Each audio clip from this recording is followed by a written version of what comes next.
Good morning and welcome to the second session of the SHDM on countering trafficking in human beings in the context of armed conflict.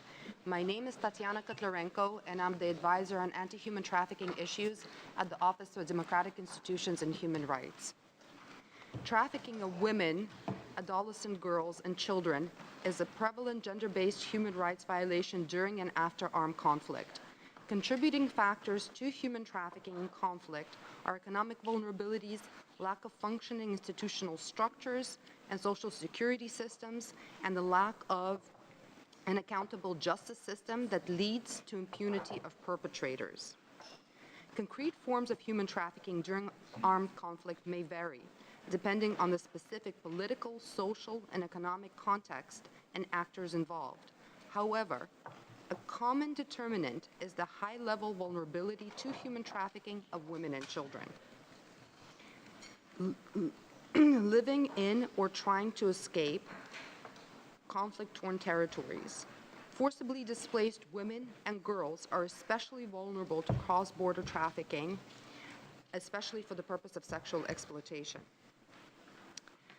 UN Security Council Resolution 2379 on trafficking in persons in armed conflict, passed in 2017, acknowledges this by stressing the need to prevent and identify instances of trafficking in persons among those forcibly displaced or otherwise affected by armed conflict, and recognizes that trafficking in human beings in armed conflict undermines the rule of law and contributes to other forms of transnational organized crime, which can exacerbate conflict and foster insecurity and instability and undermine development. Early reports by journalists, frontline responders, and specialized NGOs have been quick to point out suspected cases of human trafficking among women and children fleeing the conflict in Ukraine. Presumed victims of trafficking among refugees from Ukraine have already been detected in several participating states, and reports about ongoing investigations are steadily increasing. With that in mind, I would like to introduce our first introducer, Ms. Pramila Patten, who's the Undersecretary General of the United Nations and a Special Representative of the Secretary General on Sexual Violence in Conflict since 2017. Prior to this, Ms. Patten served as a member of the Committee on the Elimination of All Forms of Discrimination Against Women since 2003. She was also the chairperson of the Working Group on General Recommendation Number 30 on Women in Conflict Prevention, Conflict, and Post-Conflict Situations, as well as a member of several high-level panels and projects, including the High-Level Advisory Group for the Global Study on the Implementation of UN Security Council Resolution 1325 on Women, Peace, and Security. Ms. Patten, the floor is yours. Thank you, Tatiana, and good morning, everyone. I really wish to thank the Polish OSCE Chairmanship and the OSCE Office for Democratic Institutions and Human Rights for organizing this meeting and for inviting me to participate in this critical and timely debate about trafficking and conflict. In the last months, conflict has become closer and more real to many in Europe. Its ripple effects reach far beyond the battlefield, compounding the suffering of the most vulnerable populations. The effects of wars are always devastating, but many of them are often foreseeable. Conflict intensifies vulnerability to trafficking, its prevalence and severity. Early in the conflict, the UN Secretary General clearly warned us that for predators and human traffickers, war is not a tragedy, it is an opportunity. Recognizing the nexus between conflict and trafficking and sexual violence, in its resolutions 2331, adopted in 2016, and resolution 2388, adopted in 2017, the Security Council specifically condemned trafficking for the purpose of exploitation, of the prostitution of others, or other forms of sexual exploitation in areas affected by armed conflict, and called upon member states to address prevent, and respond to this phenomenon, identifying a number of measures that should be put in place. These landmark resolutions were a direct response to the extensive documentation of women and girls trafficked by armed and terrorist groups in the context of conflict, and a recognition by the Security Council that trafficking in persons is a threat to international peace and security and a restoration of peace. But of course, the link between conflict, trafficking, and sexual violence in conflict does not start in 2016. In conflict zones, the stories of women and girls abducted and raped by parties to the conflict or compelled to exchange sexual services for food, shelter, protection, or safe passage are countless. And indeed, we see the link between conflict, trafficking, and sexual violence in the context of Ukraine. The demographic profile of the Ukrainian refugee outflow should put all of us on high alert. Women and children, the most vulnerable groups to trafficking, in particular to trafficking for the purpose of sexual exploitation, comprise 90% of all those fleeing from Ukraine across borders. In May, the EU had registered over 13,000 unaccompanied and separated children arriving from Ukraine. As of June, IOM reported 6.27 million of internally displaced in an extremely vulnerable situation. Recognizing these signs, the OSCE, the UN, the Council of Europe, the European Union, and many specialized NGOs issued strong warnings and recommendations that must be put in place to address the trafficking crisis. UNHCR and IOM immediately boosted their presence in the region, deploying staff and strengthening services in Ukraine and neighboring countries. UNHCR and UNICEF, in partnership with governments and civil society organizations, set up Blue Dot one-stop safe spaces for children and women, while IOM and UNFPA established hotlines. In Ukraine, an anti-trafficking task force under the Protection Cluster, co-chaired by IOM and La Strada, was also promptly established. It is important to acknowledge and commend what has been an unprecedented response to an unprecedented crisis. But as time passes by, other indicators of concern are emerging. In May, I visited reception centers at border crossing points in Moldova and Poland. In Chemychov, Poland, my team and I visited the site of the Tesco supermarket that has been converted into a receiving center for Ukrainian refugees. While the range of services being provided was exemplary, there were grave security and protection concerns in a facility run by volunteers and with only a bare-bone presence of United Nations agencies. I heard a number of credible anecdotal accounts from humanitarian staff about the presence of alleged volunteers offering transport and accommodation to women and girls. For example, in Warsaw, during a meeting with officials from the Ministry of Justice, a judge of the criminal court shared with me how, while she was in Cheshov Reception Center, she was personally approached by a man who sought her help to have access to 8 young women and adolescent girls whom he had identified and wanted to offer transportation to Germany. And she had started to approach those girls when she was intercepted by a volunteer who told her that this man was coming to the reception center every 2 days to handpick the most beautiful women and girls. And she shared with me her concern as to how, as a criminal judge, she was not attuned to the risk of trafficking. The OSCE has also reported that since the start of the humanitarian crisis, data by Thomson Reuters shows that online searches for explicit content and sexual services from Ukrainian women and girls has increased substantially from anywhere around 200% to 600%. As reiterated by the OSCE Special Representative for Trafficking yesterday, the demand for sexual access to Ukrainian women is an incentive for traffickers to recruit and exploit Ukrainian women at scale.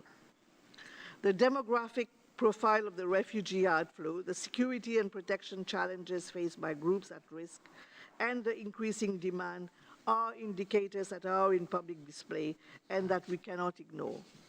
Importantly, we must also recall that early in the conflict, the government of Ukraine notified the Secretary General as depository of the Palermo Protocol that it cannot meet its obligations due to the attack by Russian Federation and the state of martial law.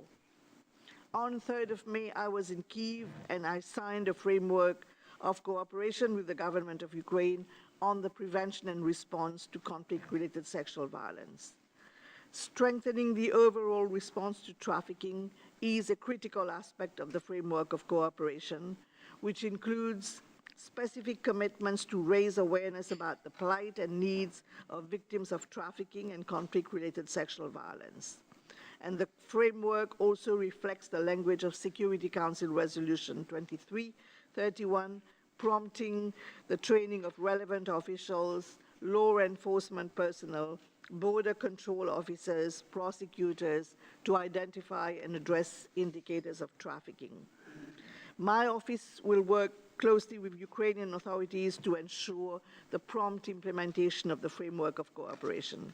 And this work will build on the efforts led by UN partners, as well as OSCE, the EU, and Council of Europe, which in the past decade have supported the fight against trafficking and work side by side with the relevant Ukrainian institutions in line with its commitments under the Palermo Protocol and the Council of Europe Convention on Action Against Trafficking in Human Beings. But we will need to strengthen and improve our response in line with the realities of the war. At this time, more safe spaces and shelters are needed. Humanitarian aid organizations and state officials providing assistance should be adequately trained to recognize, assist, and refer victims and potential victims. Adequate referral pathways reflecting the new humanitarian resources must be mapped and made available. And these efforts should integrate and be guided by a human rights perspective that takes into account the particular needs of women and girls. But the urgency of these measures is not unique to Ukraine. It is common to all countries in the region, countries of transit, but also countries of destination. After visiting Poland and Moldova, I also visited Belgium, Denmark, and Germany, with whom I discussed their ongoing response to the trafficking threat, a response that is well-intentioned, but dangerously uneven in different member states. In this respect, the EU anti-trafficking plan was an important positive step, and I look forward to working closely with the EU anti-trafficking coordinator. Member states must act promptly to mitigate risks that prevent trafficking from happening. Prevention has one window of opportunity, and that window is now. We must work together to reduce vulnerabilities. We must prioritize the provision of information and security to those fleeing conflict. Well-targeted awareness-raising campaigns in the countries of origin, transit, and destination, and access to legal and economic security are the best ways to empower women, girls, men, and boys who can be approached by traffickers. We must strengthen safety, protection, and assistance in transit pathways. Irregular migration status for persons displaced across borders or in a protracted situation of precarious status while seeking asylum contributes to risk of trafficking, with refugees often targeted by traffickers because of the vulnerable situation in which they remain. Safe migration pathways for persons affected by conflict must be expanded. Additionally, transit and receiving states must ensure the immediate identification, registration, tracing, and protection of groups at risk. These actions are especially important to ensure the protection of children, including unaccompanied minors and separated children who are at particular high risk. In the last months, we have all testified and expressed concern with the lack of consistent vetting for volunteers, as well as accommodation and transportation. I understand that guidelines for vetting and registration of volunteers are currently being developed by the Regional Anti-Trafficking Task Force, co-chaired by UNODC and IOM. I urge member states to ensure their adoption and immediate implementation.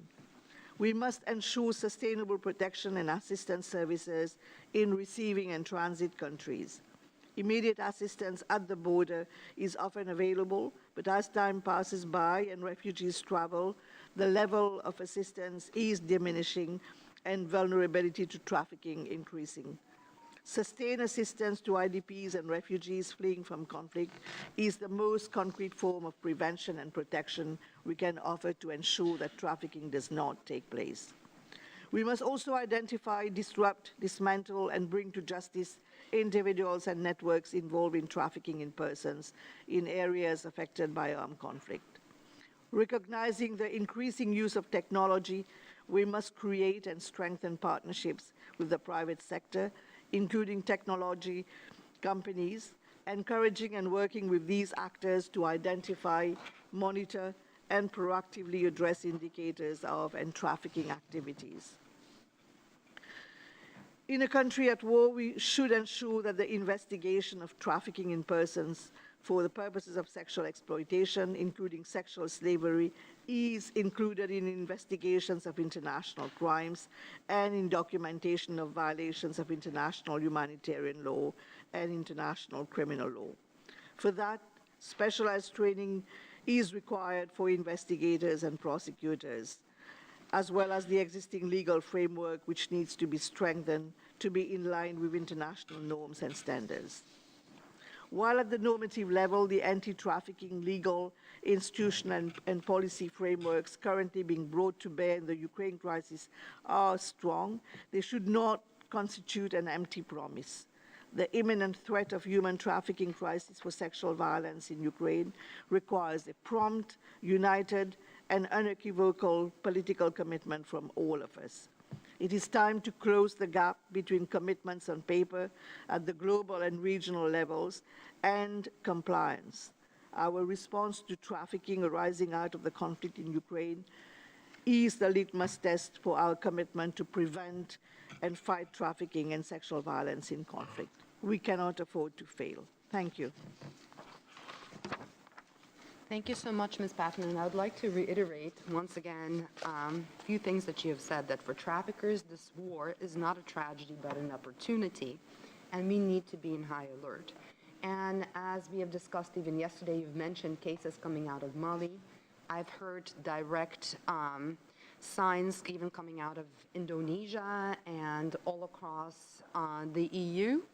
And in the assessment visits we have also made, that there are many Ukrainian women now who have been pushed into the sex industry, and you know, and working in this area now for almost 2 decades.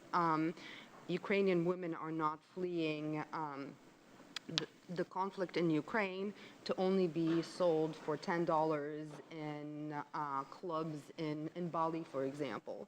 So these are really, really big warning signs of what is actually going on. And in order to address this, one of the things that ODIHR has been doing is we're working with frontline responders to do a very specific vulnerability mapping that is tailored to Ukrainians fleeing the conflict, women, children, persons with disabilities, and other groups. And as you've said, prevention has one window of opportunity, and it is now. And the prevention efforts should be gendered, because we are talking about mostly women and children fleeing the conflict, and impact-driven, because general prevention strategies, as we have seen, are not having the same impact and effect that they should be having in preventing this particular situation from being exacerbated.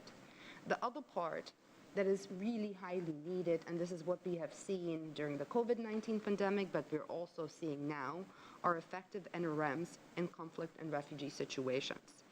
And they're crucial to preventing and combating the trafficking of women and children in countries of transit and destination for refugees.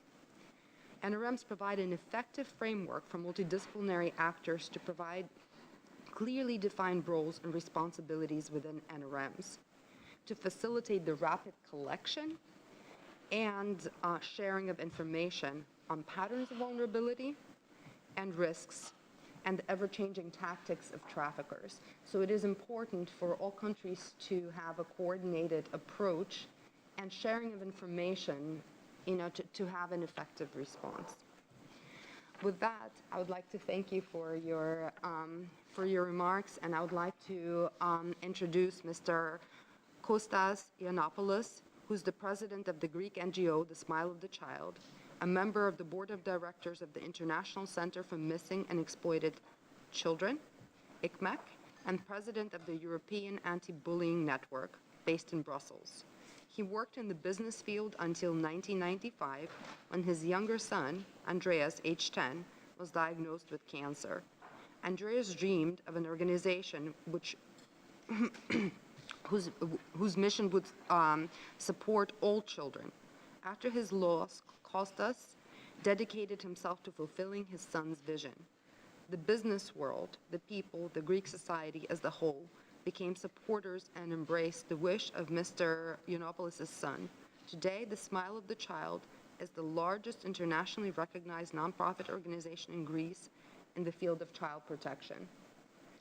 Mr. Yiannopoulos, the floor is yours. Thank you very much. Good morning. Thank you for giving us a chance to share all the anxiety we have about the issues of children, the vulnerable children that they go trafficked. I have the honor to represent the Smile of the Child, which was established 27 years, as it was said by my son, Andreas. And I have the honor at this very important meeting to represent the organization as well as, at that time, my son, 10-year-old.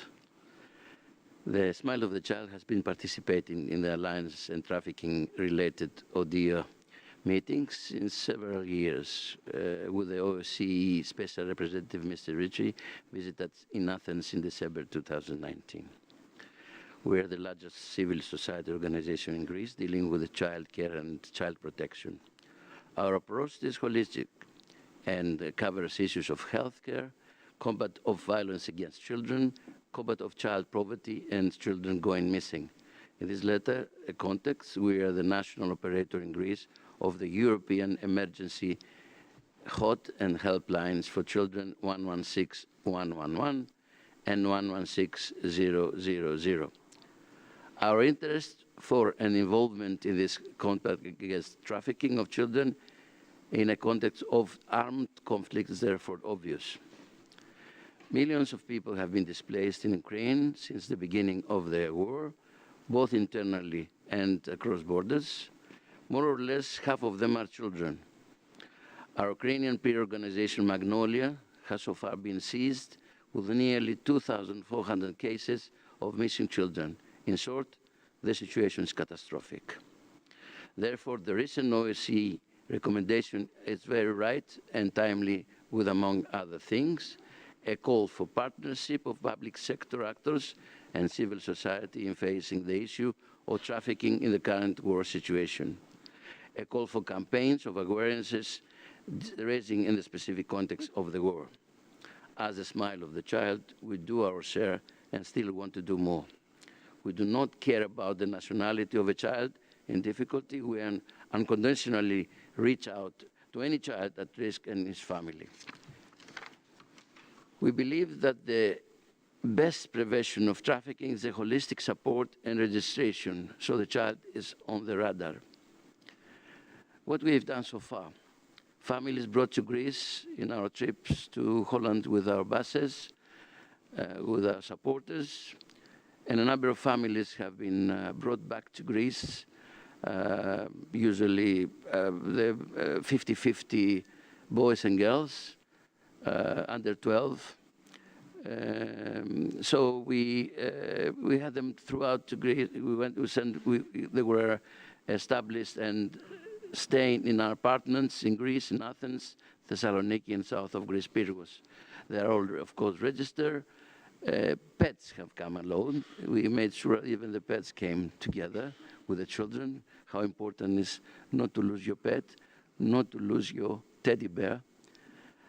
And there are it has some importance to make sure that the children at least believe that they go back to the country again.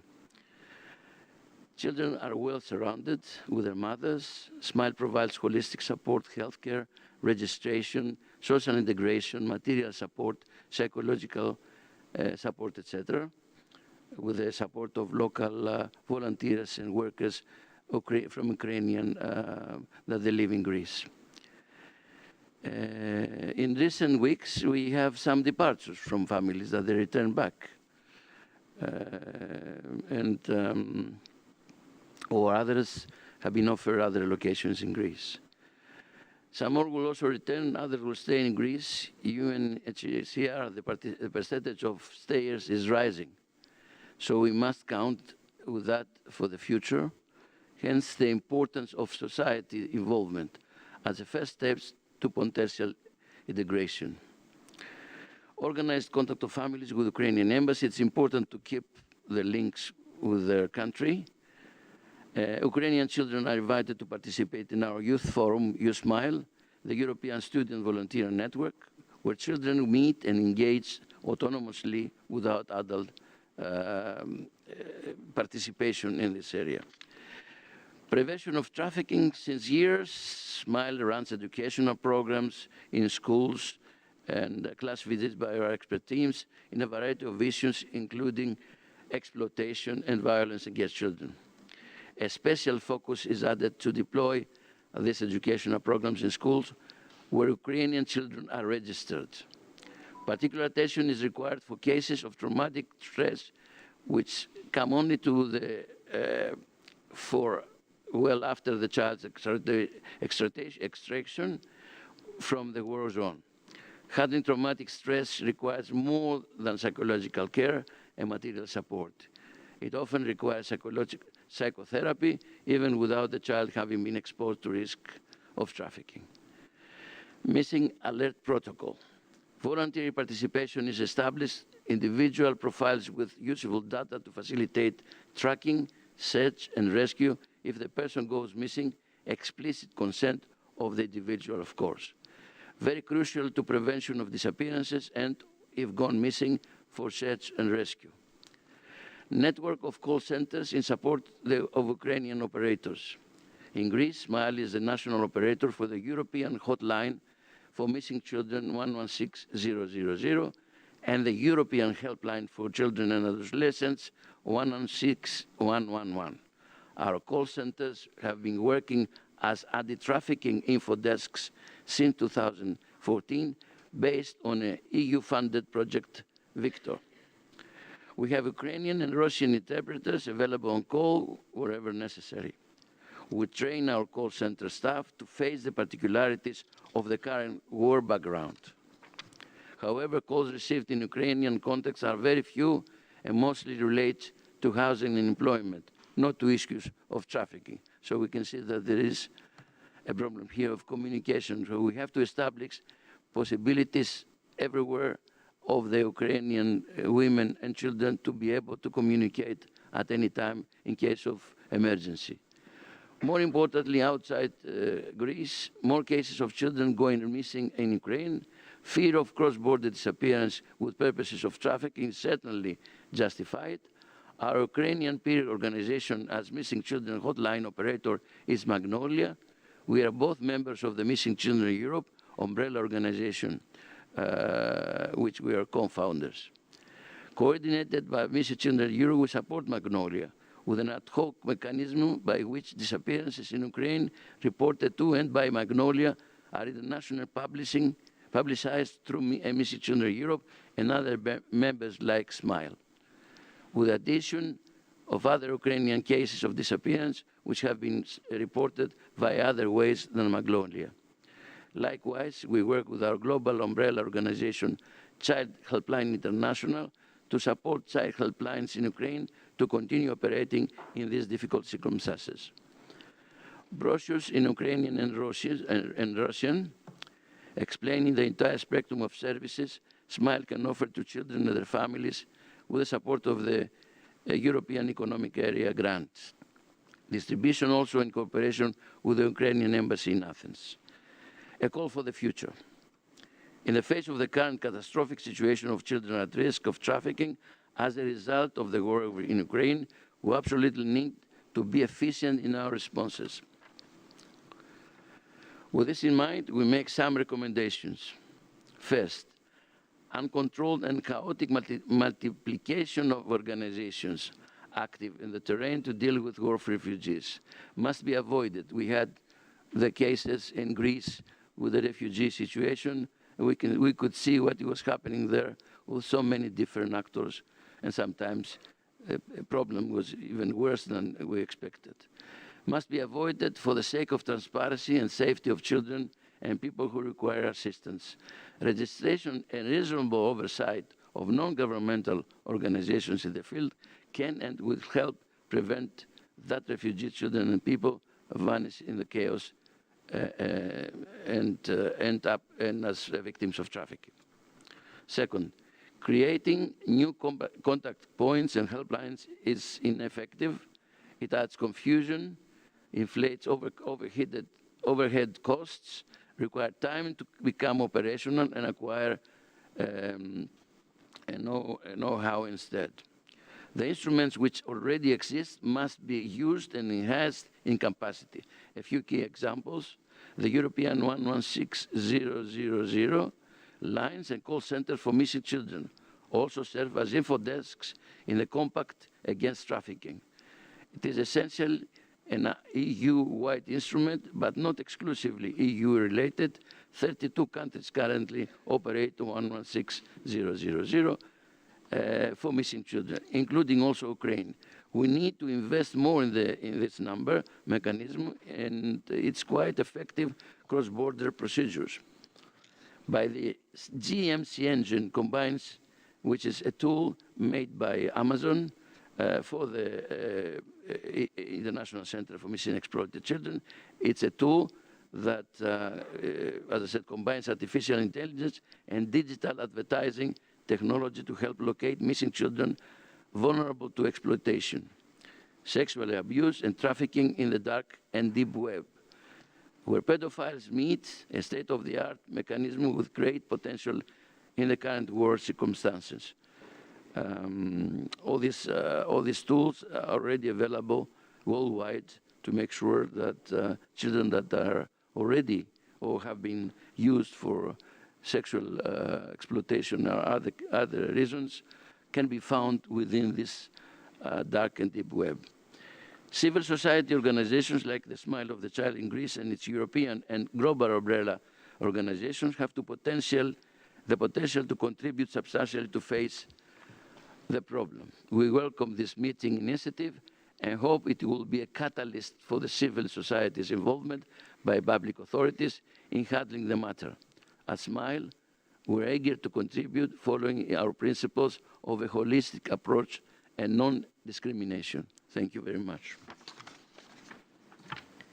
Thank you so much, Mr. Yiannopoulos, for your remarks. And this is really, really a worrying trend that children are going missing all across. Children fleeing conflict, children who are unaccompanied, children who are fleeing with their mothers who might have been, who in the process of fleeing may have been separated from their families. You also have children who are 16 years old who can cross on their own, who are crossing on their own thinking that they can cross and continue on their journey. So this is a very, very worrying trend. The other part is the level of trauma that children have experienced. Many are calling it something that will impact generations to come, intergenerational trauma, that actually also makes them really highly vulnerable to traffickers, because they're looking for some stability, love, etc., while their mothers are trying to figure things out. They're online, which actually drives the other issue, which was in existence before, and we will hear in session 3, targeting of pedophiles and criminal networks of Ukrainian children, specifically for the production of child sexual abuse materials and other forms of online sexual exploitation. some of the things that you've mentioned in your recommendations are really, really key. Vetting and registration of NGOs and volunteers. It is really, really critical. Whilst it is really admirable that so many people from all across the world have come together to help. Amongst those people, you also have traffickers, pedophiles, and others who actually will do harm. So this is why it is important to actually have real strategies in place to ensure that whoever is helping has the right skills to help, the right expertise, and that is actually properly vetted. The other part that you've mentioned, and I have found in my visits actually also to a number of the OSCE participating states, is the number of hotlines. As women and children are crossing, they have, so many different papers. If you're in this country, call this hotline. Then they're crossing somewhere else, it's another hotline. No one can keep track of actually all the hotlines and all the numbers to call if they actually have a situation. A one number, at least within the EU, should be possible, as you have mentioned, for everybody to call if there's a situation. And with that, I would like to thank you for your remarks and introduce our survivor leader, speaker, Mr. Jerome Elam, who is a member of the International Survivors of Trafficking Advisory Council that ODIHR launched last year. He's also the president and CEO of Trafficking in America Task Force. He's a survivor of child abuse and child sex trafficking. After working for 8 years in the United States Marine Corps, Mr. Elam attended the University of Florida and spent several years working in the biotechnology sector. Today, Mr. Elam is a public speaker, a staff writer, and known columnist for the community's digital news. He has received the Award for Courage presented by the National Council of Jewish Women for his work in the advocacy arena. In 2015, he was appointed as a special advisor to the Utah Attorney General on human trafficking. Mr. Elam, the floor is yours. Thank you, Tatiana. Good morning, excellencies, distinguished guests, ladies and gentlemen. There is no greater tear upon the fabric of humanity than the trauma inflicted by those who perpetrate the crimes of human trafficking, sexual violence, and exploitation. I know this all too well as a survivor of child sex trafficking who, as a vulnerable 5-year-old, was sold to the darkest depths of depravity for 7 years. The maelstrom of despair and hopelessness that is human trafficking unfortunately flourishes during the shroud of chaos that accompanies war and conflict. I have personally encountered this as a young man while serving in the United States Marine Corps and taken steps to protect innocent victims. My own experience as a survivor of child sex trafficking gave me the ability to recognize the tactics being used by the trafficker and to take action. As a survivor, I've been honored to provide insights critical to the eradication of this crime and to emphasize the role that gender plays. In my work with the OSCE and ODIHR, both as a member of the International Survivors of Trafficking Advisory Council and as a consultant, I have seen the impact of conflict around the world. My most recent experience is as a member of an OSCE mission traveling across Slovakia to assess the response to refugees from Ukraine. The current conflict in Ukraine has amplified already existing vulnerabilities caused by the COVID-19 pandemic and the economic and social challenges that accompany it. As we seek to stem the tide of vulnerable victims generated by conflict, we must use all the tools at our disposal. The release of the updated National Referral Manual by the OSCE has provided an indispensable resource crafted by experts that includes the wisdom and insights of survivors of human trafficking. As a male survivor, I've been encouraged to see the role of gender as a topic of ongoing research and to see the extent of men and boys documented as victims. During our OSCE mission to Slovakia, we encountered a group of 5 Ukrainian boys in a refugee center in Bratislava. Filled with excitement and energy at our visit, they spoke to us using every English word they possessed. These young boys were desperate for human contact and attention, as so many who are left isolated and alone with parents suffering from the trauma of war are absent entirely as a result of it. In the eyes of these young boys, I saw myself as a child, desperate for attention, like a drowning man is desperate for oxygen. I felt my heart sink as we turned to leave at the thought of these vulnerable children as a result of the Ukrainian conflict and the millions of children around the world not fortunate enough to be in shelters. There has never been a more opportune or critical moment than right now for the global community to continue building partnerships to create a firewall against this darkness. As my esteemed colleague, Ms. Patness said, we cannot choose the time we live in. We can only choose how to respond. As a survivor of child sex trafficking, I will never know the joy of being a carefree child lying in the field watching clouds as I imagine figures in their gentle shapes. What I can do is fight until my dying breath so that every child can experience this and stop the tragedy of another ravaged childhood. I urge everyone here today to join together and to fight to save the next victim from the hell that I endured as a child. Thank you.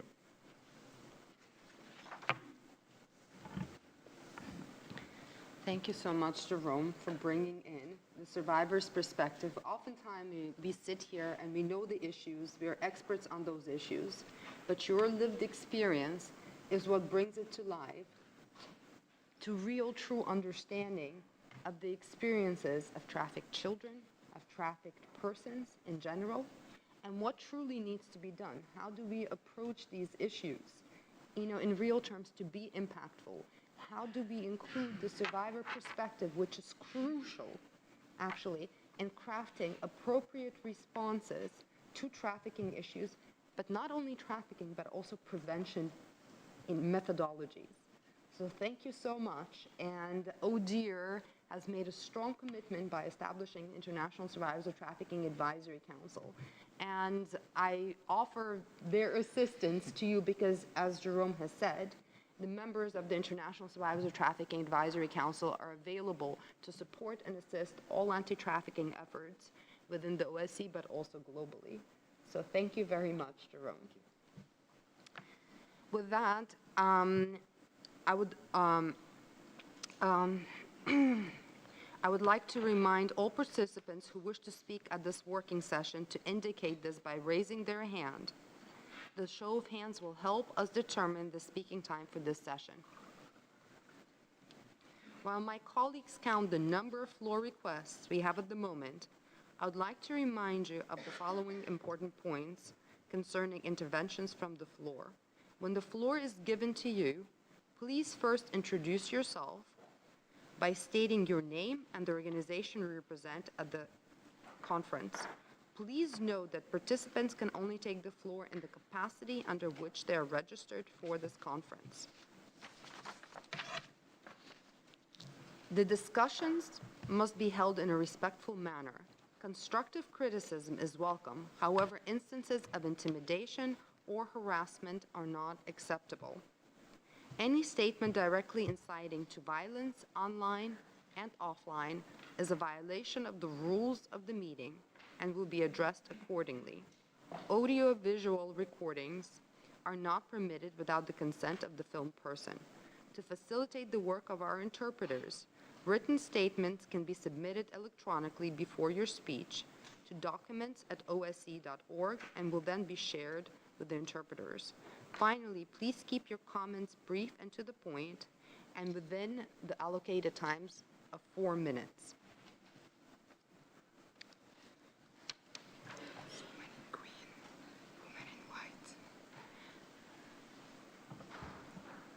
So may I invite the gentleman in green on the left?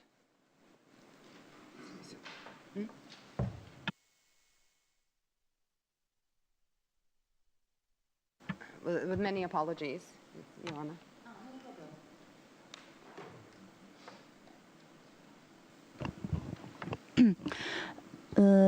Thank you for giving me opportunity to speak and to talk. My name is Joanna Garnier, and I represent La Strada Foundation Against Trafficking in Persons and Slavery from Poland. So, just short remark, because, so as you know, Poland is the closest to the frontline country. And thanks a lot, Ms. Pramila, for your intervention. We met in Warsaw in May during your visit.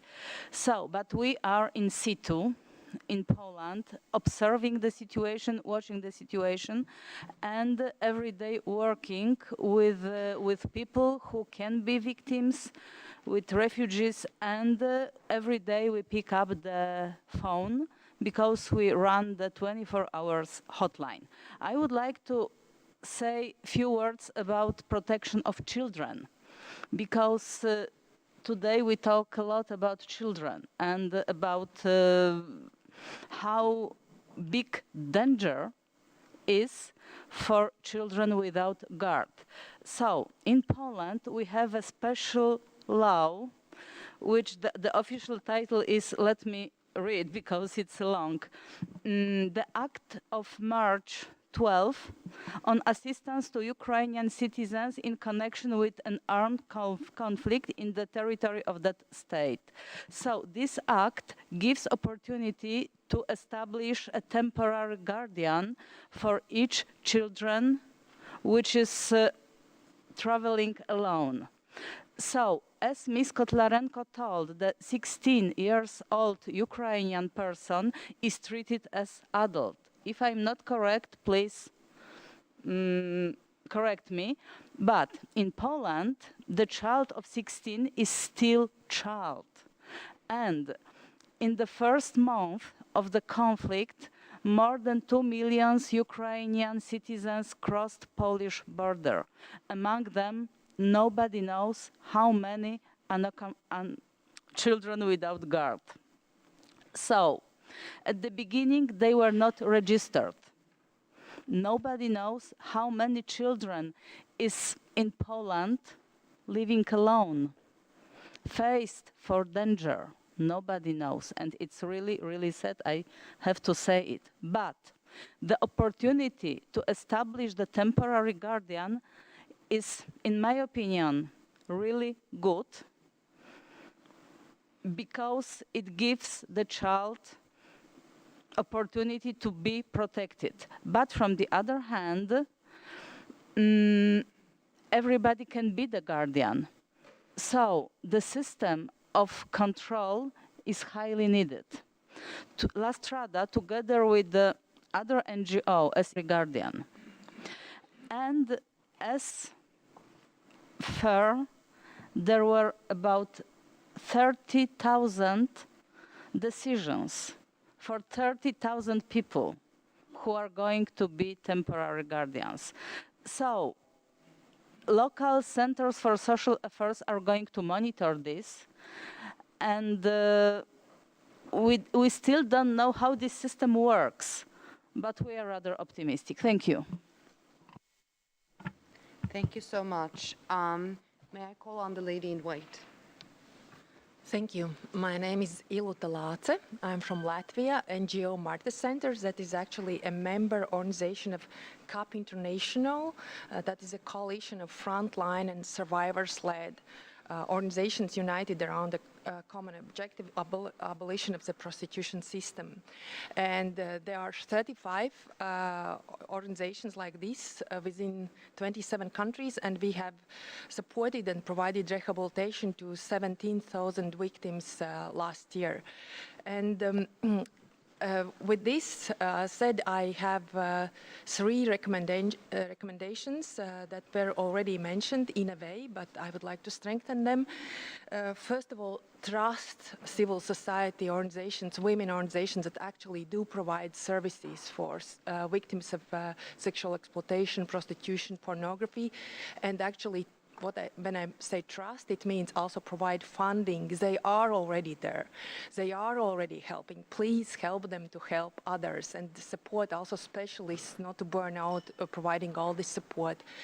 Secondly, all this war, Russia's war in Ukraine has also raised issues, especially for neighboring countries and also my country, Latvia, to re-evaluate all the support systems that we have for our own citizens, and also, of course, how they could serve refugees coming into our country. And we have found a lot of gaps and a lot of things. And as it was mentioned, it's really necessary to make improve our own systems, but also to prolong all the assistance programs that we have for refugees coming in. Otherwise, there will be really becoming even more vulnerable and recruited into trafficking systems. So it's really necessary to have these safety, social safety measures, access to housing, access to language trainings, and all these things. And the third thing that was mentioned already yesterday, also this morning in side event organized by Ukrainian Women's Democracy organization, it's really important to have structural measures, to have legal amendments to address demand for prostitution, demand for pornography, demand in Ukrainian case and probably many others, surrogacy. So this is really important that we address this demand with legal measures and to follow the existing examples of good practices. And in Europe we have Sweden, France, Northern Ireland, because if we don't address issues of prostitution, if we don't combat this system of sexual exploitation, we are not successful with dealing with combating trafficking. So we have to decriminalize prostituted persons, and we have to punish sex buyers and traffickers. So it's really important to do this work, otherwise we are not successful. And we know there is statistics about France that damage of sexual exploitation, prostitution, it's 1.6 billion per year, all the cost of the society and different services that should be provided. But if we offer exit programs, if we have prevention programs in place, then it's only 0.2 billions investment in development and sustainable services for our society. Thank you. Thank you so much. And the role of civil society in combating human trafficking cannot be underestimated, especially in conflict situations. As we have seen all across in countries of transit and destination, civil society actually has come together, has been really responsive in provision of services, support, accommodation, and everything else that is needed on the ground. And I would like to mention briefly that we are going to have a side event. So ODIHR is hosting a side event specifically with frontline responders, NGOs, who will be discussing their work and their responses to this issue at 1:15 today. With that, I would like to invite the gentleman to your left to take the floor. Thank you. Thank you, Madam Chair. I'm Justin Addison from the UK's delegation to the OSCE here in Vienna. I'd like to thank the organisers for including a session on armed conflict and to the presenters for sharing their thoughts with us today. As we have heard, the armed conflict in Ukraine caused by the unprovoked invasion by Russia has created an increased risk of human trafficking across Europe, particularly affecting women and children. The seriousness of the situation makes it all the more regrettable that Russia refused to support the renewal of the project coordinator in Ukraine's mandate, whose office was doing excellent work with local authorities and social services on mechanisms to help victims of human trafficking. Madam Chair, there are various actions states can take to help those most vulnerable to the effects of Russia's illegal invasion. For the UK's part, our Homes for Ukraine scheme allows individuals, charities, community groups and businesses in the UK to bring Ukrainians to safety, including those with no family ties to the UK. To address the risk that the scheme may be used for trafficking, sponsors are subject to criminal and accommodation checks soon after or prior to the guest arriving. These checks are enhanced in the cases of children.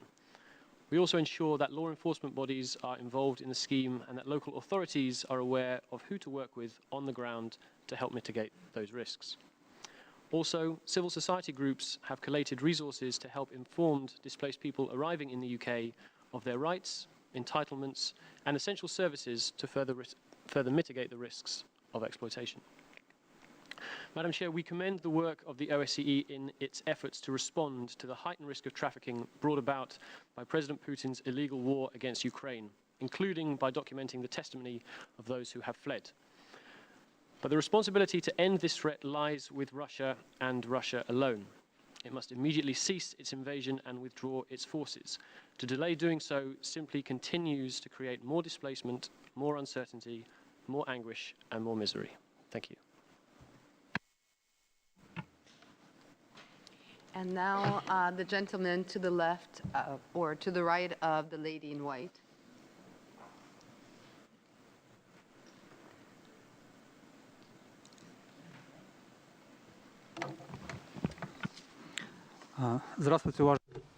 Good morning, colleagues.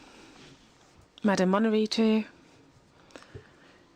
my name is Hassan Boy Burkhanov, and I'm the founder and head of Irkin Uzbekistan, an opposition movement. Our name means Free Uzbekistan. In order to avoid the existence of THB, whether during armed conflict or peacetime, as takes place under the Mafia Mirziyoyev regime, we need to find ways to prevent it. I attend ODIHR events and have been doing so since 2017. And we have all heard many appeals and warnings that were issued by the Ukrainian delegation about the crimes of the Putin regime. Nonetheless, the West continued to collaborate with the Russian authorities until on the 24th of February, without declaring war, Russia attacked Ukraine.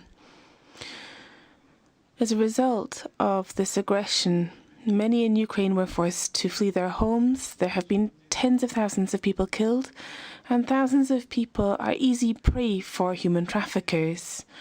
There was the massacre in Bucha,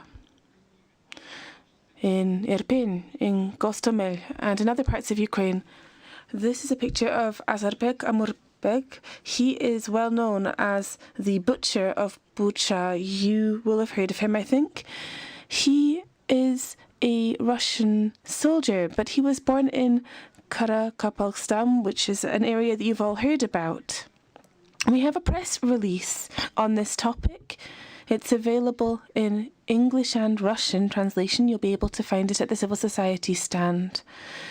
If the international community had reacted in time to Ukraine's repeated appeals, then it would have been possible to avoid this armed conflict. And millions of women and children would be living at home. In recent years, the Mirziyoyev regime has stepped up cooperation with the Taliban terrorist regime, which to this day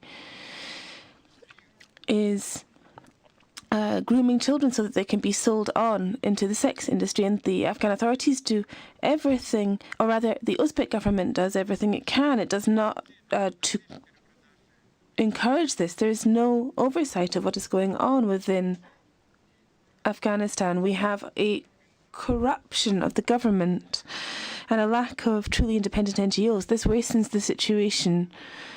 Moving on to recommendations then. We believe it is vital to carry out an independent international investigation into the fighting in Kazakhstan involving the EU, US and United Kingdom. We demand that the Uzbek authorities put an end to all action to make amendments or additions to the Uzbek constitution until Irkin Uzbekistan is given the opportunity to officially participate in public life in Uzbekistan. Which is human trafficking in the situations of armed conflict, and have your recommendations on that.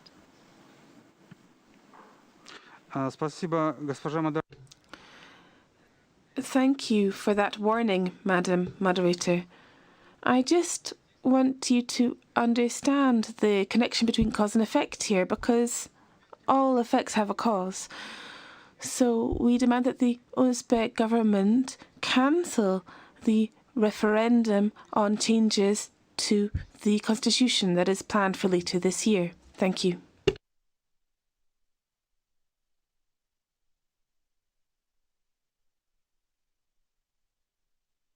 The lady in the white in the back. Thank you.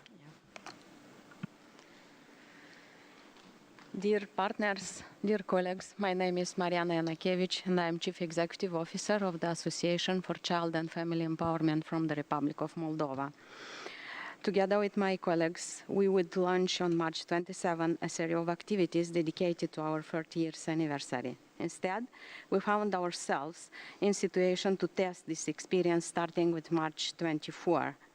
In the following 4 minutes, I would not have enough time to talk to you about the work done by my staff during 208,200 minutes that have passed until this morning from the moment when first refugee mother with her newborn child, just 1 day old, had crossed the border of Moldova. I will only say that I have a phone bears the memory of every Ukrainian unaccompanied or separated child or without identity documents who was forced to cross the border of the Republic of Moldova fleeing death. I take advantage of this moment and will go directly to the recommendations.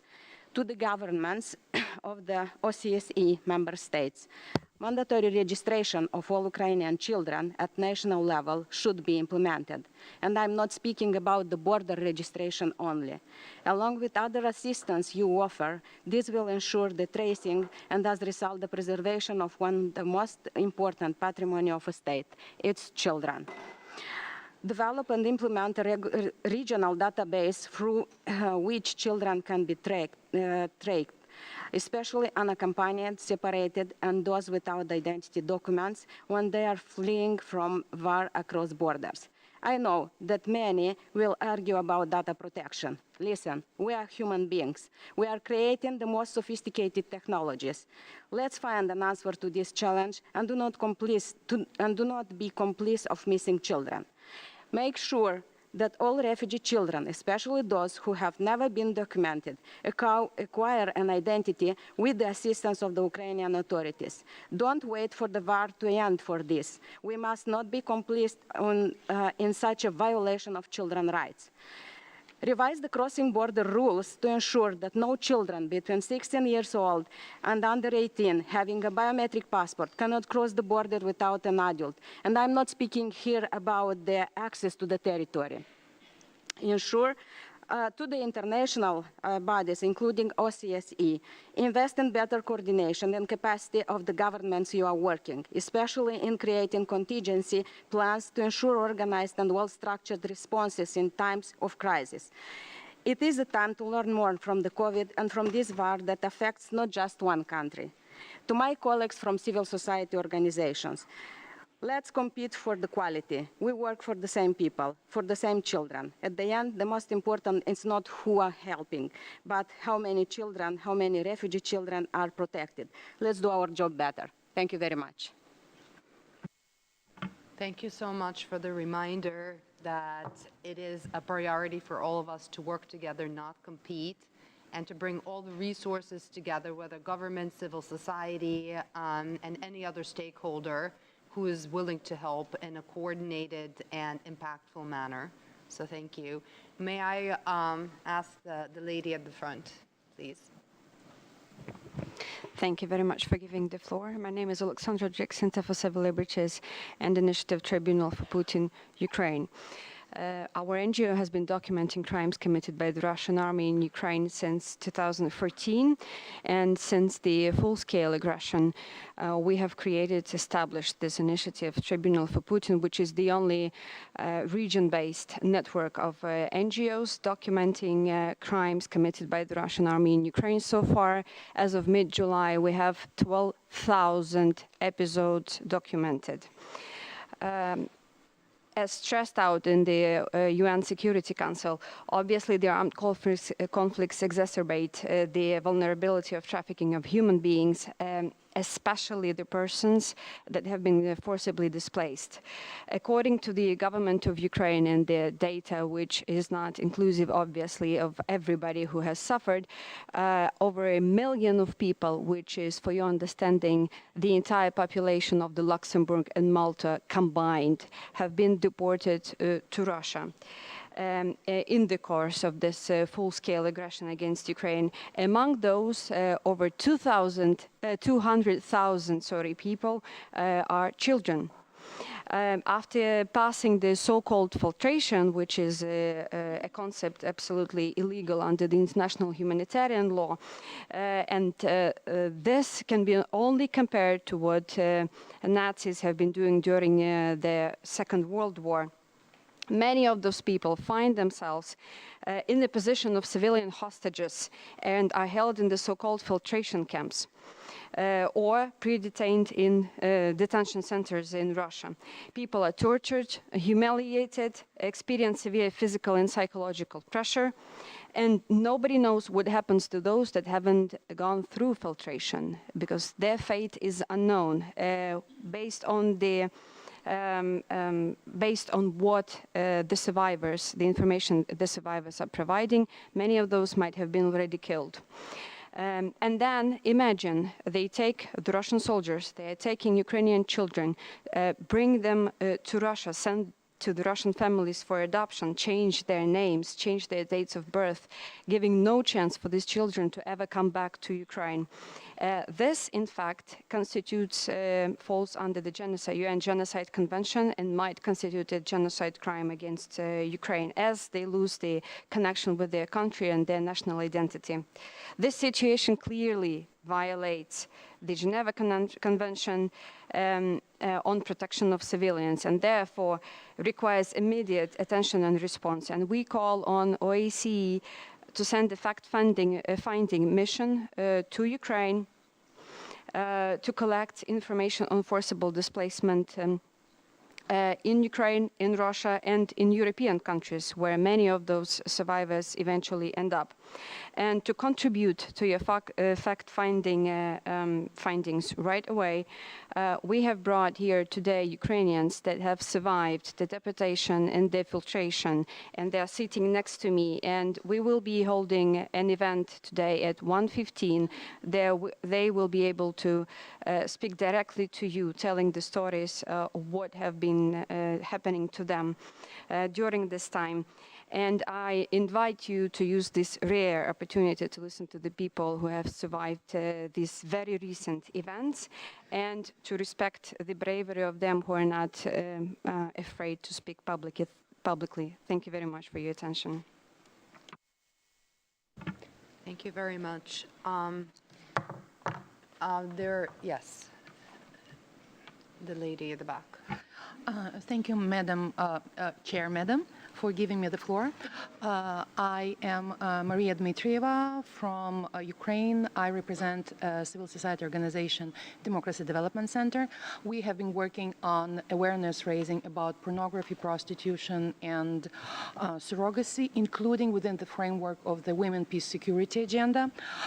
I have several comments that piggyback on what has been already said by my colleagues from Latvia and yesterday from France on surrogacy. But first of all, I want to ask you, when you are speaking about what is going on right now in Ukraine, don't say crisis in Ukraine. It is not a crisis in Ukraine. It is a world security crisis, and it is Russia imperialist war against Ukraine. Every time you don't mention Russia, they think they can get away with it. Please call them what they are. I would like to start with emphasizing how important it is to curb the demand, to demand for prostitution, for pornography, and for surrogacy. Unless it is curbed where it originates, no matter how many patches of combating trafficking we put on, it won't hold. Then I would like to share with you a small story.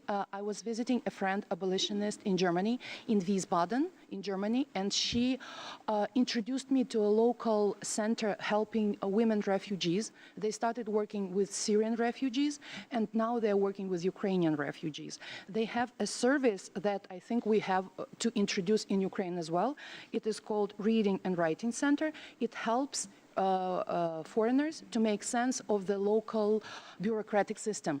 What letters to address to whom, how to write them, when to write them. It is very important for women who came with children and don't know what rights they have regarding kindergarten or schools. And it it is something that we all actually might need in our own countries and our own languages, but in the foreign language, it is a must. There is one more thing that I wanted to say. There it is, Ukrainian people are overall distrustful of police in Ukraine. In the foreign country where they don't speak the language, when they don't know the culture, they are reluctant to go to police even when they actually need it very much. We have had a lot of cases not officially reported, but we know from our friends in Poland, in the UK, in Germany, where women who are accommodated at people's houses are facing rape, intimidation, demands for doing household chores for their hosts outside of all reasonable requests. And they are afraid to go to the police because they believe they won't be listened to. We have this huge gap between all the information about hotlines, about services available to survivors and witnesses. But women locally have no idea about these services, and they don't know what to look for because they don't know about it. And there is a way to bridge this gap. It is to engage local Ukrainian expats groups, especially volunteer initiatives, and local women's NGOs. And this is a role for local authorities to invite them both to talk to each other, to establish horizontal connections, and use these horizontal connections to engage women who fled to this country from Ukraine to get access to services, to learn what is available to them, and to get them to help from police when they need it. One more thing, these initiatives, local women NGOs in the countries of Europe have to be educated about war crimes, conflict-related sexual violence, so they know when they see a person who either survived it or witnessed it, they can help get this person the services they need. This will significantly decrease their vulnerability to traffickers, and it will help get more of these crimes reported and taken into consideration. So expats, women's NGOs, and last thing I wanted to share with you, a friend of mine escaped from Khersonska Oblast from the occupation. One of the stories that she shared with us was about women in prostitution there. If you don't know where Kherson is, it is on the coast of Black Sea. It is a port-related industry, has a lot of port-related industries, a lot of foreign ships coming there. They have a significant group of women engaged in prostitution there. After Bucha was freed, and it became known what Russian soldiers were doing to Ukrainian women, girls, and boys, local women in prostitution in Kherson came to the occupiers and told them, don't touch the children. We will do whatever you want. We don't know what is going on with these women, but we know that for now in Kherson there have not been much information about rapes of children. Can you please finish I'm up? finishing the last sentence. So our suggestion is that we expand the notion of forced prostitution, which is listed as a conflict-related sexual crime, to be not only forced prostitution, but all prostitution on the occupied area has to be considered forced. Thank you. Thank you so much. May I remind the participants, if you wish to take the floor, please raise your hand so we could note it. Okay. The gentleman at the back in blue. Thank you, Madam Moderator. Daniel Barbary from the Canadian delegation. I would just like to add my voice to those who have expressed their concerns about the situation resulting from Russia's war against Ukraine, and a situation that we're concerned will become increasingly, that refugees will become increasingly vulnerable to exploitation and abuse as they possibly take riskier housing options or transportation routes as the war continues. We believe that gender-responsive, victim-centered, trauma-informed, and age-appropriate identification techniques and protection services must continue to be central to our collective efforts, while collaboration with civil society and the private sector continues to be essential. To this end, the Government of Canada is supporting initiatives that are aimed at preventing human trafficking at the borders of Ukraine. This includes working with the government of Ukraine and local NGOs to provide information to help combat human trafficking by dispersing information leaflets and establishing hotlines, chatbots, websites, and QR codes. A Canadian development partner is also supporting the Ukrainian Cabinet of Ministers in establishing rules and a database to protect and track children crossing the border, including institutionalized children and orphans. Domestically in Canada, we also recognize that people fleeing conflict, including Ukrainian nationals and their family members, entering Canada may be at an increased risk of trafficking after their arrival, in particular women and youth. The Human Trafficking Hotline is a national confidential service operating 24 hours a day, every day of the year in Canada that offers referrals to support and services for victims and survivors. Ukrainian interpretation is available when accessing the hotline services, and assistance for victims and survivors of human trafficking is also available through the hotline's websites. Canada is not currently aware of any reports of human trafficking related to Ukrainians that have entered Canada as a result of the Russian invasion of Ukraine. However, implicated federal government departments continue to monitor the situation very closely, and we will also continue to collaborate with our provincial and territorial partners in a whole-of-government approach to make sure that Ukrainian refugees fleeing Russia's attacks are safe in Canada. In this context, and it was something raised in the session yesterday, and at the side event yesterday evening, awareness of the risk is critical to its prevention. In February 2021, the government launched a campaign to raise awareness of the prevalence of human trafficking in Canada, informing the public of common misunderstandings of the crime, providing facts on how to recognize signs of trafficking, and how to safely report suspected cases. Let me conclude by affirming and echoing the comments of my UK colleague regarding Russia's responsibility for this situation, and that we will continue to coordinate with our international and domestic partners to reduce this enhanced risk created by and resulting from Russia's unjustified war. And we will redouble our efforts to ultimately try to mitigate the impacts of this horrific crime. Thank you. Yeah, the lady at the back.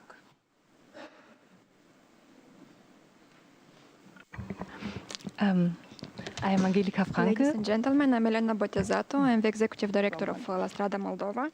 I'm representing a national NGO which for the last 2 decades is at the forefront of the anti-trafficking national response in Moldova.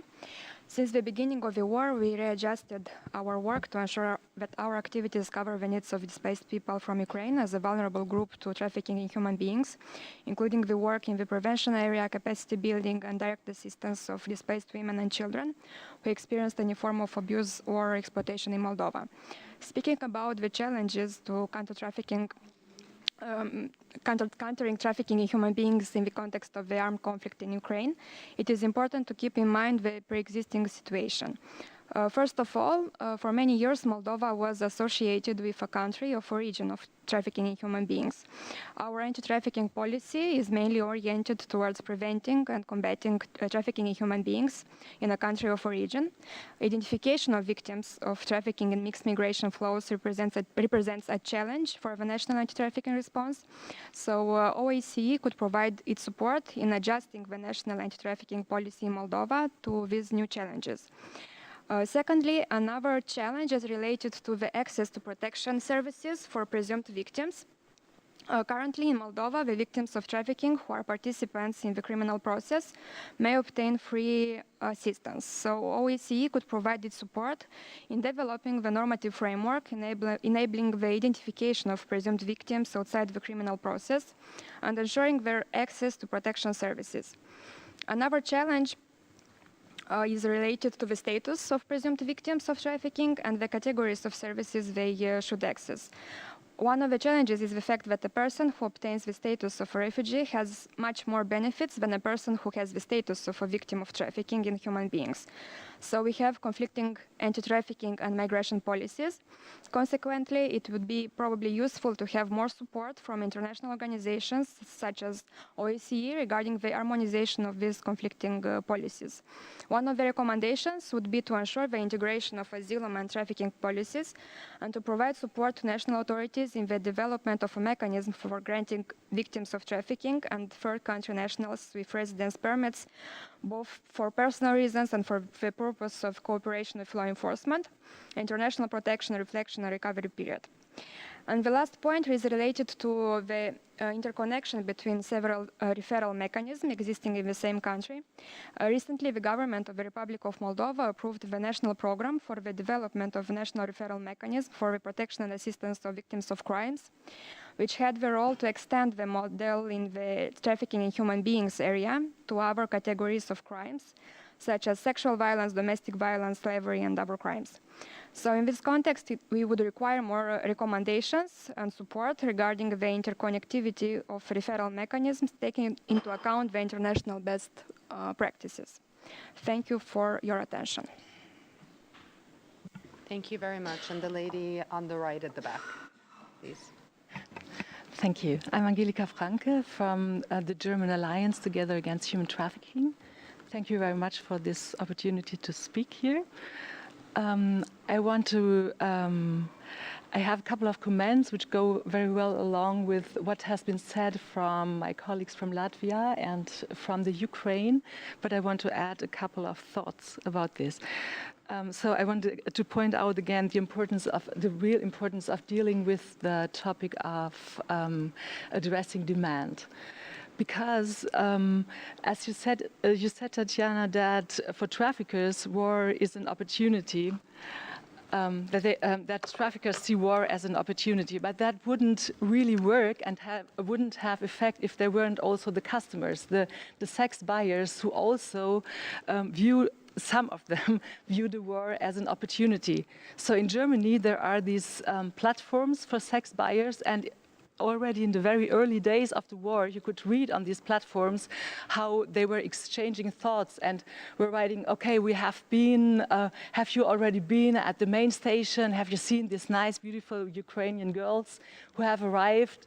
And hopefully they want to gain some more pocket money for themselves. And as maybe most of you know, in Germany we have this law that criminalizes sex buyers who misuse the so-called services of victims of trafficking, but still on these same platforms you can read how sex buyers exchange thoughts and talk about women they misused, who already showed signs of having been violated, who didn't speak German, and they said, oh, you could see that they actually didn't want it, but they still did it, and they had no issue with this. So I want to point out that this law, it doesn't work. I know that it is discussed at the European level right now to make this law obligatory for the EU members, but it doesn't work. This law is in place in Germany it has been in place in Germany since 2016, and the BKA, that's the Federal Criminal Police, they provide the most reliable statistics we have right now in Germany. They talk about one single case where investigations in such a case have been completed, and that doesn't mean that this person has been convicted. But as I already said, on the platforms, we read about many sex buyers who see that they have to do with victims of trafficking, with persons who don't want. So I want to stress at this platform that we really need some further legislation, some more comprehensive legislation than just this law, which is just capable somehow to clean our conscience and to help us hide behind it and show that we do something against demand. We need some more comprehensive legislation, and I think, like my colleague from Latvia has already stressed, there are examples in Sweden, France, and so on. And I just want to reiterate that it's really important that we go in such a direction, in a more comprehensive direction. Before I give the floor to the next speaker, we're going to count the number of hands. Okay. The lady in the white right there. Thank you, Madam Moderator. Anna Pogwist, EU delegation to the OSCE here in Vienna on behalf of EU member states. And we would also like to thank the speakers for their very moving remarks. We agree with speakers that existing forms of trafficking and vulnerabilities are exacerbated in war situations, such as the ongoing Russian aggression against Ukraine, which we condemn in the strongest terms. And we can only echo the comments of our UK and Canadian colleagues and other speakers also about the sole responsibility of Russia for this senseless war. As majority of persons fleeing Ukraine are women and children, a gender and child-sensitive approach to protection is crucial. The EU and its member states stand in solidarity with Ukraine in these dark hours. We welcome almost 4 million Ukrainians and will continue to provide protection to those seeking shelter until this senseless Russian war ceases. And we thank Mrs. Patton for mentioning the EU tools in response to the situation, including the EU anti-trafficking strategy and the temporary protection directive measures. We'd also like to note that the EU has set up a solidarity platform to ensure implementation of the temporary protection directive and to coordinate operational responses, including the development of standard operating procedures for the reception and support of children.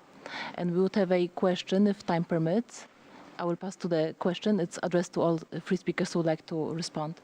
In states neighboring a non-conflict, how can border authorities connect NGOs to individuals at risk of trafficking? And what can we do more to include survivors' perspective into prevention efforts? Thank you. Thank you so much. And I'm sure our speakers would be happy to address this at the end of the session. May I ask any participating state delegations, if they wish to exercise their right to reply, please let my colleagues know behind in the sitting behind us. I would also like to remind the participating state delegations that the speakers list for the closing session is open all day, and I would like to invite them to sign up by informing the table behind where I'm sitting. With that, I would like to invite the lady to the left. My name is Julia Sachenko, and I represent A21 Ukraine. Working for 10 years in the field of combating human trafficking in Ukraine, and now being a refugee myself, and helping other refugees in Poland, I can say that a lot has been already done by the governments and NGOs everywhere across the Europe. And on behalf of the refugees, I want to say thank you to everyone who does at least something for the Ukrainian refugees these days. However, we have identified several points, gaps in the legislations, as well as in the referral mechanism and the work of NGOs that I would love to talk a little bit today. I'm talking about specific situations, cases that we had to deal with personally or through the stories of refugees. Due to the lack of time, I can focus our attention only to a few of them. So first of all, the third country nationals. More than 100,000 third country nationals have entered Poland from Ukraine after the beginning of the war. And I'm sure that there is a big number of those people in other European countries as well. Many of them do not find support in the host countries. Their documents are artificially withheld, sometimes until almost the end of their legal stay in the country. And the embassy and their embassy only offer them to go to their home countries. Many are not ready to take this step and would rather stay in Europe illegally than leave for their home countries. This means that they will be out of the system. They will live and work illegally, which means they are potential victims of trafficking. In addition, they also receive offers in Facebook and different online channels with messages of this nature. We invite you Accommodation is free, work in a hotel, and small assignments. For more details, inquiries about these small assignments, the offer is closed and deleted. Under this, basically, sex trafficking, drug trafficking, and any other criminal industry can be hidden. The next point is unaccompanied minors, and we have been talking about this already a little bit today. And there are reports of traffickers targeted parentless children fleeing Ukraine. And there is a legislation gap here, legislation conflict here that has already been mentioned a couple of times. The law of Ukraine allows citizens aged 16 and over to travel abroad without the supervision of the guardian. However, in Europe, in most of the countries, they are still considered minors. Such a minor must find and register a legal guardian. It is also clear that sex offenders with predilection for child victims are drawn to these cases. And we are aware of 2 such UK nationals, and this is likely replicated across the EU. The next point I would like to highlight is the level of service delivery. In the process of testing and vetting counter-trafficking hotlines in 18 countries, we called about 100 hotlines, and we found that many lines are not free of charge for subscribers, for callers, for those who call. Many do not have Ukrainian or Russian speaking operators, and some do not even work 24/7. They only work 2 or 3 hours a day. For a victim in exploitation situation to report his case is becoming a huge problem. And this is something that we need to pay attention to as well. And also stigma and discrimination. In addition, even among NGOs, there is stigma and discrimination. And we will never win this, the trust of the survivor woman if we will believe and we will never protect her rights if we will believe that, that Ukrainian women are interested in prostitution, or it's a good solution for them because they earn money and get an interesting experience abroad. From my expertise, not a single victim of sex slavery is dreaming about sex slavery, was dreaming about sex slavery before getting there. And therefore, taking into consideration such an unprecedented level of refugees vulnerable to human trafficking, I call on countries to take the following steps. And the legislation of Ukraine must be brought into line with European legislation in order to avoid the threat of trafficking and exploitation to unaccompanied children. A secure and confidential system must be developed to register and track unaccompanied children. If you could finish up. Yes. Just the last point. The comprehensive solution should be developed to support citizens of third countries and hotlines, like ideally, as already was mentioned, the one unique hotline would be a great solution. And the staff must be trained, and no form of discrimination and xenophobia must take place. Thank you. Thank you for pointing out again and reiterating what Mr. Yiannopoulos has said before about having one hotline, one source of information that is available, working, ready to respond in appropriate languages at all time, versus different hotlines with different information, those that are trusted, not trusted, with information not interconnected. I think that's something that is important and needs to be addressed throughout. Gentleman here at the front.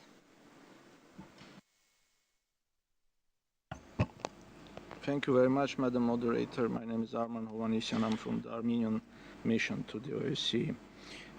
In the context of countering trafficking in human beings in armed conflicts, in addition to different phenomena mentioned by the speakers, I would like to specifically focus on 2 specific aspects of trafficking which we have encountered recently in the context of the Nagorno-Karabakh conflict.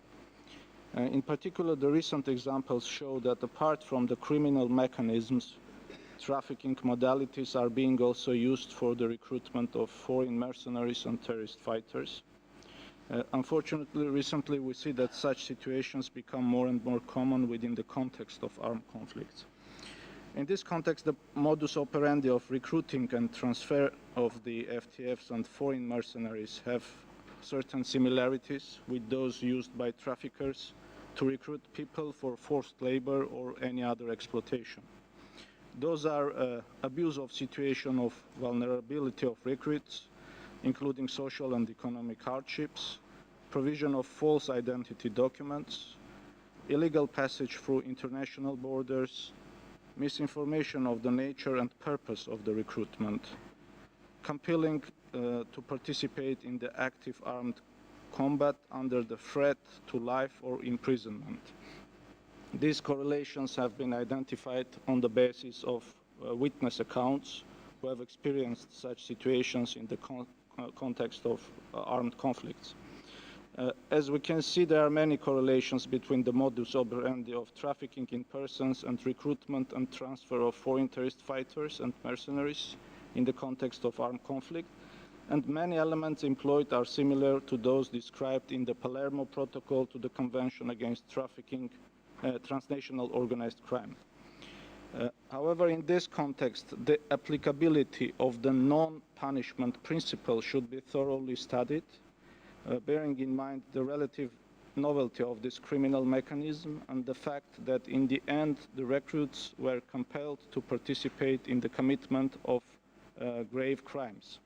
And the second important aspect that we would like to bring to your attention is the causal link between the trafficking in human beings and the enforced disappearance, which is also recognized by the UN Special Rapporteur on Trafficking in Persons, especially women and children, as well as by the UN Working Group on Enforced and or Involuntary Disappearances from the standpoint of their respective mandates.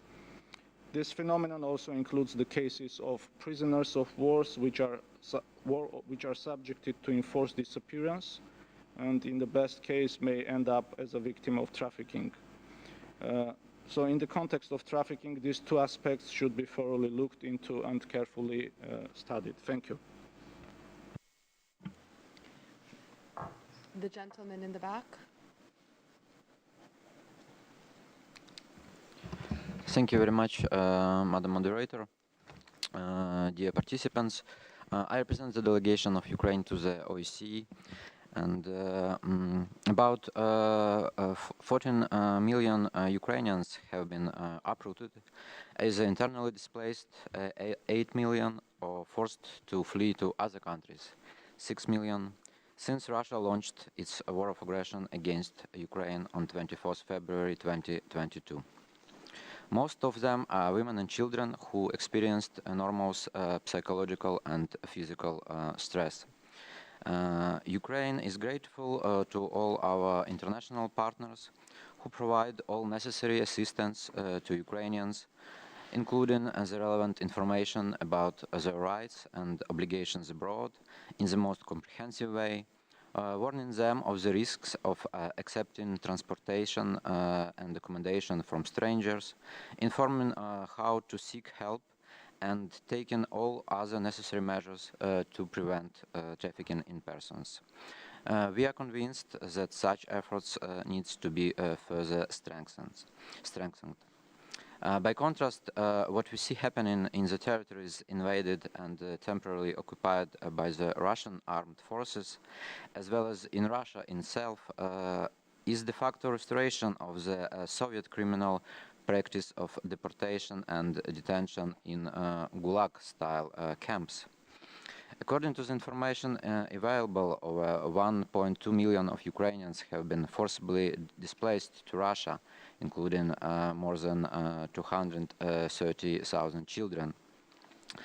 Russia is forcibly relocating people from cities that are being systematically bombed by its army to its most remote regions, to Siberia and the Urals. The goal is clear: to abuse intimidated people, for feeding Russian propaganda machinery, and further fooling Russian society about the real course of Russia's actions in Ukraine. In real life, These people forcibly displaced to Russia face threats, poverty, violence, and coercion to slander Ukraine. Women and children are subjected to abuse, labor and sexual exploitation, trafficking in persons. According to the available information, which was also recently confirmed in the Moscow Mechanism report on Russia's war crimes in Ukraine, tens of thousands of people have been forcibly placed to the filtration camps in order to use them as hostages and put more political pressure on Ukraine. In these filtration camps, people are fingerprinted and asked about their loyalties, ties to the Ukrainian military or government. Russian soldiers are checking victims' telephones and use intrusive methods of inspections. There are many reports of ill treatment, torture, intimidation, and rape. Afterwards, those people are being redirected to depressive parts of Russia, for example, Sakhalin. They receive documents with prohibition to leave Russia for 2 years. We believe that such actions of the Russian Federation are in clear violation of the international humanitarian and human rights law, in particular the Geneva Conventions. And we would like to take this opportunity to call on the OSCE structures to pay priority attention to monitor, report and address the real situation of all those Ukrainians forcibly deported to the Russian Federation because they have no means at all to help themselves and defend their rights. I thank you for your attention. For those who still wish to take the floor, can you raise your hand one more time? Do you see everybody? Okay. Please. Thank you, Madam Moderator. I'm with the Permanent Mission of Romania to the OSCE. As a neighboring country to Ukraine, we have been witnessing more than 1,600 crossing of Ukrainian citizens into Romania since Russia's war of aggression has started. And I want to use this opportunity to thank all the representatives of the civil society that provided examples of best practices, but also pointed to shortcomings and provided us with recommendations. I will pass them to our authorities back home. I addressed yesterday some of the measures that were taken, mostly in connection with unaccompanied children and access to education. I would like just to highlight now maybe the part that we have actually one website with all the relevant information that has been made operational by the government with the support from the civil society and international organizations, including UNHCR. And this website is in Romanian, English, Ukrainian, and Russian languages and provides information on entrance and transit corridors, asylum procedure, and services for refugees. There are, on top of that, information materials at the border, including in Ukrainian languages, which contain emergency telephone numbers and the information about asylum centers.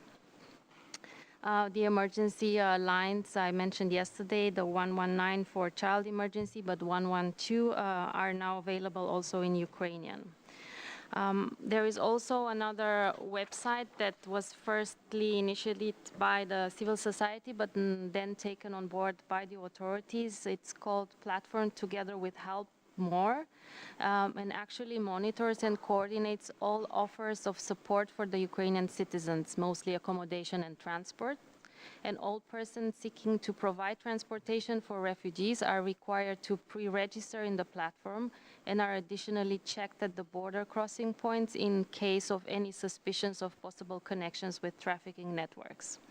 Blue dot centers that were mentioned also in the intervention of the introducers have been set up in several cross-border points with the support of UNICEF.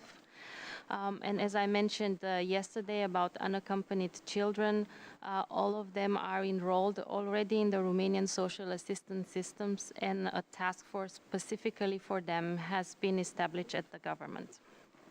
In addition, our National Authority Against Trafficking in Persons carries out informative and training courses for all the civil servants who might interact with potential victims regarding their conduct in such situations. Thank you very much. Thank you. The lady in white on the right side. Thank you so much, Madam Chair. Just to echo some of the things that have been said already, the need for standardization seems to be a common need. My name is Ioana Bauer. I'm from Romania. Eliberare, we're also the chairs of the specialized task force against human trafficking. We have 22 specialized organizations that are a part of this task force. We are also coordinating along with IOM and UNHCR the task force on human trafficking in Romania. So going back to the need for standardization, it keeps coming up, and it's something that has been said over and over again from the information provided, so that we don't create more chaos and we don't send people on wild chases after help that may or may not be relevant to them, to the indicators of potential cases of human trafficking. And here we already have a tool that all of the OSCE member states have agreed upon. It's the Nrm Handbook, which we're also going to be discussing in the side event that's going to start at 1:15. And we hope to have as many of you present there. But basically, there's agreed indicators when it comes to this. In Romania, one of the first things that we did alongside the government, the International Organization for Migration, and the Department for Emergency Services, was to reiterate what the indicators for human trafficking cases are with the border police, because the border police was not included in the official pathway when it comes to the referral mechanism, specifically in Romania. We had these indicators that now are being deployed every time a border police official is logging into their system. This just pops up, and we actually had cases that were referred to the civil society organizations as a result of that. Also, the whole idea of the status of victims, presumed victims or potential victims, this would also be solved by applying these specific indicators, because we would have victims that are recognized in one country that would be able to benefit from the same rights and assistance services in any country they choose to go and receive that assistance. And the last point, again, just echoing that has already been said, we have been discussing the need for a EU-wide helpline when it comes to human trafficking. There are neighboring countries that do not have a 24/7 helpline that is functioning. There's different initiatives, different CSOs that are trying to find solutions for this. At the same time, we need something universal, or at least EU-wide or pan-European, and this could be a great momentum to revisit that. Thank you. Thank you. So this would be the last opportunity. If you'd like to speak, please raise your hand. Is there any hands? Okay, I see a hand in the back. And if you would like to exercise your right to reply, please inform the desk behind me. So the gentleman at the back. Thank you, Madam Moderator. Hello, everybody. I am Samir Garev, participant of the Ministry of Internal Affairs of Azerbaijan Republic. Dear participants, I would like to bring the attention to the participants the challenges faced by Azerbaijan in issues of human trafficking and enforced disappearance, which my country has faced as a result of Armenian aggression in 1990s. According to the State Commission of the Republic of Azerbaijan on presence of 4 hostages and missing persons of Azerbaijan, Republic of Azerbaijan, as a result of war in 1990s, 3,890 Azerbaijans went missing, and their fate still remains unknown. Among these missing people, 3,171 are military servicemen and 719 are civilians, including 71 children, 2,067 women, and 326 elderly. Moreover, among those missing, 372 civilians, including 29 children, were kept in hostage. According to the witnesses of 1,480 former Azerbaijan prisoners of war, including 224 children, in a grave violation of international humanitarian law, including the Geneva Convention of 1949. The Azerbaijan prisoners of war were tortured, ill-treated. To keep to the topic of the session, countering trafficking in human beings in the context of armed conflict. Thank you. I think it is relative. Ill-treated, subjected to a sexual and labor exploitation, and held in degrading conditions. Criminal investigations proved that 35 people were responsible for degrading treatment and torture against the Azerbaijan prisoners of war and detained. One of the most terrible crimes committed by Armenia is the massacre perpetrated by its armed forces in Khojaly on 26 February 1992. This is a result of bloodthirsty attacks and capture of Azerbaijan town of Khojaly by Armenian armed force. 630 Azerbaijan civilians were brutally killed, including 106 women, 63 children, and 70 elderly people. Another 1,000 people were wounded. 1,275 residents of Khojaly were taken hostage, and 150 people went missing. Moreover, these 77 out of 121 children who have been taken into captivity at the time of the Khojaly massacre and later released from Armenian capture became persons with disability. 180. May I ask you to stick to the topic on countering trafficking in human beings in the context of armed conflict? Okay. Thank you. Children lost on their parents, and 25 children lost their both parents, thus laid under the higher risk of becoming a victim of trafficking in human beings. The crimes committed in Khojaly were not isolated or sporadic act, but an integral part of Armenia's widespread and systematic policy and practice. Azerbaijan civilians in many other villages and cities of the country were subjected to similar massacres by Armenian forces.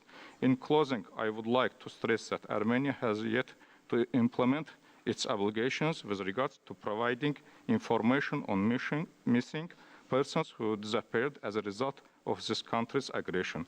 This is important for healing the wounds of the former conflicts. Thank you for attention. I would like to give the floor to Armenia for their right of reply. Thank you, Madam Moderator. It was not the intention of my delegation to derail the topic of our discussions from the trafficking to some other issues. Unfortunately, it is the case perhaps the delegation of Azerbaijan does not distinguish the trafficking from other topics. But since my country was mentioned in quite, appalling related to some kind of false narratives, I have to reply to the accusations of the Azeri delegate that it is quite disappointing that in an attempt to cover up its wrongdoings and to whitewash its war crimes and violations of international humanitarian law and international human rights law, Azerbaijan yet another time resorts to old, recycled texts and propaganda for multiple use. I don't want to waste your time here and to speak about the events in Khojaly, which my delegation has responded on numerous occasions. I just would refer you and the delegation of Azerbaijan to the articles and interviews of their late President Mutalibov regarding the events in Khojaly.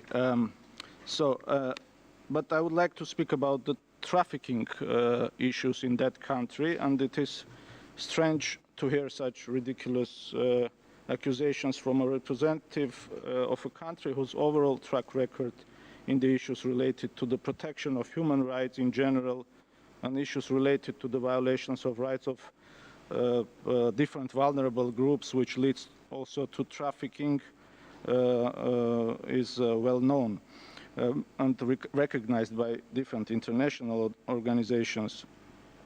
It is widely known that the law enforcement officials in Azerbaijan has a tendency to see potential cases of human trafficking as mere labor disputes between the worker and the employer, which is explicitly recognized in the judgment of the European Court of Human Rights in the case of Zoletic and others versus Azerbaijan. I thank you, Madam Moderator. As we're drawing to the close of the session, I would like to give the floor for about 30 seconds each to our introducers I would like for any final thoughts. So if we could start with... I'm sorry, Madam Moderator. Thank you so much, Tatiana. I would really like to take this opportunity to thank all the speakers for shining the spotlight on victims of trafficking, on the scale of the trafficking. I apologize, I need to find out. Is this a point of order or the right to reply? Request for a right of reply.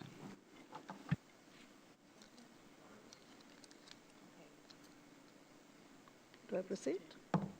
Okay. Yes, I was just saying I would really like to take this opportunity to thank all the speakers, especially the NGOs present in the room for shining the spotlight on this very critical problem, because I was in Moldova, I was in Poland, and I think all the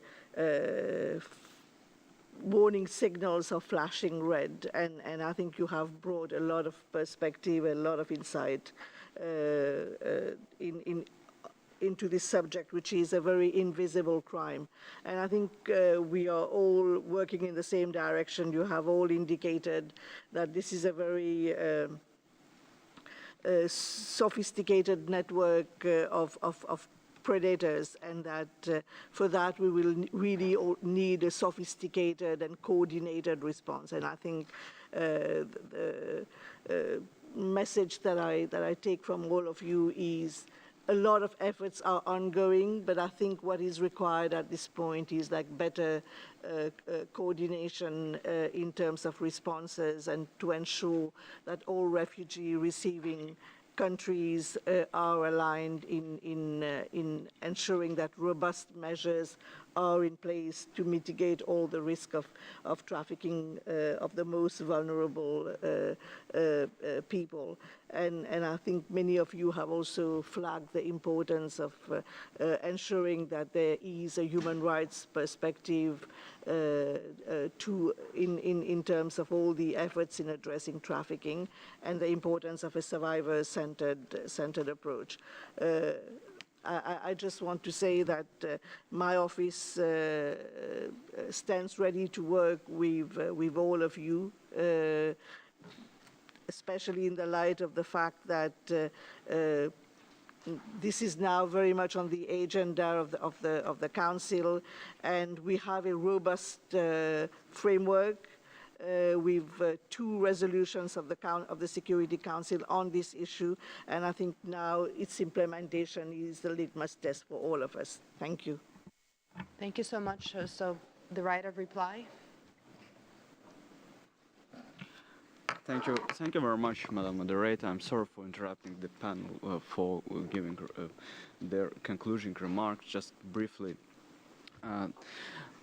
with regard to what we have, the discussions between my delegation of Azerbaijan, and delegation of Armenia, briefly going. First, I would definitely disagree when it comes to the figures that my colleague before the intervention of Armenian representative made, that has nothing common with today's topic, because we're in a strong opinion that these figures demonstrates the high scale of those who went missing, and in the same time when their fate is still remain unknown, we don't know what has happened to them. Has they become subject of torture, or they become subject of human trafficking?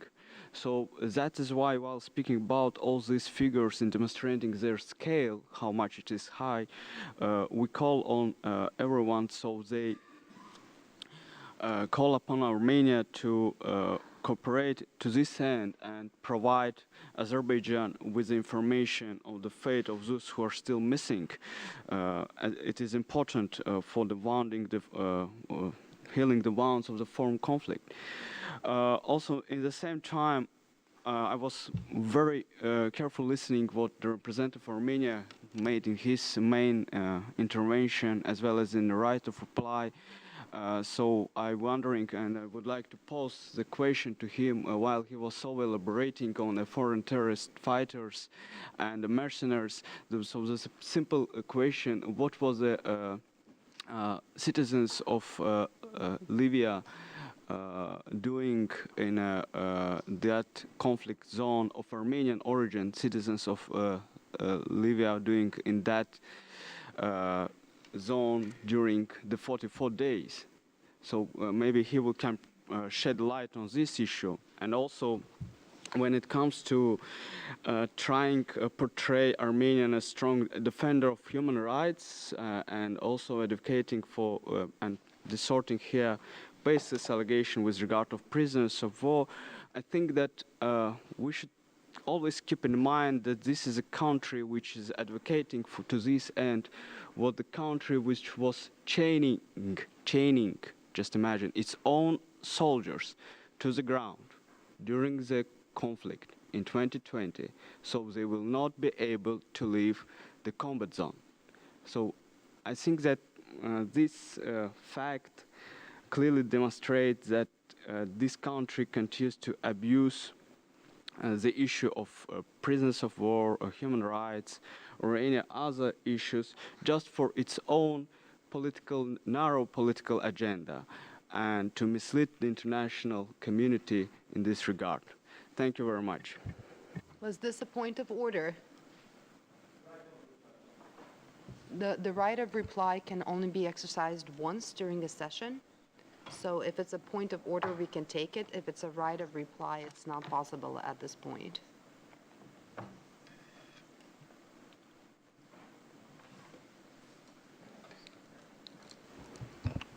I was going to reply to the particular questions that were posed to me, madam.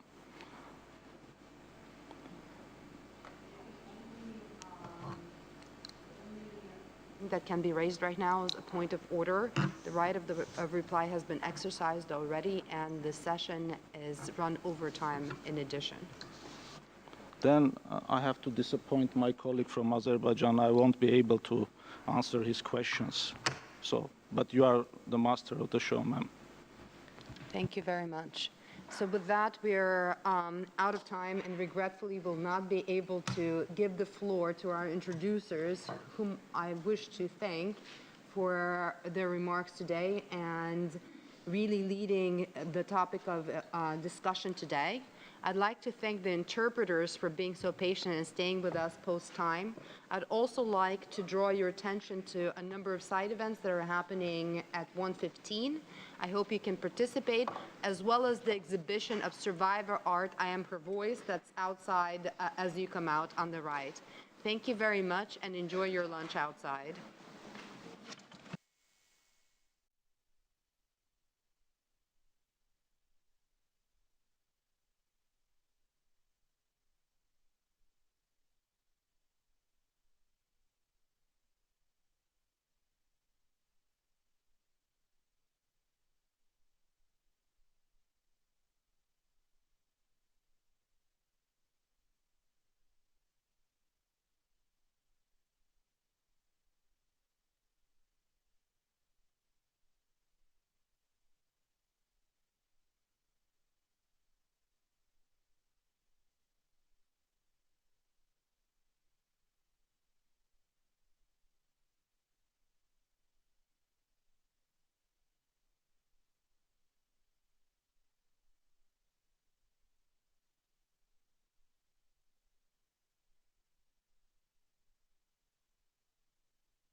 Good afternoon, everyone.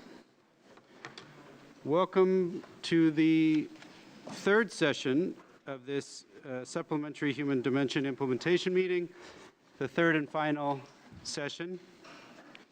I'm Val Ritchie, the OSCE Special Representative and Coordinator for Combating Trafficking in Human Beings, and it's a real pleasure to be with you today. The topic of this session is combating trafficking in human beings in cyberspace. Certainly an appropriate topic to conclude the conference on, given the number of times that we've heard about the intersection between trafficking and technology over the course of the last 2 days.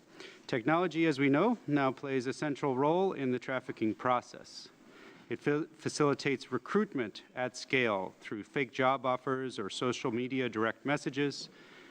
It helps with advertisement of victims, including children who are often advertised on sexual services or pimping websites. It enables control over victims. For example, video material of abuse can be stored and used to blackmail victims. And of course, it helps with exploitation, creating new methods for profit for traffickers. It also facilitates and incentivizes demand, making it very easy for users to access what they are looking for.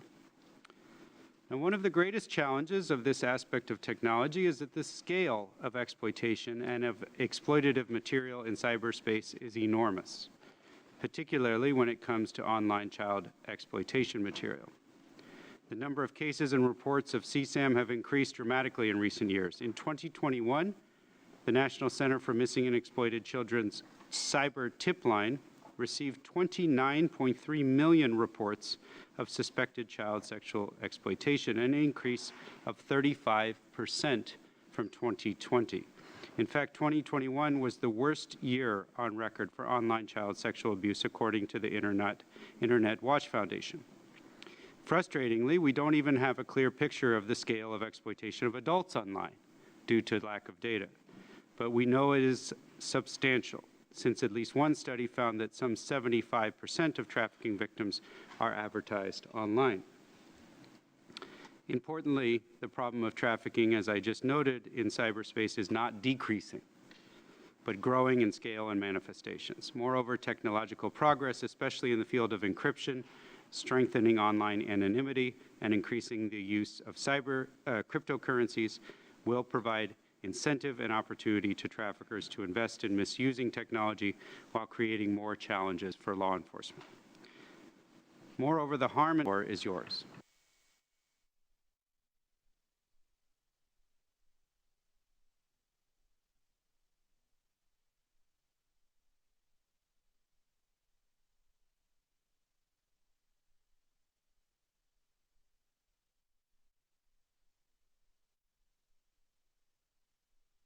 Leila, would you mind holding for just a moment, as I don't know that we have audio. Do we have? Okay, just a second. Leila, just a moment while we sort the audio problem.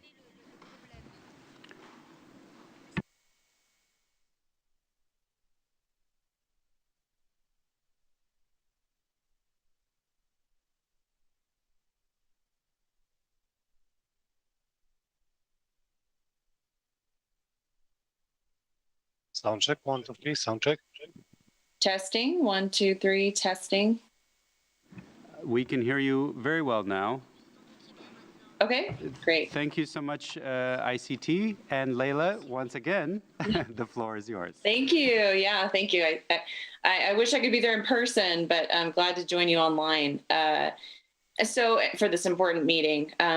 So the public and those in the media often assume that sex trafficking online is something that's only happening in the darkest corners of the internet, but nothing could be further from the truth. In fact, sex trafficking, rape, and other forms of non-consensual criminal content are proliferating on the most popular mainstream porn sites in the world that are part of the big porn industry. And yes, there is a big porn industry, just like there's big tobacco and there's big pharma. For example, in December of 2020, Pornhub was the largest and most popular porn site in the world, boasting 47 billion visits to the site per year, 130 million visits to the site per day, 4.6 billion ad impressions on that site daily, 6.8 million videos uploaded every year. It would take somebody 169 years to watch if you watch those videos back to back. This site was part of our pop culture. They had billboards in Times Square and massive PR campaigns around the world for things like their efforts to save the bees and clean the oceans. But all of this was just a cover-up for a bustling marketplace of illegal content.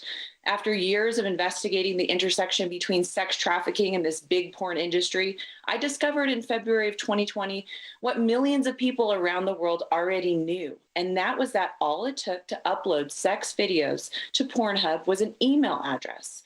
No ID to demonstrate that those in the video were not underage teens or tweens or younger. No consent form to attempt to confirm that this was not a rape or trafficking victim in those videos. And because of this, the site became infested with videos of real sexual crime scenes, including sex trafficking, spy cam videos, rape, and other forms of non-consensual abuse.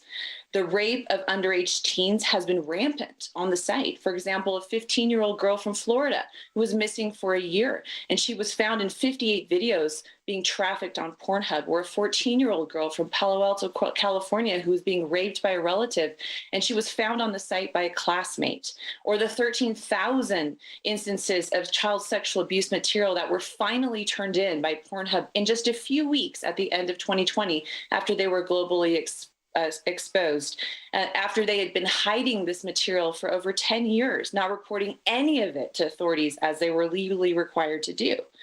And it's important for all of us here to recognize and continue to repeat that as per definition, any minor that is used in a commercial sex act, meaning anything of value is being exchanged by any person for that sex act, is a victim of sex trafficking. All videos on big porn sites are commercial. Therefore, every minor used in those videos is a victim of sex trafficking. The notorious Girls Do Porn sex trafficking operation that trafficked over 100 women was a partner channel on Pornhub for years with 600 million views and over 800,000 subscribers. Similarly, Check Casting was a trafficking operation that was monetizing its content on Pornhub. They had over 64,000 subscribers, and its parent account had almost 1 billion views on the site. Over the last 2 years, Pornhub has been exposed and condemned for sex trafficking. They were cut off from all major credit cards, and they had to delete 80% of the site, totaling 10 million videos. But even so, to this day, Pornhub still only changed its upload policy to start verifying the ID of the uploader, but not the individuals who were in those videos. Thus, even today, the site is full of illegal content. I mean, only a couple weeks ago, I easily found the account of a man in San Antonio who was admitting to trafficking young, vulnerable teens, tricking them into commercial sex acts for a bite to eat, a shower, or $10. Make no mistake, though, Pornhub is not alone. Its largest competitors are also not verifying the age or consent of those in the millions of videos on those sites. Take X videos, for example, which since the recent crippling of Pornhub is now the 10th most trafficked website in the world and the most trafficked porn site in the world. Today, anybody can upload a sex video to that site with only an email address for verification. And at this moment, that site has over 10 million searchable videos. So what's the solution? Let's first discuss moderation. Leaked internal documents showed and the testimony of employees from MindGeek demonstrated that they only had 30 to 33 moderators working per day on all of the most popular PornTube sites in the world that they own, including Xvideos, GayTube, RedTube, Tube8, YouPorn, Pornhub, and more. Pornhub only had 6 moderators per shift, watching up to 1,200 videos per shift, 8-hour shift, and they're scrambling to hire more moderators right now. Xhamster, one of Pornhub's largest competitors, was exposed in 2020 for only having a small team of volunteer, unpaid moderators looking at videos, some of them who reported that they were self-described as porn addicts who had uploaded non-consensual videos to their own accounts on the site. But let's not fool ourselves, because increasing moderation or increasing the skills of the moderators will not solve this problem, because no human and no AI can tell the difference between a 15-year-old nude body and an 18-year-old nude body on any consistent basis. They can't tell the difference between a rape video or a video of rough sex, for example. This means that moderation is essentially a guessing game on these user-generated porn tube sites. That is why we need both governmental policy change and corporate policy change that requires the reliable verification of ID and age for every video and image that is uploaded to a user-generated porn site. Sex trafficking is a transactional crime. It is a crime that is enacted for the purpose of generating income for traffickers. In the case of big porn, the real money makers, thus the big traffickers, are the corporations like MindGeek, WGCZ, and Hammy Media, who themselves are earning most of the profit from the distribution and monetization of these millions of free porn videos. Financial institutions and corporations like Visa and MasterCard must adopt anti-trafficking and anti-CSAM policies for these sites in the same way they have anti-money laundering policies. No corporation should be doing business with a user-generated porn site that is not verifying the age and the ID of every individual in every video. Financial sanctions is how governments effectively rein in other governments who are bad actors. Similarly, financial sanctions can be used to effectively rein in bad corporate actors engaged in trafficking. Governments around the world should also adopt child protection and anti-trafficking policies that require age verification and unambiguous informed consent verification for porn sites. Just days ago, members of parliament in the UK attempted an amendment to add age and consent verification requirements for porn sites to the online safety bill, but it was voted down by the opposing political party. This is unconscionable. This is not a political issue. This is a human issue, and it needs to be treated as such by lawmakers. Age and consent verification is not a new or novel concept. It's been in place in the United States since 1988 because it's always been known that without those kinds of regulations, the porn industry will be awash with illegal content. But those laws need to be enforced, and they need to be updated to keep up with the digital age. I agree with the OSCE recommendation for age verification for persons depicted in, persons uploading, and persons viewing sexually explicit material, as well as consent verification for any sexually explicit content prior to its distribution. These should be the bare minimum standards for user-generated sexually explicit content being distributed worldwide. Thank you. Thank you very much, Lila, first of all, for your incredible dedication to this issue and to taking on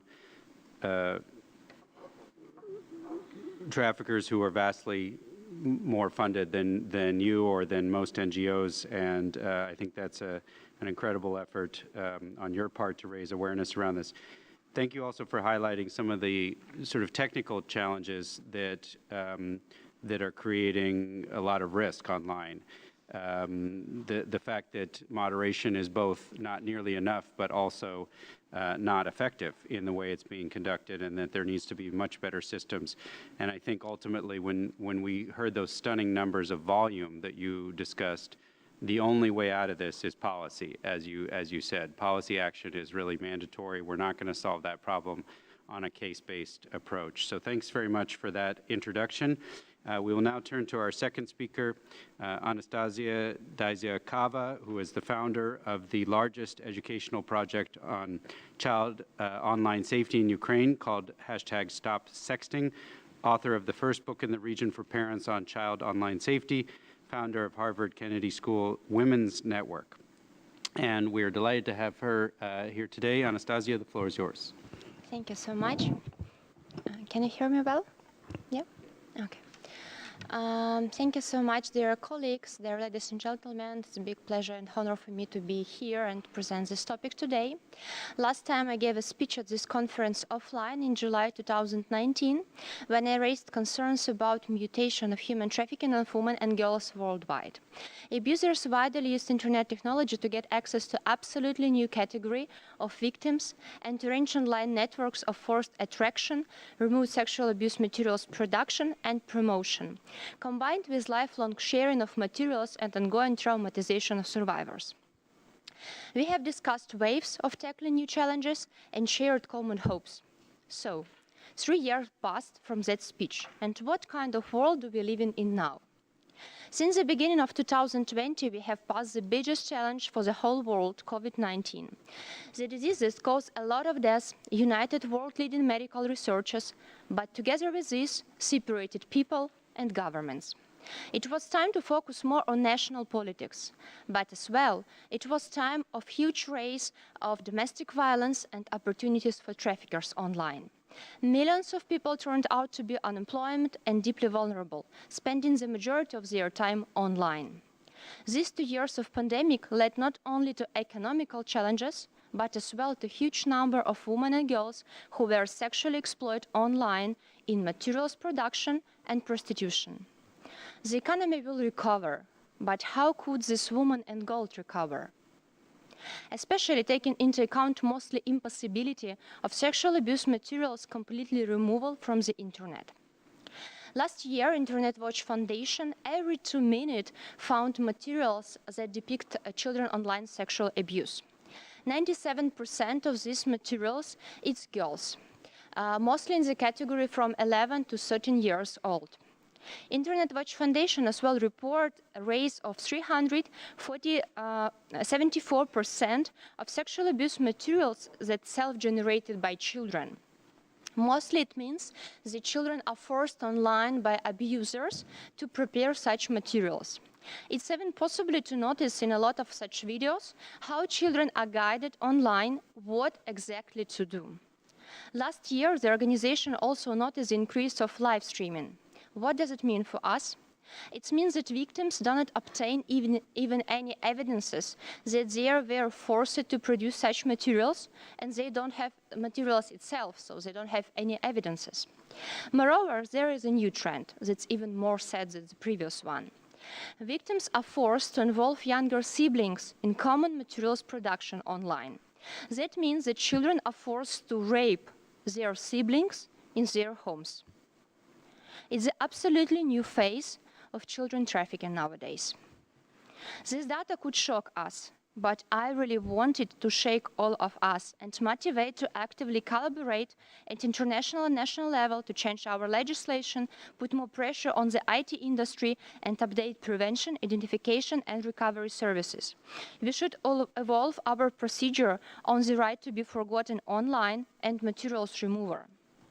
We must be prompt, but not only because every minute of our delay costs human lives, but because a new reality is around the corner, meta reality. Meta is a challenge, but as well an opportunity. It's time of in time the social network and online platform created, nobody in the world had any idea that it would be used for trafficking or sexual abuse. So now we have to be reactive. But in the case of Meta, all of us really know that this new world will be used for trafficking and abuse. So we have a chance to be proactive and arrange prevention rules from the beginning. As we see, since my last speech in 2019, the world hasn't turned out to be a safer place for people. It's a place with new disease, with new opportunities for criminals. Together with this, all of us had a hope at the beginning of this year when the vaccination reached the world scale. We hope that the darkest time for our civilization has passed. But how wrong, how really naive all of us was. The biggest beast was around the corner, preparing for taking not only people's dignity, health, or life, but as well totally destroy democratic values and background of whole our civilization. For the whole my life, I will remember 5 a.m. February 24, waking up by bombing of my city, and my mom call, war began. 40 million of Ukrainians will remember this morning for the whole their life. The morning when Russia began genocide in Ukraine and blackmailed democratic countries with energy and food, resources, as well as nuclear weapon. Since that morning, 5,110 civilians were killed by Russia through bombing hospitals, maternity homes, children clinics, schools, civil building, child care center, shopping malls. And during lunch today, colleagues asked why our children don't go to school in Ukraine. They just cannot, because Russia bombed our schools. We cannot send our children back to school. We should stay at education online as the whole world during COVID. Some of Ukrainians were raped and killed by Russian soldiers at home in front of their parents and children. It's only data that we know. We do not have any information about people murdered and killed in occupied territories and filter camps. Let's finally be honest. This darkest time is not time for being too diplomatic. There has been war in Ukraine since 2014. But someone really wanted to peace, or were too terrified, or maybe dependent. Because I really don't want to believe that it was some international interest not to see in Russian army for all these years in Crimea, Donetsk, and Lugansk. 353 children were killed since 24 February. And it's people who were not brave enough to react in 2014. So now all Ukrainian nations have to be brave nation, have to take up every night for the last 146 days because of bombing alarm. The nation with the leading world IT industry should sleep in bomb shelters. Our businessmen, signers, scientists, teachers, volunteers stand to protect our country in army. The war in Ukraine is now like a cancer. You can make a look that there is no symptoms, no Russian troops in Ukraine since 2014. But the truth someday will go out, and then through the whole body, the whole Europe, as we discussed with you yesterday and today the whole day. What we have now, more than 1 million of people became refugees, 7 million internally displaced, 1.5 forcibly displaced to Russia. Huge unemployment in the country is combined with the closing of a lot of businesses. Ukrainians are targeted by human traffickers at every step, at the border, by transportation, accommodation, searching for work. It's incredibly difficult for Ukrainian women, and I have a lot of friends with small children, to find apartments around Europe because of the legislation that expected to protect refugees. Local people don't want to give a flat to these families because they don't know how to behave, if these people will pay, if they can take this flat back. So it's as well point that we have to think about refugees and these opportunities even for people who can pay for these flats. But one more truth for today is that Ukraine has an incredible future. And not only because of our strong and brave men and women who are fighting for our freedom and dignity every minute we are sitting here, but because of our children who are playing tricks with adults in the yard, taking their legacy, son, paints, just to get money and donated to army, to buy new Bayraktar or Helms or tourniquet or something like this. Our children who dance the last graduation waltz on ruins of their loved school. Millions of children lost their friends and connection, socially isolated because of being refugee in other countries or internally displaced in other regions. What does it mean according to human trafficking? That means that they will try to find new friends online, but often will targeted by traffickers or Russian army to be forced to produce child sexual abuse materials or give military data. The darkest winter, Tuesday, my husband voluntarily turned from wealth management businessman to sniper and formed a battalion of 500 people to protect our dignity and future. And right now he is fighting on east of our country. Thanks to the incredible work of our telecommunication industry, we can communicate and rarely talk. Moreover, thanks to this technology, 24/7, the whole world can see our strengthening and braveness. And be honest, sometimes I feel like a person of online reality show, because the whole world watching what's happened, but doesn't do all that they can to stop the deaths of our children, our men and our women, who are protecting not only our children and our future, but as well the security of Baltic countries, Eastern Europe and the whole region. Slava Ukraini! Anastasia, thank you for sharing your personal reflections on your experience in this hard and difficult times, and particularly for your advocacy for children, highlighting the impacts of war on children, but also the impacts of exploitation and the intersection with technology. Raising once again, I think, a crucial question around why more is not being done to prevent and to respond to the exploitation of children, when we know that it has increased to a third of victims, that the explosion of online child exploitation, as was highlighted in the previous presentations, has reached new heights every year. Efforts are not enough, and the problem grows worse. Something to reflect on as we continue this conversation. We turn now to our third introducer, Regina Lee Jones, who is a survivor leader and member of the really important ODIHR International Survivors Trafficking Advisory Council. She has a bachelor's in psychology and is currently undertaking another bachelor's in digital forensics. She works in the Norwegian Labor and Welfare Administration. We're delighted to have her with us today. Regina, the floor is yours. Thank you. Is it okay if I just talk like this? Yes. Yes. Maybe slightly closer. Yeah. Good afternoon, dear participants.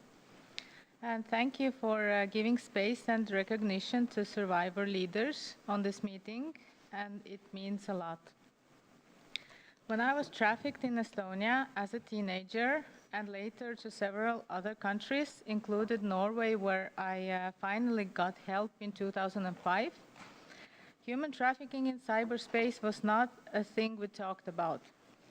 But today, the internet has become a whole new arena for this crime. It is, however, surprising to find that cybersecurity strategies have not taken human trafficking specifically into their consideration yet.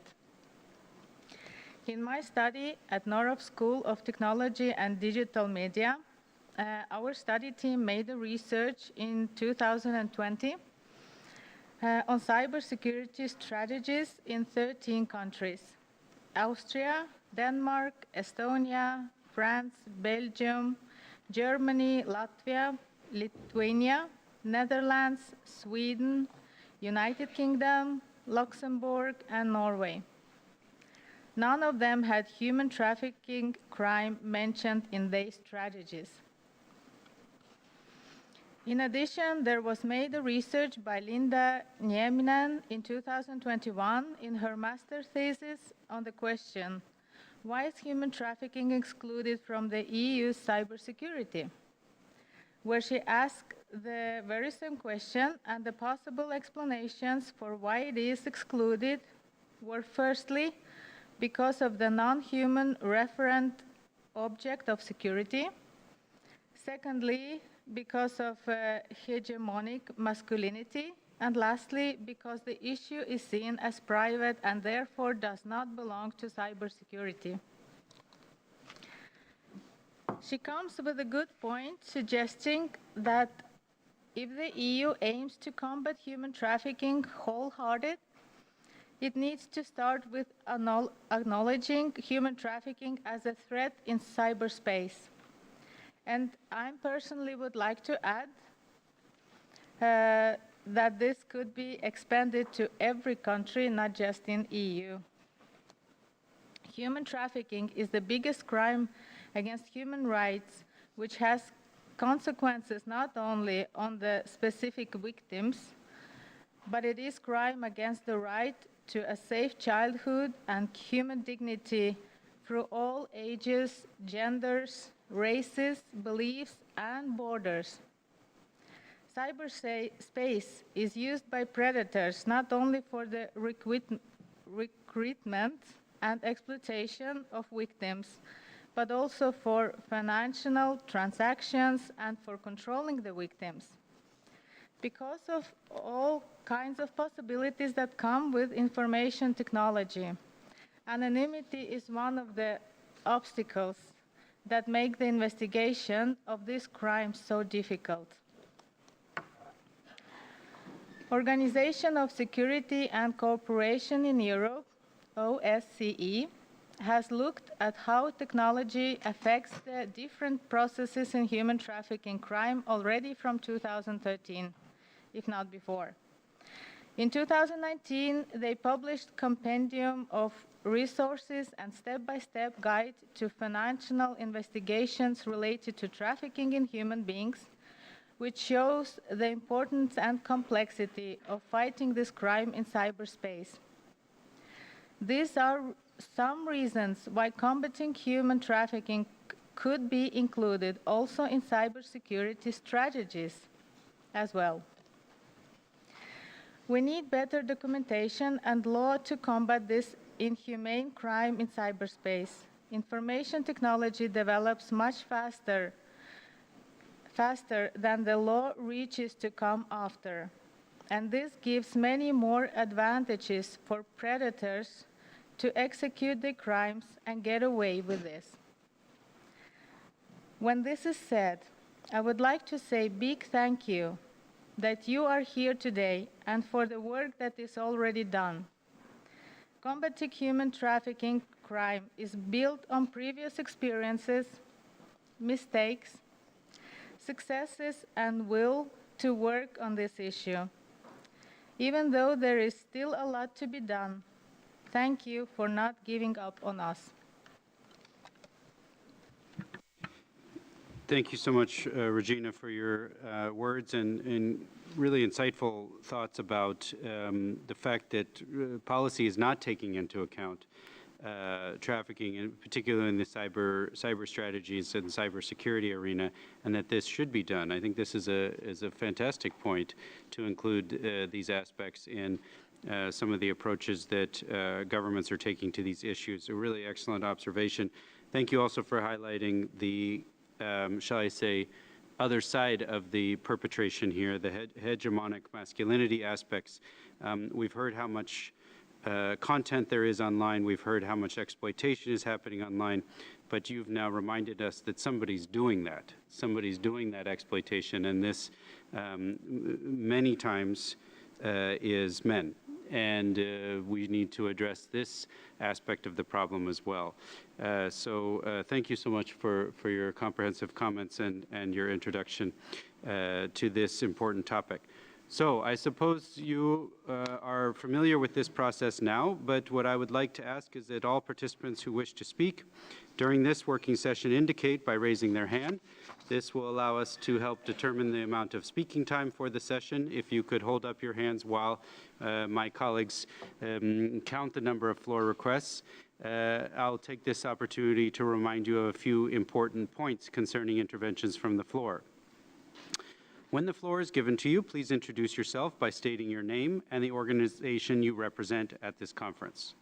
Please note that participants can only take the floor in the capacity under which they are registered for the conference. The discussion must be held in a respectful manner. Constructive criticism is welcome. However, instances of intimidation or harassment are not acceptable. Any statement directly inciting to violence, online or offline, is a violation of the rules of the meeting and will be addressed accordingly. Audio-visual recording are not permitted without the consent of the filmed person. To facilitate the work of our interpreters, written statements can be submitted electronically before your speech to documents@osce.org, and will then be shared with the interpreters. Finally, please keep your comments brief and to the point and within the allocated time. If you'll just give me a moment, I will be right back with you.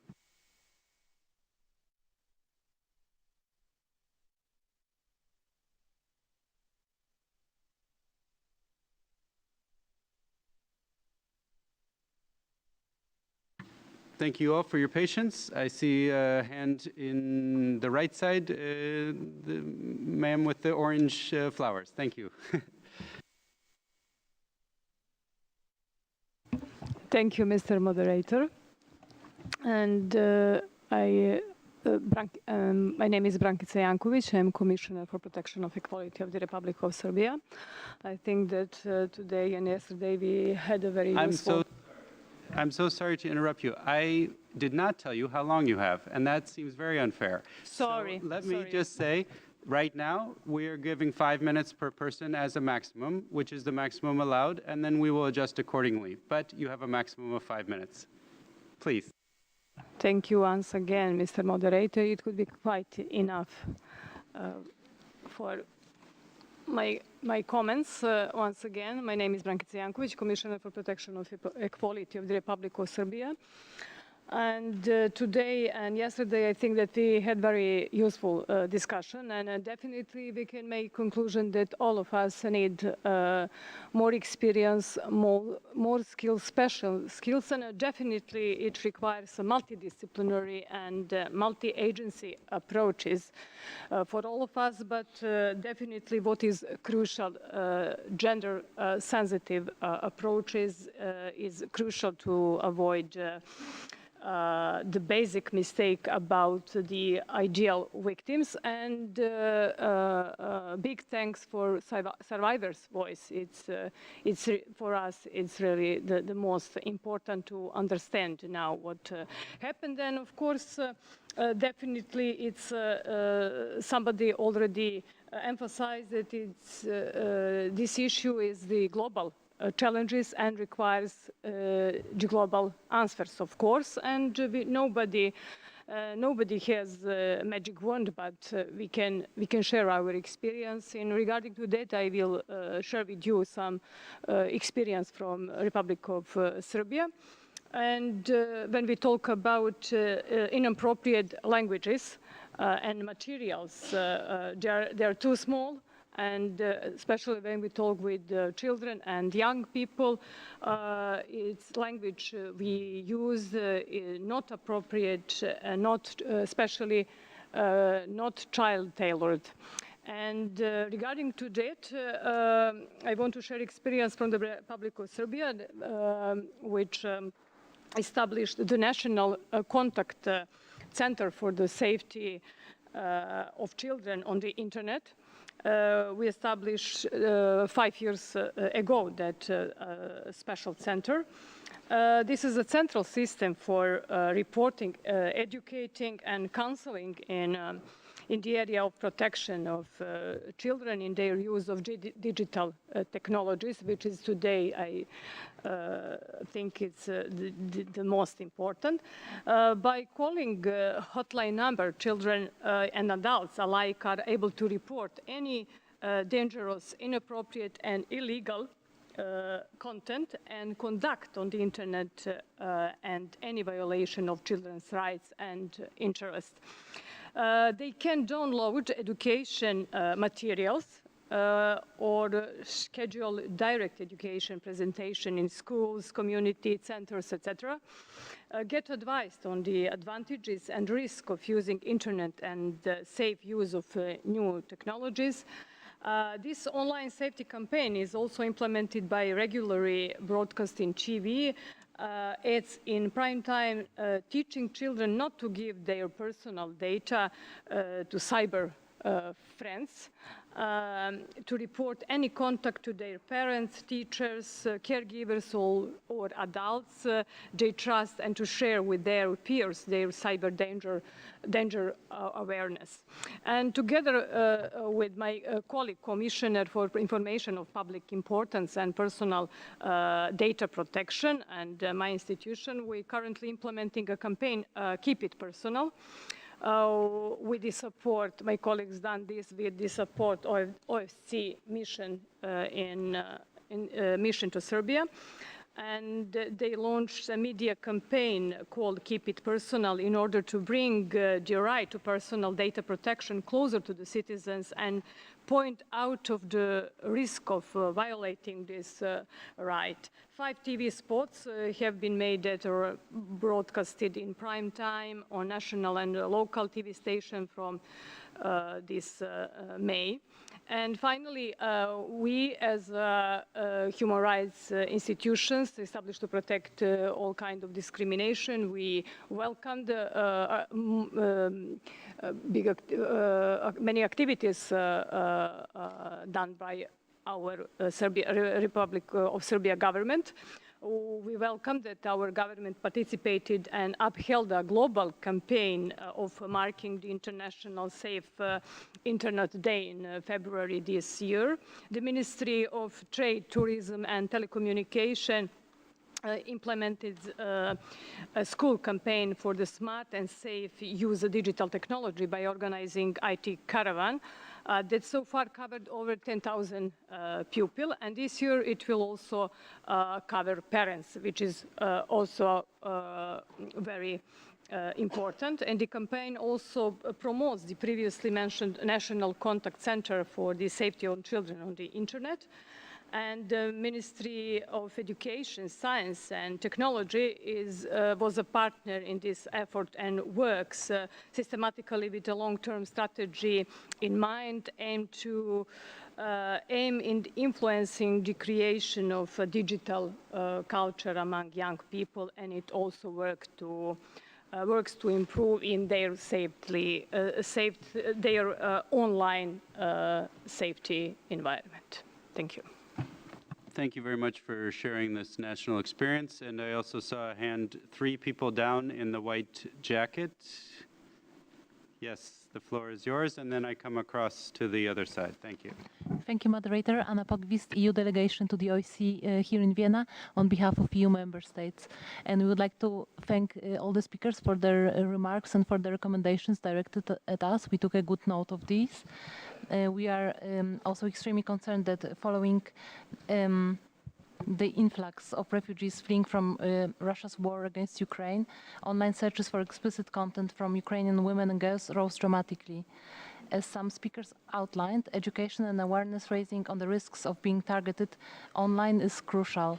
Also, monitoring the demand online is crucial in preventing online exploitation, and this is what Europol Internet Referral Unit is doing. The EU strategy on organized crime identifies the need for law enforcement and the judiciary to keep pace with new technologies used by criminals. Also, the EU strategy on combating THB highlights the need to make the best use of technology for detection and for relying on digital evidence during criminal proceedings. The EU's anti-trafficking plans mandate the European Commission to coordinate with relevant internet platforms on how they can help reduce their platforms being used for exploiting victims, for example, via online awareness-raising campaigns and content monitoring. Also in May, the European Multidisciplinary Platform Against Criminal Threats coordinated an online action targeting criminal networks that groom Ukrainian refugees for sexual and labor website and exploitation. Law enforcement authorities from 14 EU member states took part in this joint action. And we will pass to question now, one question addressed to all speakers. Against the backdrop of the war in Ukraine, what can we do more to help persons belonging to vulnerable groups, such as women and children, in identifying fake job offers, fake travel arrangements, and fake accommodations offers online? Thank you. Thank you very much for the question. And I also saw a question on this side, the person with the orange, but there was another person, orange loop. Yes, you have a strap around. Yes.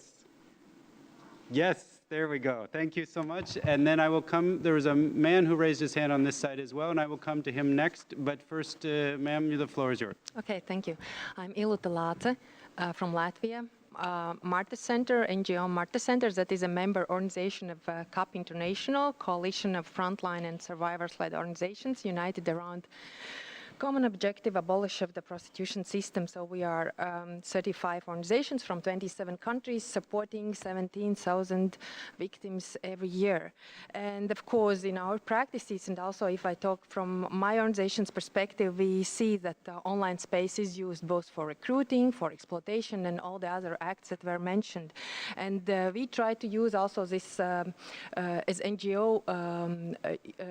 We also try to go into these chat rooms and try to find out possibilities to help victims. We also try to find our ways how to approach victims and support victims. And as you know, sex services are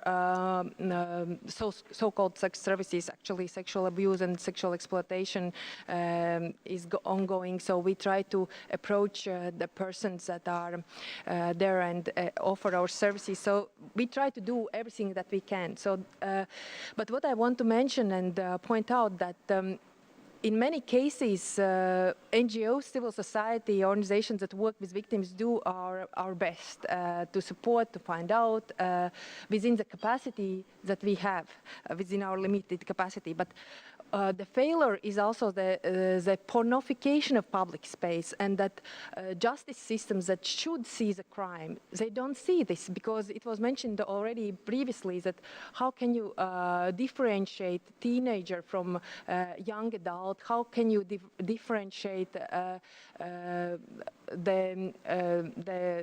whether it's no different aspects of this crime. So what we see is that our policemen and our judiciary systems, they don't see sexual violence, they don't see crimes, and thus they are not able to detect victims and identify victims. So the issues that was mentioned already before, the possibility for civil society to grant rights to identify officially victims of trafficking, it would be really helpful also in this process, so that that NGOs per se can identify victims, that it's not necessary to involve police or other bodies, because they look from their own perspective. And sometimes what we have noticed also as centers, that they are not in many cases able to see that there is a crime in this aspect. So a lot should be done in education, and also the policies addressing demand, addressing the prostitution system, because we see that pornography, it's also in a way, it's like filmed and prostitution. So these are the things that should be done, and we should look at the models that we have in Sweden, France, Ireland, and Northern Ireland. Not in all aspects, but we should develop and work on these aspects, addressing demand. Thank you very much for sharing the NGO perspective. And then we had a man with a hand on this side too, and I will call on the representative of France for this. Mr. Tor? Yes. Merci. Je vais parler en français. Thank you. I'm going to speak French, as I am able to do here. I am a magistrate seconded from the Internal Affairs Ministry, and I'm responsible for human trafficking in France. So I fully align with the statement made by the European Union. France's action is part of the EU's action, in particular to support people who are fleeing the war in Ukraine. I'd like to add a few remarks in national capacity. First of all, I'd like to congratulate the organizers for organizing this meeting and devoting a session to trafficking online, which requires us to adapt our responses at the normative level, and also our cooperation and our criminal justice responses. In France, we have introduced into our criminal code in 2021 two specific offences regarding the digital sphere, which those who commit sexual offences using electronic means, there's a provision here, and also using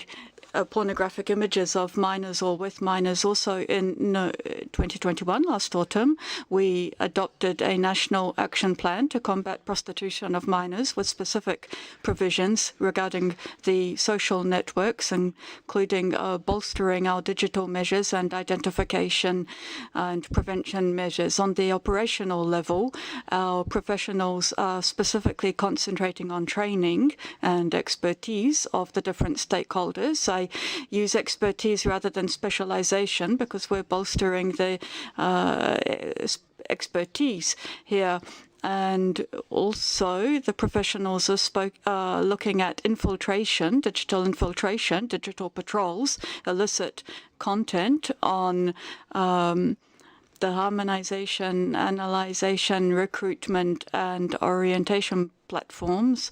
And finally, working with the emerging platforms at the European level. European legislation on digital services, the Digital Services Act, which covers the biggest digital platforms and services, obliges us to analyze the risks and work on risk reduction to protect the digital space against spread of illicit content and guarantee the basic rights of users. France is fully committed within the OSCE to combating human trafficking, and I would like to thank the Office of the Coordinator on THB for the project to prevent and combat human trafficking in the context of this humanitarian crisis related to the war in Ukraine, with specific attention on technology. France has already supported this project. Thank you. Thank you very much for the perspective presented from France and the mention of this upcoming project. And now I turn to the person here in the white jacket. Thank you. Good afternoon, ladies and gentlemen. Thank you. I'm Elena Botezată. I'm the Executive Director of La Strada Moldova.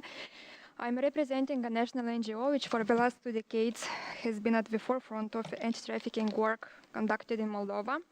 In the last few years, preventing and combating online child sexual exploitation has become one of our priorities. Our research shows the increased role of technologies in facilitating the recruitment of potential victims for grooming, sexual exploitation, or distribution of child sexual abuse materials. As well, in the last years, we work closely with In Hope and other international organizations to set up a hotline for reporting child sexual abuse materials in Moldova. Thank you for the opportunity to share our concerns and recommendations on this important topic. So the first challenge in this area is related to the collaboration with technology companies and their involvement in combating and removing child sexual abuse materials from the internet. I mean a wide range of technology companies such as internet service providers, hosting companies, telecommunication companies, which have different roles and consequently may have different obligations related to the combating of child sexual abuse materials from the internet. However, they have a very low level of self-regulation, which requires a more active role of the state in developing a normative framework. So my first recommendation for OSCE would be to analyze the opportunity of developing detailed recommendations for national legislation to promote corporate social responsibility of technology companies, including their involvement and response in combating child sexual abuse materials. The second challenge is related to the reporting and removal of child sexual abuse materials from cyberspace. EU members have special hotlines, online reporting mechanisms, enabling the reporting and removing of child sexual abuse materials from the internet. These hotlines are funded by the European Commission, being one of the key priorities reflected in the European strategy for a more effective fight against child sexual abuse. Moldova is not yet part of the European Union, so unfortunately the European standards are not mandatory for us. International standards such as the Lanzarote Convention, Palermo Protocol, the Budapest Convention, and others do not refer to hotlines as a mandatory action, but should be taken by states in their work to combat online child sexual exploitation. So OSCE could help us to promote this effective tool by developing specific recommendations on reporting channels for child sexual abuse materials and setting up hotlines. The last challenge is related to the identification of human trafficking cases in cyberspace. there is a very thin line between the trafficking of children for sexual exploitation, facilitated by the use of technologies, grooming, sextortion, child pornography, and other forms of cyber violence. So how do we delimit all of these illegalities in practice, especially when the legislation does not stipulate a specific provision related to trafficking in cyberspace? And the actions of perpetrators could have a different qualification from the legal perspective. So it is necessary to establish criminal responsibility for trafficking in human beings related offenses carried out through the use of ICTs. As well, from the institutional perspective, taking into account that these crimes are interconnected, the collaboration between the anti-trafficking unit of police and the cybercrime unit of police would be helpful. In a context where the anti-trafficking unit of police investigate the cases only from the classical perspective of the crime, and the cybercrime unit investigates the cases only from the cyber perspective, without having a clear understanding of the complexity of child trafficking cases, we risk keeping all child trafficking cases in cyberspace undiscovered. So we call OSCE to pay more attention to the need to promote the cooperation between different police units for a more efficient investigation of online child sexual exploitation cases. Thank you for your attention. Thank you very much for that very clear and useful, I think, set of recommendations, well noted, and certainly something that should be part of the discussions going forward. So we're going to take a moment to reflect back to our speakers a few of these questions, and then we'll come back for a second round. So for those of you that are still formulating your question or getting up the courage, we will be ready for you in just a few moments. But first, I want to pose to each of our panelists the question from the European Union, which I will summarize as what more can we do to address and tackle fake job offers, fake offers for accommodation, etc., online in light of the current refugee flow from Ukraine, and how do we tackle this aspect online? And I will also maybe add to that a policy question from my privileged position as moderator. Let's take, for example, these recommendations that were just presented. How can we build the political will to adopt these policies? What's standing in the way of more policy action at the government level? So I would ask our panelists to consider answering those questions, and I will first turn online if Lila is still with us and ask if she would like to intervene on these. Lila? Hi, yeah, sure. Can you hear me okay? Yes. Okay, great. I think one of the most important things that we need to do, not just related to these job offers, but I think it would be helpful there, but exploitation on online sites in general, is to remove immunity. And I know that this is a big problem in the United States, where many of these platforms and these sites believe that they're protected under Section 230 from any liability. And I think that this is a huge roadblock for victims to pursue justice, but also for these companies and sites to actually be proactive, to be using the tools that they can use to prevent these crimes from being facilitated on their sites. And if they did not have that immunity or believe that they had that immunity, because in many cases it's being argued that they don't, but they believe they do. And I think that we need to adopt policies to ensure that victims have recourse against these corporations for not taking action that they should have taken to prevent this. So I would say that is top priority, at least in the United States. And I know in other countries around the world, it may not be the case, but we don't want it to be the case. So we do not want to move in the direction of allowing these sites immunity from civil liability or criminal liability. Thanks a lot, Lila, for that response. And I turn to Anastasia. Anastasia, thoughts on this from your side? I it's allowed, I first of all want to comment about fake offers and then some more ideas concern all other comments. About fake offers, maybe some services of evaluation such offers or really common helpline can be really useful when people can call the same number from different countries. And as well, one more tool is to be in close contact with people who became refugee at refugee centers to collect more information about them, because I have a lot of friends who are refugees with small children now in Europe countries, and I know that they should in different period of time come back to the center to register, to have new documents. So it is well a really good point and really good time to be in contact with these people to collect more information about them. According to other issues that were discussed, I really believe that legislation changes on materials removal is crucially important because, for example, in Ukraine we don't have such legislation, and we face a lot of challenges of how to remove these materials that are reported to Ukraine from Interpol, Internet Watch Foundation, or NICMEC. As well, we should establish institutional approach like an organization, national, like a government organization, or NGO, or business organization who can evaluate this material, first of all, search and detect, then evaluate and help with further removal of these materials. I as well agree with colleagues about reporting mechanism, how society can report this kind of materials. And in Ukraine 2 years ago, we reported Internet Watch Foundation portal, it's a UK portal, and our people in Ukraine can report child sexual abuse materials through this portal. So it's crucially important to hold awareness-raising campaigns through population to motivate people who find this content online to report through these portals. As well, according to legislation, is to criminalize online grooming of children that we did in Ukraine 3 or 2 years ago. But together with these things about sexting that teens do with each other, not to criminalize teens. And I think UK is a good example according to this legislation.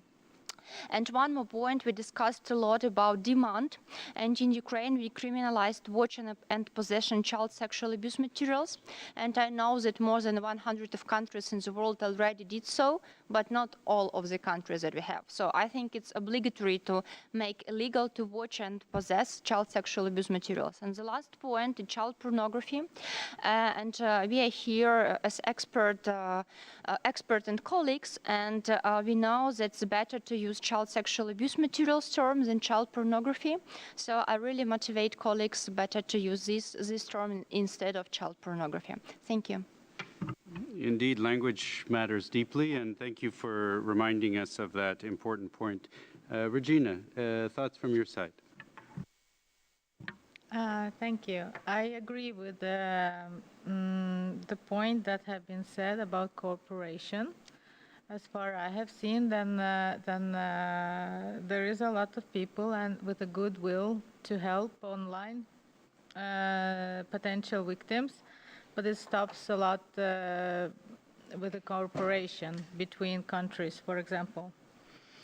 And of course, the campaigns with information is very important. I know several cases where potential victims have been stopped just before they become victims because they have been get right information. And the first place they go to find information, what they should do is online. So online is a very good place to have these campaigns. That would be all from my side. Thank you. I do think it's crucial to highlight this positive aspect of technology. It's not only a place where harmful things happen, but it can be used in a positive way, and awareness campaigns is a great example. All right, let's go for another round of questions, and if I could see if there are any hands, and I see one over here to the right, and then I will come back to the left and the left. So to the right here, but you'll need to find a microphone. Thank you.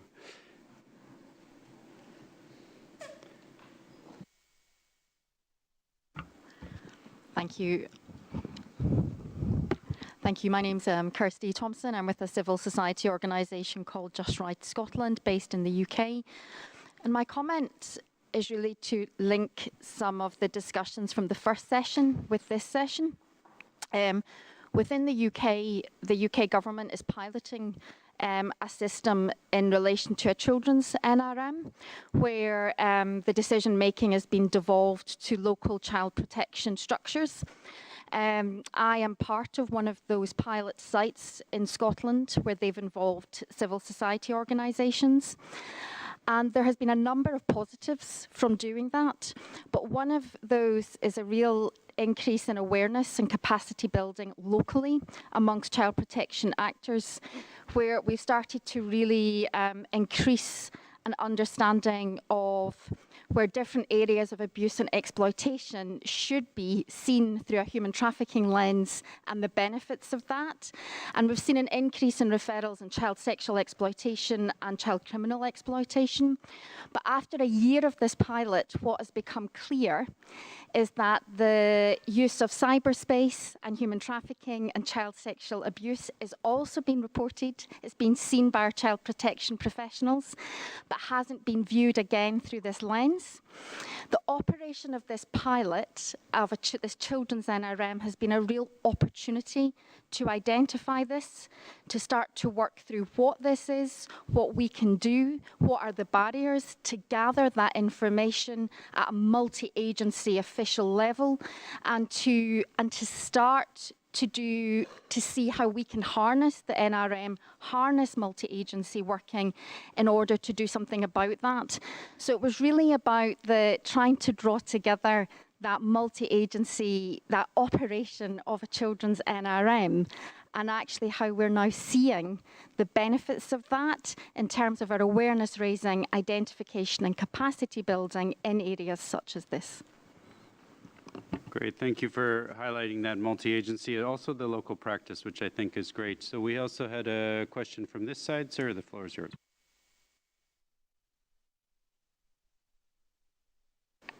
Thank you very much, Mr. Moderator. My name is Ayaz Akhondo from the delegation of Azerbaijan. I would like to elaborate on the question, on the issue with regard to fake opportunities and so on. I would label them more than like not fake as a traps or decoy for those who are looking for the help assistance. So my question, as a pretext to my question, today, participating states have an obligations under international law is to ensure the human rights and fundamental freedoms, among of which there's a freedom of expression, which also includes the right to receive, impart information from all kinds and from all resources, including within the internet. And following today's tendency, we see that the traffickers tends to pass in a trapping their victims more online rather in person, as it was several years ago. So from one point, participating state, the government has to ensure this right of access to information. It's receiving, imparting from all origins. But in the same time, participating states, in particular law enforcement agencies, have to ensure to implement the obligation connected to the protection of civilians, in a particular those who are vulnerable to be trafficked. So the question to our panelists, if they can elaborate more on this issue, how participating states should, let's say, take the swift and prompt measures, effective measures in order to protect their citizens from being trafficked, but in the same time that these measures does not cause the benefit of the freedom of expression, and including access to information. So thank you very much. Thank you. A timely and insightful question. We will come back to the speakers in a few moments, but first I go to our left here. The floor is yours. Joanna Garnier, La Strada Foundation from Poland again, Foundation Against Trafficking in Persons and Slavery. So I would like to say that last year, more than 50% of victims who asked La Strada for help were recruited through internet. and I was behaving not very polite here, checking websites offering work, as profile work for Ukraine, as profile help for Ukraine, and also website offering work for Polish in Germany, in the Netherlands. Every day it's thousands of work advertisements. So my recommendation is to maybe to monitor job markets in European Union countries, because job market is absolutely not very friendly to workers. Also, job market in Poland. It should be changed some kind, not to create human trafficking. This is the first thing. I would like also to say that last year, 65% of victims who asked La Strada for help were people who were exploited in work different than sexual exploitation. So I would like to remind that human trafficking is not only sexual exploitation. And we should remember about it, because maybe only in Poland it's a bigger problem than sexual exploitation. Thank you. Thank you very much. Always useful to have data to guide our conversations, and thank you for that insight. And I have on the right and then coming into the back. So purple mask first. Thank you. Thank you, Mr. Moderator. My name is Anne-Katrin Stolz from the Swiss mission to the OSCE. I want to, first of all, thank all the speakers for their really insightful presentations. I wanted to highlight a few points on the Swiss efforts in the area of anti-trafficking and the digital sphere. Currently, there is an interdisciplinary working group developing Switzerland's third national action plan against trafficking in persons. That would be for 2023 to 2027. It is expected that the new national action plan will be adopted by the Federal Council in September 2022. However, this is of course not yet confirmed, but the draft includes for the first time combating human trafficking on the internet and the fight against cybercrime. And I just wanted to ask the speakers, and particularly we've heard that a lot of countries, or pretty much no country, has regulations on cybercrime and anti-trafficking, and I was just wondering whether it would be possible to elaborate what we need to see in that area, and if there's any recommendations to be made on that. Thank you. Thank you very much. Now I come back to the person in the white shirt. Thank you, Mr. Chair. My name is Ioana Bauer. I'm from Romania. I represent an organization named Liberare, and I'm also part of the co-chairing group that's steering the platform of 22 specialized CSOs in Romania working on the issue.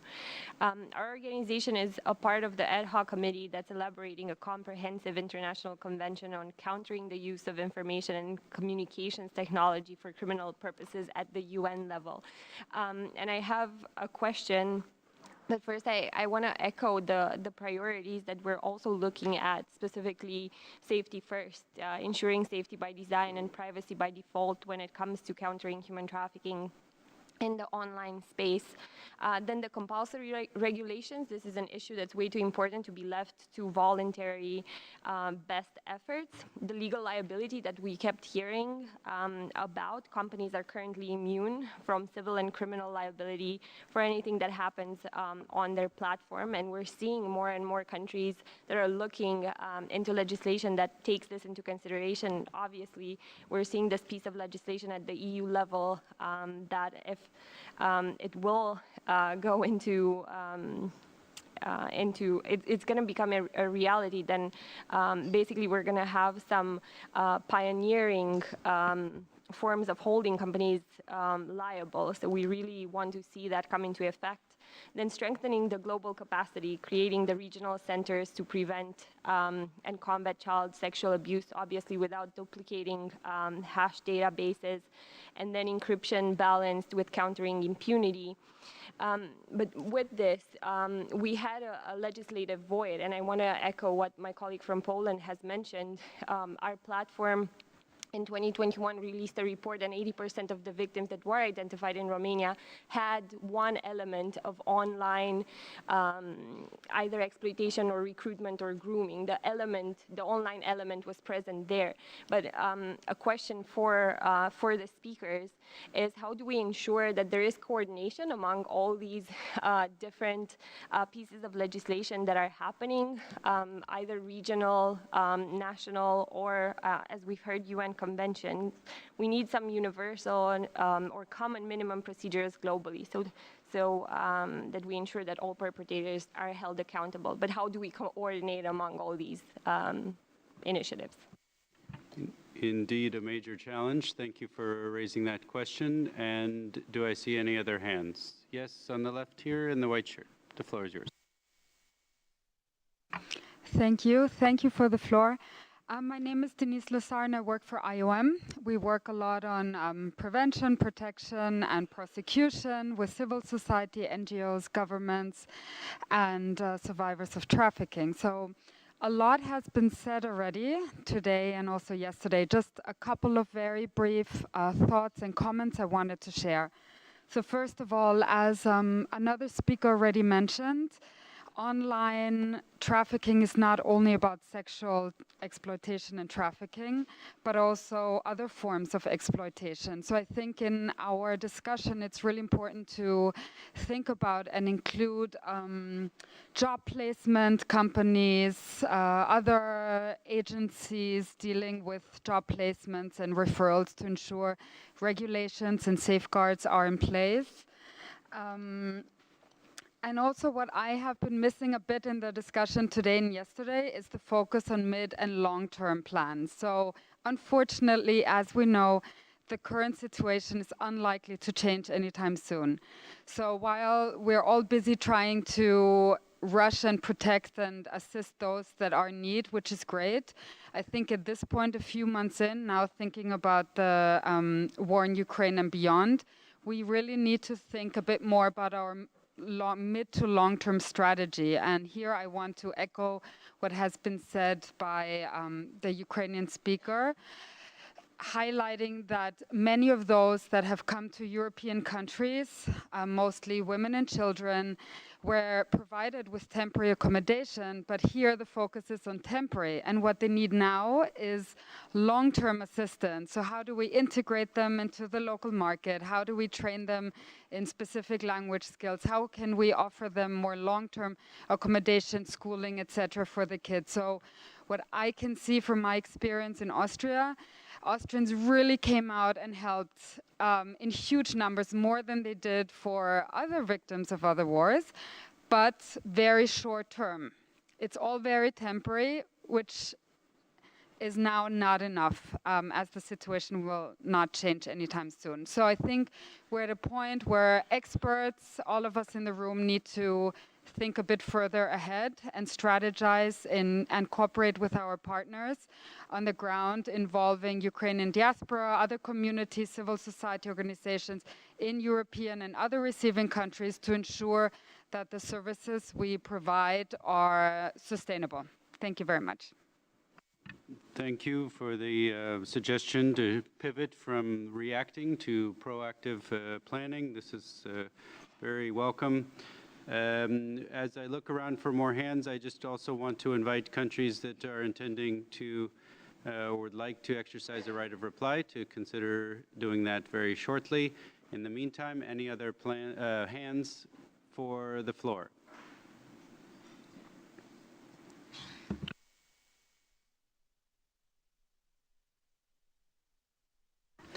All right, seeing no other hands, I want to turn back to our panel with some of these very good questions. So I want to remind of the questions we received. The first one, how to balance the public policy objective of access to the internet with protection and preventing of misuse. I think a very good question around promoting freedom of expression and access while also making sure that people are safe. Second, question from Switzerland on further recommendations. I think building on the recommendations that the panelists have given, the recommendations we heard from the colleague from Moldova, other policy recommendations as Switzerland and other countries start to think about their policy action. And then third, on this topic of policy action, how do we coordinate legislative efforts? There is a lot of initiatives around the OSCE region right now, thoughts on how to coordinate. So with that, I will switch up the order a little bit, and I'll come to Anastasia first, and then to Laila, and then to Regina. So Anastasia, thoughts on these questions?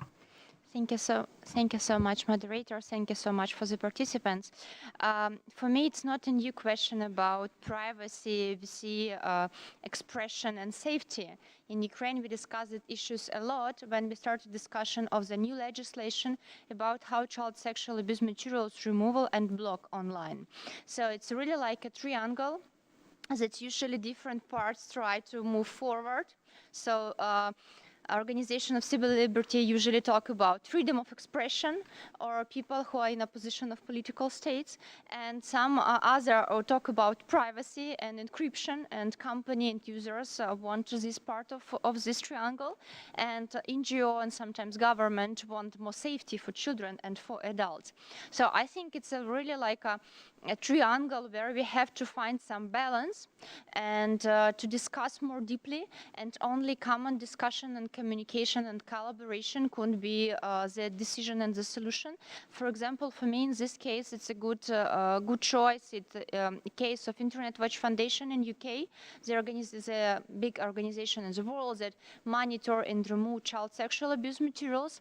Industry were not ready for the government to be like a structure institution who monitor and evaluate materials, because people were worried really about freedom of speech. So they decided to found NGOs that are financed by industry, like a mobile operator, internet providers, and this NGO it's not under control of the government, so it can autonomously monitor the information and materials and then report to industry, and then industry deletes this. So I think it's no way when like only government takes some solution alone. It should be communication with industry, civil rights protectors, organization in child protection. So everybody should sit at the one table and research international experience and find some solutions. According to policy actions, the second question, I'm not sure if I exactly catch the question, but one more point that I want to point on today is materiality that's developing really quickly, and I'm sure that we should think about this more deeply and be not reactive but be proactive and take into account what risks can be there. And the last point, it is about materials removal. We have discussed it a lot today, that there are a huge amount of materials and we want to detect it and remove it, but I'm really worried us not to forget about victims' identification, because these materials, it's evidence, and we should not only delete these materials but also hold investigation and find these victims and rescue them. Thank you so much. Thank you very much. And Laila, let me turn to you on these three questions. Thoughts on the balancing between right of access and preventing misuse, policy recommendations, and coordination. Sure. Yeah, thank you. I believe at this moment we are prioritizing freedom of expression and freedom of access, anonymous access to the internet at the expense of the freedom of victims to be free of exploitation. And I think that we need obviously balance there because freedom of expression and privacy are important. However, we can't enact those freedoms at the expense of victims. And I think that we need to see the removal of anonymity, particularly with the posting of sexually explicit content on user-generated sites or sites that allow user-generated sexually explicit content to be posted. I think that will go a long, long way in preventing the kind of exploitation that we're seeing proliferating on these sites. So from those who are uploading content to those who are in the content, I think we should consider if there were areas, other areas like we've talked about job postings and things like that, if on these, if there was requirements to remove anonymity for those who are posting, if that would be a deterrent in posting content that's recruiting trafficking victims, just something to consider. As far as coordination goes, I really believe we have to be coordinated. We have to be working together because these are global, clearly global issues, but these sites are operating globally. They're impacting victims in almost every country because these websites are online everywhere. And so it's not just in any particular country. So we have to see coordination. That's the only way that we can take on these massive corporate abusers in the digital space. And policy coordination, but also the ending of impunity. I think that I'm a firm believer in empowering victims to pursue justice as a real strategy for reining this kind of exploitation in. And so as soon as we strip these companies of liability and we empower victims to pursue civil justice against these abusers, I think, as we've seen in other industries, big tobacco and big pharma, in this industry as well, as soon as we empower victims to partner with attorneys to pursue justice against these sites, we're going to see them self-reform. And I think we're going to see some big changes. Lastly, I think we also need to see the implementation of centers like the National Center for Missing and Exploited Children, the Canadian Center for Child Protection. These are amazing organizations that are doing such significant work in protecting children, but we're also missing adults. The protection of adults in the same way. So we need to see the funding and implementation of centers where adult victims of online exploitation can go to have their videos hashed, to get assistance, to be reporting, and things like that. Help with removal of videos from the internet. And so I think that we also need to see an emphasis on assistance of adult victims of online exploitation as well. Thanks very much, Lila, and for highlighting this balancing of fundamental freedoms and safety. We often see this presented in a privacy context where there's a push for privacy of sexual abusers, but not attention to the privacy rights of children who are being exploited online. And this imbalance creates a number of policy challenges which should be addressed. So thank you for highlighting that. Regina, thoughts on these questions? Yes. About how to present safely the information on the internet. I would maybe add to previous comments that the information maybe focus on that information should be presented in the right way for the right ages. Also trauma focused. It is quite known that traumatized people need to get the same information in a different ways several times before they really start to understand it. And as it comes to the some thoughts on cybersecurity strategies and coordination. I'm a big believer of teamwork. So the only thing I would like to add, I think, is teams that are put together on international level with a different expertise would be a very good start for cooperation and putting together policies and laws that are really good for making the change and be used in practice. Also for making some cyber tools legal, because we know there's a lot of hackers who can get job done, but this is illegal. That's why we need also policies and laws on the place. So, and also for that evidence sticks, which is gathered online.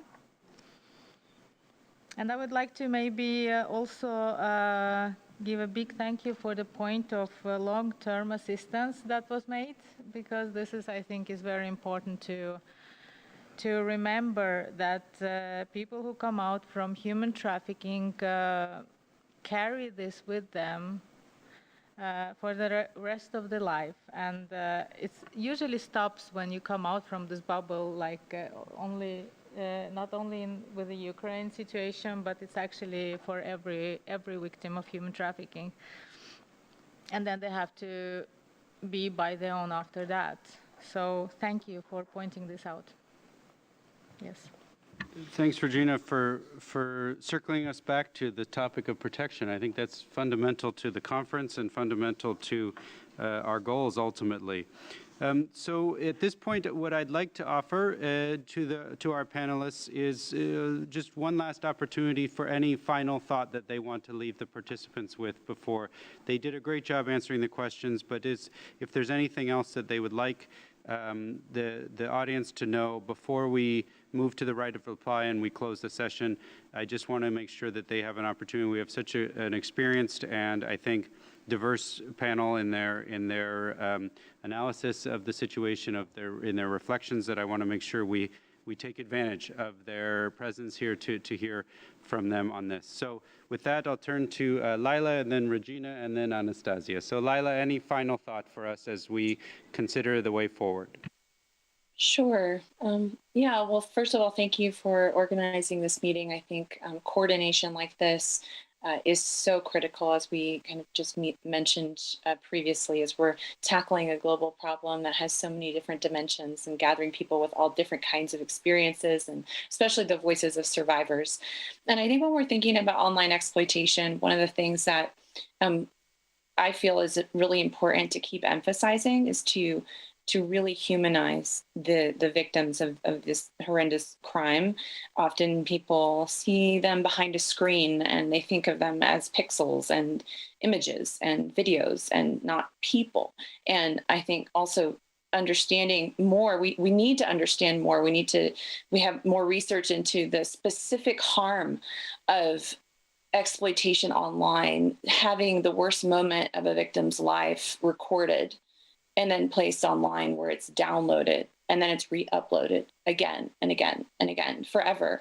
I've heard victims talk about this as the immortalization of their trauma, where they could never escape. And they feel like, even after I'm gone, even after I'm dead, my exploitation, my rape, my trafficking will live on, even after I'm gone. And it's such a level of exploitation that we can't even really comprehend yet, because I don't think that we've really dug into that yet. And I think we should, because being able to communicate that harm and communicate the level of trauma, and this idea that once a video or an image of somebody's abuse is uploaded online, that it lives on forever. Being able to communicate that and have survivor voices be able to articulate that as we contemplate policy around this, I think we will take the necessary steps. I think we'll take steps that maybe we wouldn't have if we didn't dig in to understand the level of harm that we're actually dealing with when we talk about online exploitation. And so I would just encourage all of us to continue to elevate the voices and experiences of survivors, to try to understand them and to kind of center our approaches around them. So thank you.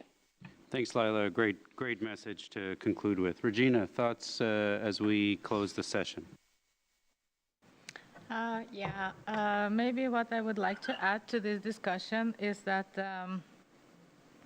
as it was mentioned before, you have to believe it to see it. I have seen the same thing, that people are talking to the victims. They get the information they have been learned about, but they don't registrate really that this is the situation. So awareness and to learn how the trauma really look like in reality, how traumatized people react and talk and tell you their story, would be maybe my thought for you to take with you in your work. And thank you again that you are here, and thank you for giving me this opportunity to be here and talk. And yeah. Thank you for being here, Regina, and thanks for sharing your insights. I think this is fundamental for us to have your input and to incorporate it into our responses. Thank you so much. And Anastasia, final thoughts. Thank you. I want to once again tell this number: 374% raise of self-generated child abuse materials that Internet Watch Foundation found, and a trend of live streaming and rape of young sibling in front of camera when children are forced to do so. So all these three trends show us it's absolutely new phase of child sexual abuse and trafficking, and this kind of trafficking happen at children's homes, in children's rooms, in bathrooms, and a lot of videos we can even hear how parents tell their children to come to lounge as it's time to do some home tasks. So we should understand that children trafficking now, it's not only issues when children are taken from place A to place B to do something with this child, to produce some materials, but its children could be trafficked, stayed at home, not by parents or somebody, but through online technology. So we should teach parents and teachers how to identify such victims, how to support these children, and how to talk to them. So we should teach identification, not only border or some social services. We should teach teachers and parents as well. And one more trend that we have noticed in Ukraine before this full escalation, just right now we don't have data, there's websites where children can sell their nudes or online pornography streaming for money is largely popular through teens, especially through girls. And we don't have something special in our legislation how to work with these issues, and it's a really big question for me why children agree to do so. First point, it's maybe about high level of sexualization in our society, in pop culture, music, and all other.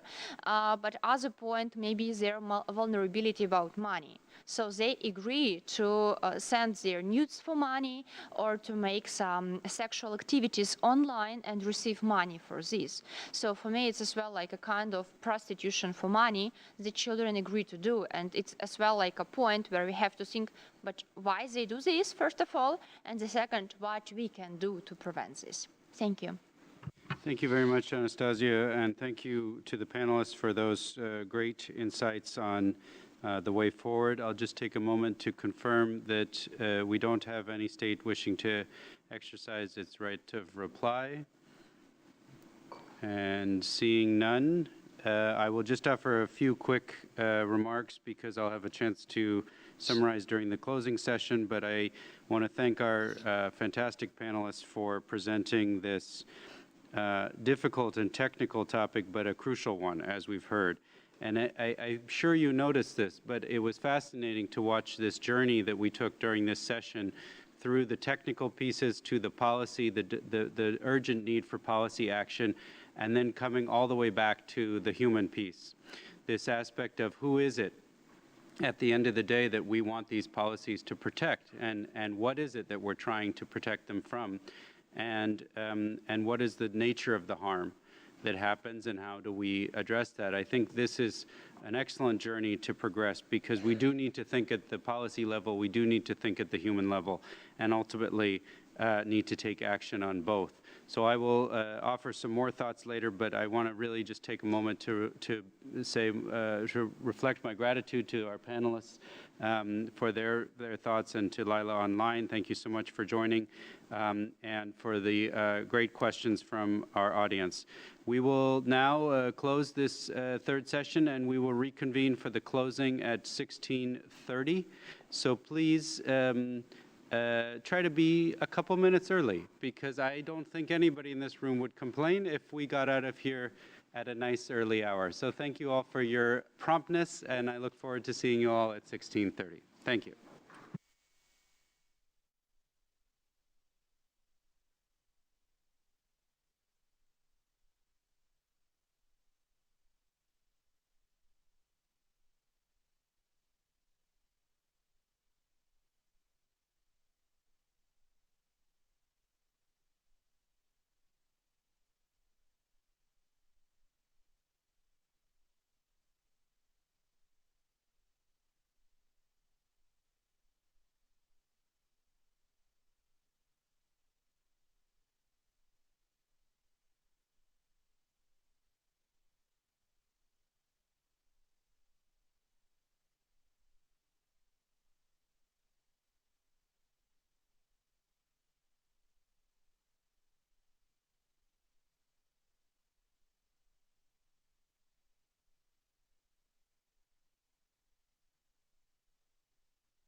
Excellencies, distinguished guests, ladies and gentlemen, I would like to call for your attention and invite you to the closing session of this Supplementary Human Dimension meeting on protection of rights of trafficked persons.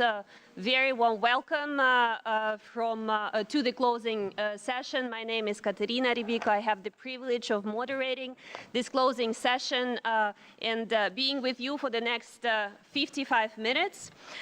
This session will consist of 3 parts. We will first hear from the rapporteurs and the moderators of from the working sessions, the 3 working sessions that we've enjoyed yesterday and today. And the reports will be followed by the statements from participating states. And we've received a number of requests already. And many thanks to all participating states who already requested. And initiated the statement. They expressed their intention to make statements. And then the final part of the closing session will include closing remarks by ODIHR and by the Polish chairmanship. And I very much welcome the deputy head of mission of the Polish delegation to the OSCE. I also would like to remind the delegates of participating states that the speakers list for the closing session is still open, and I would like to still invite those who wish to sign up to notify ODIHR table behind the head table and express their intention to take the floor as part of the closing session. Now, I would like to not to delay any further the reports, and I would like to introduce and call Andrea Huber, who is the head of the Human Rights Department of ODIHR, and was a moderator for the working session 1 on protecting the child of victims of trafficking of human beings. And I would like to ask Andrea to briefly summarize the session and also, if possible, call some of the recommendations that were discussed during the session. The floor is yours. Thank you very much, Katja. It's a very difficult job because the session was very, very rich in content. So I will do my best to summarize briefly. So what we've heard about very much are the factors that create a higher risk for children to fall prey to traffickers, even higher than adults, online and offline, including because of their developmental status and education, because they have not fully formed their personalities yet. They're very trusting and impressionable. One method of traffickers discussed was the so-called lover boy or Romeo method. And one survivor introduced and laid out to us the psychological methods that traffickers use in order to groom children, make them dependent, undermine their self-esteem, create a feeling of worthlessness. Having internalized such emotions, it is extremely difficult for children to escape. And even if they do, the trauma suffered and the personality manipulated in this way creates a risk of re-trafficking. We repeatedly came across the factor of demand for the trafficking business, including sexual exploitation, but also labor exploitation. The impact of different models of criminalization of prostitution was discussed, and it was pointed out that normalizing prostitution can only result in an increase of demand and respectively of trafficking of women and girls. A participant pointed out starkly that no girl has ever grown up with the dream to become a prostitute. Some kinks in legislation were pointed out that make it more difficult to prosecute traffickers and or to protect victims, for example, the age of consent. This included also issues with parental rights, where parents are involved in the trafficking of their children, which sadly does occur. The lack of qualified specialists was emphasized by the panel, including of psychologists, jeopardizing the successful identification, protection, and reintegration of victims and survivors of trafficking. Participants raised additional issues such as surrogacy as a business, lack of vetting of foster families, and lack of licensed shelters for refugees. From the recommendations, I would start with the one that is identification, identification, identification. This was really a cross-cutting theme, which we heard across all 3 sections and also in the side events. And it is really deplorable that only 1% of victims of trafficking are identified. We really need to do better on that, and I think everybody agreed. The collection of data was mentioned in this regard, which may sound like an administrative issue, but it really is not. It is vital to understand and see trends, new methods that traffickers use, and be able to plan accordingly and respond. One possible actor, the performance of which could be improved when it comes to identification of trafficking, was labor inspectorates. It was flagged that legislation should be clear and coherent, as a different interpretation by different authorities undermines the regulatory objective. It was pointed out that often provisions referring to trafficking on the one hand side and children on the other are scattered across different pieces of legislation, and this creates ambiguity, and hence it should be avoided. One more issue relating to legislation: ratification of international treaties, such as the optional protocol to the CRC on the sale of children, child prostitution and child pornography, or ILO Convention 182 on child labor, are mentioned as possible actions to be taken by states.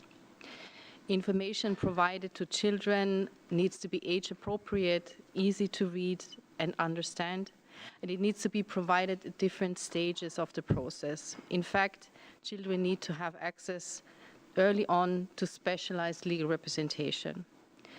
Adjustments need to be made in hearings and procedures, we heard, including criminal procedures against traffickers. Children need a period to rest before being expected to cooperate with authorities, and counseling needs to be provided before hearings are set up, especially if they're expected to testify against the trafficker. Participants emphasized the non-punishment principle, including and especially for children, as well as the need for safe accommodation. The authorities involved need to be trained in order to conduct procedures in a child-sensitive manner. We heard, for example, that children may be summoned to court, which is already a very intimidating environment for a young person, and they're summoned by adults about very intimate issues and without prior counseling or with a lawyer who they only just met prior to the hearing. So those are all issues to be improved. We heard about compensation, and that often it does not include compensation for psychological suffering incurred. On positive actions to be taken, participants refer to action plans as a useful tool for a policy area like trafficking, where a wide variety of stakeholders need to commit to and implement a comprehensive set of measures. Cooperation was a common theme of our session. Cooperation between authorities, civil society organizations, and the private sector, and certainly, importantly, the inclusion of trafficking survivors. Which brings me to my second last point. National referral mechanisms were mentioned as one of the mechanisms which states can use to organize the system of cooperation and referral of the various authorities involved. And finally, cross-border cooperation between states, as unfortunately the trafficking business is a truly global one, and so measures need to be coordinated between countries of destination, transit, and origin. Thank you. Thank you very much, Andrea, for this comprehensive summary. And I'm sure that as Tatiana Kotlyrenko, advisor on anti-trafficking issues at ODIHR, will take the floor, she will echo on some of the recommendations that were raised and discussed during the working session 1, like identification, like the use of national referral mechanisms, especially in the times of conflict. So I have the pleasure to pass the floor to Tatiana. Tatiana, the floor is yours. Thank you so much, Katya. Session 2 focused on combating trafficking in the context of armed conflict, and the session was quite engaged and very focused on the situation in Ukraine specifically. As we have heard, trafficking of women, young girls, children is a prevalent gender-based human rights violation during and after armed conflict. Contributing factors to human trafficking in conflict are economic vulnerabilities, lack of functioning institutional structures and social security systems, and the lack of an accountable justice system that leads to impunity of perpetrators. As the armed conflict continues in Ukraine, it is vital that all people fleeing Ukraine are given the protection and support they need, not only now, but in the coming weeks, months, and potentially years. This includes effective and crisis-resilient national anti-trafficking legislation, policy, and especially national referral mechanisms. And we have heard the emphasis on national referral mechanisms as something that can be standardized and replicated to ensure consistent response to all the challenges these unprecedented flows of Ukrainian refugees are creating. One of our introducers, Pramila Patton, has emphasized the fact that this war for traffickers is not a tragedy, but an opportunity. And this has been also repeated through session 2, as well as the fact that prevention has one window of opportunity, and this is now. So this is something that should be at the forefront of all responses that are created to address this particular situation, the massive vulnerability of women, children, persons with disabilities, and others to trafficking in human beings. I'd like to also mention a number of key recommendations which were made both by introducers and participants. That prevention efforts should be rooted in gender and impact-driven strategies. That there's an urgent need for a 24/7 hotline staffed by trained professionals with one number available to Ukrainian refugees in Ukrainian, Russian, English, etc., and that efforts should not be replicated in creating additional hotlines, and that there are already resources available in this regard. In addition, NGOs and volunteers providing assistance and support to Ukrainian refugees should be registered and vetted to ensure no harm assistance and to prevent traffickers from gaining access to vulnerable people. Another topic that has been mentioned by Andrea from session 1 has actually been repeated in session 2 as well, which is on addressing demand as a key in preventing trafficking of Ukrainian women and children, especially for the purpose of sexual exploitation, through legal measures, and to follow the existing examples of good practices, for example, from Sweden, France, Northern Ireland, and the need to decriminalize prostituted persons, as well as to punish sex buyers and traffickers. In addition, it was proposed that states should ensure a sustainable protection assistance services in receiving and transit countries, as well as that registration, tracking, and appointment of legal guardians for unaccompanied children is crucial in child protection efforts and to prevent vulnerability to trafficking of these children. And there was a particular emphasis on the age group of 16 to 18. Vulnerability mapping that is reflective of the specific vulnerabilities of Ukrainian refugees, especially women, children, persons with disabilities, elderly, etc., is also necessary and should be reflected in all responses. There's likewise a need to support and resource NGOs and a variety of civil society experts to respond to vulnerability of Ukrainians to trafficking, to provide positive information on safety in an easily accessible manner. In addition, it was proposed that states should ensure safe and vetted accommodation and employment routes, as well as that survivor engagement is crucial in developing proper responses which are based on lived experience and expertise. So with that, I would like to hand over back to you, Katya. Thank you, Tatiana. You mentioned the speech of Pramila Patton, and if I can recall, she said one thing, that warning signals are flashing red in her speech, and that's something that I think that I will carry with me, because indeed there is so much work, and specifically not only in the times of conflict, but in the times of of peace. And we've also discussed the area of cyberspace, where the coordinated response and legislation and the role of civil society also in addressing the issues were discussed. And it was a rather rich discussion during the session. And I'd like to pass the floor to Valia Ricci, OSCE Special Representative and Coordinator for combating trafficking in human beings. Val, the floor is yours. Thanks very much, Madam Moderator, and I'll be brief because the session was just this afternoon and still fresh, but I think it was a very fascinating and timely discussion around the intersection of trafficking in human beings and cyberspace. First, I'll address the discussion around the nature of the problem, and second, some of the ideas for moving forward.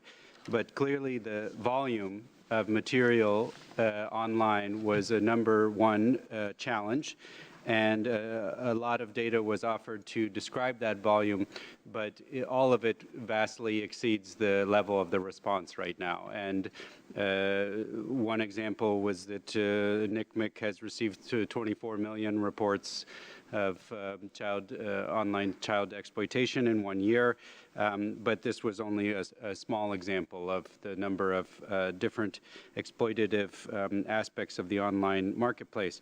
Additionally, to volume is the commodification of the problem, the making of money, the profiting off of the material that has been used online. And the gender aspects were highlighted. The panelists highlighted the rate of exploited people on, for example, sexual service sites were often women and girls, or the predominant majority were women and girls.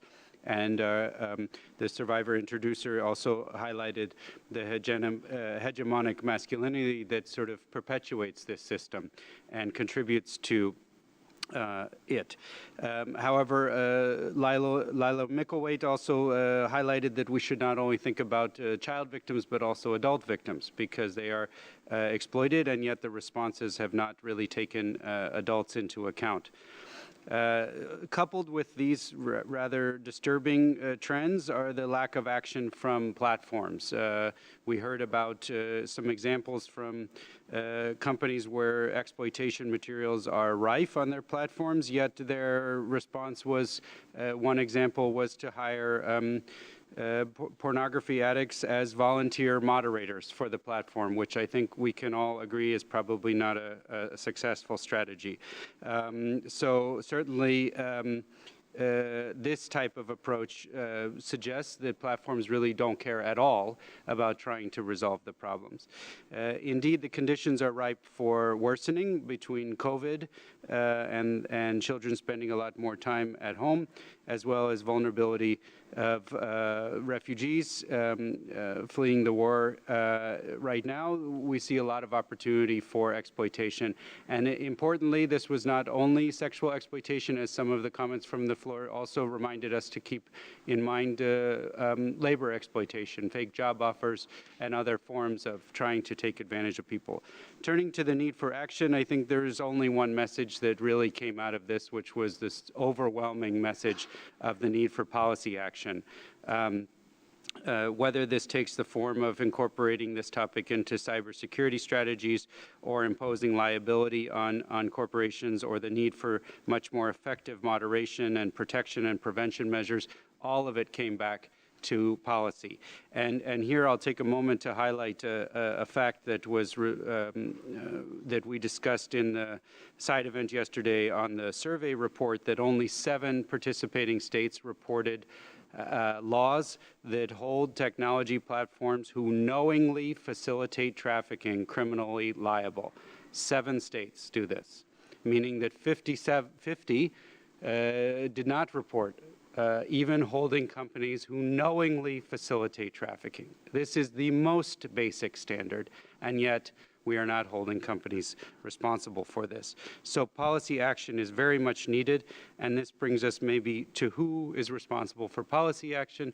Here, I think the time has come maybe to engage parliaments quite rigorously on taking the necessary approaches to develop the framework for liability, for increased protection and prevention, and for moderation that actually works. This policy action must address child victims and adult victims. And here, perhaps, OSCE participating states could take a look at the recent report from the OSCE Parliamentary Assembly in Birmingham that called for exactly this type of policy action to address technology-facilitated trafficking. I'll also add, though, that in addition to policy, there were a few really important points around increased cooperation between countries, multi-sectoral approaches, including mid and long-term support to victims, and better strategic planning in the mid and long term so that we are less reactive, more proactive, and can start to build a sustainable response to this. So thank you very much. Thank you very much. And actually, this is a very good segue to the second part of this plenary, closing plenary. And it's very important that the recommendations that we voiced during the working session 3, they were very targeted. The policy action, to the specific actors and institutions, and that's something that I think that we will reflect in the report, and hopefully this will be of use to participating states and to civil society actors and to democratic institutions in participating states. I would like to take the opportunity to thank all of the moderators and our rapporteurs for the excellent summaries presented now, and I would like to now open the floor to delegations of participating states for their statements. I have 7 requests that were received so far, and I would like again to highlight that if there are additional participating states who would like to request the floor, that they need to inform ODIHR table behind the head table. And I would also like to highlight that the delegates of participating states, I also invited or can signal the intention to speak when they would like to exercise their right of reply, or they can approach the back table. Well, as I've said, we have 7 requests from participating states, and I would like to assign 2 minutes for each statement, and would really be thankful if you could respect this time limit. With that, I would like to call United States of America, to be followed by Holy See. United States of America, the floor is yours. Thank you, Madam Moderator. The United States extends our gratitude to you, to the Chair, to the Secretary General, to Director McCaughey and ODIHR's Anti-Trafficking Unit, to Special Representative Ritchie, members of the OSCE Parliamentary Assembly, the UNSG's Special Representative, and all of the speakers, panelists, and members of civil society, survivor experts, and other distinguished participants for making this Supplementary Human Dimension Meeting on protecting the rights of trafficked persons a great success. Madam Moderator, as was rightly observed at yesterday's opening session, Russia's shameful invasion of Ukraine has led to a catastrophic refugee and humanitarian crisis that has created, and indeed continues to create, the conditions for a trafficking in human beings crisis. Most of the refugees are women and children who are particularly vulnerable as they search for accommodation and employment. And as we've heard, traffickers may also use online advertisements targeting vulnerable refugees. And as Minister Kuleba poignantly pointed out in his heart-wrenching remarks, we also must recognize how Russia's forced deportations of civilians, including unaccompanied minors in filtration camps, further exacerbate the insidious threat of trafficking of Ukrainians, not only to the west of Ukraine, but within Russia as well. This was also underscored in the side event today on the displacement of Ukrainian citizens as a result of Russian aggression, refugees and deportations of adults and children, where they presented a first-hand update on forcible displacement of children and forcible displacement of citizens of Ukraine to the territories of the Russian Federation, Belarus, or the territories of Ukraine occupied by Russia. Yet, while this meeting today and yesterday has repeatedly highlighted the difficult work ahead of us, the OSCE has shown it is up to the task. The United States commends the work of the Office of the Special Representative and Coordinator for Combating Trafficking in Human Beings for publishing its 2021 survey report documenting efforts to implement OSCE commitments and recommended actions to combat trafficking in human beings. We also welcome your extra budgetary project on preventing and responding to trafficking in human beings amid the humanitarian crisis related to the war in Ukraine, and encourage participating states to support this important initiative. We also welcome ODIHR's work on this issue. The updated National Referral Mechanism Handbook is a crucial tool in helping our countries identify and assist victims, and ODIHR's practical work on the ground to support countries receiving Ukrainian refugees is invaluable. And let me reiterate the words from just last month from Dr. Carrie Johnstone, Acting Director in the Office to Monitor and Combat Trafficking in Persons at the U.S. Department of State. She underscored the U.S.'s commitment to supporting Ukraine and its people as they suffer from Russia's unprovoked and brutal war. As she said, we, the United States, are strongly committed to supporting efforts to prevent the trafficking of Ukrainian citizens and third country nationals fleeing war and to increasing protection of those whom traffickers exploit. Speaking of Dr. Johnstone, she will join Secretary of State Blinken for the release at 1800 today Vienna time of the State Department's 2022 Trafficking in Persons report. I invite you all to view the release online. It will be broadcast at www.state.gov, where the event will be live streamed. Finally, I would like to acknowledge the important and thoughtful recommendations made over the past 2 days, including those relating to protecting Ukrainian refugees from falling prey to human traffickers. We must do everything we can to support those fleeing from Russia's unprovoked war on Ukraine. The U.S. welcomes these suggestions and joins with you in calling for further strengthening of protections and prevention mechanisms, including combating trafficking in supply chains and technology-facilitated trafficking, as well as incorporating survivor input and child-sensitive, age-appropriate, victim-centered, and trauma-informed approaches in policy and development. Thank you, Madam Moderator, and thank you, Mr. Chair. Thank you very much for your statement. Now I would like to pass the floor to Holy See, to be followed by the European Union. Holy See, the floor is yours. Thank you. Thank you, Madam Moderator. As Pope Francis said, trafficking, and I quote, represent an unjustifiable violation of the freedom and dignity of its victims, of those constitutive dimensions of the human being as willed and created by God, end quote. Therefore, all efforts must be undertaken to help victims reclaim and protect their dignity. Although all individuals, women and men, may be subjected to this heinous crime, it cannot be negated that women and girls are among the most vulnerable. For example, they continue to be disproportionately exposed to human trafficking for the purpose of sexual exploitation, forced marriage, and domestic labor exploitation.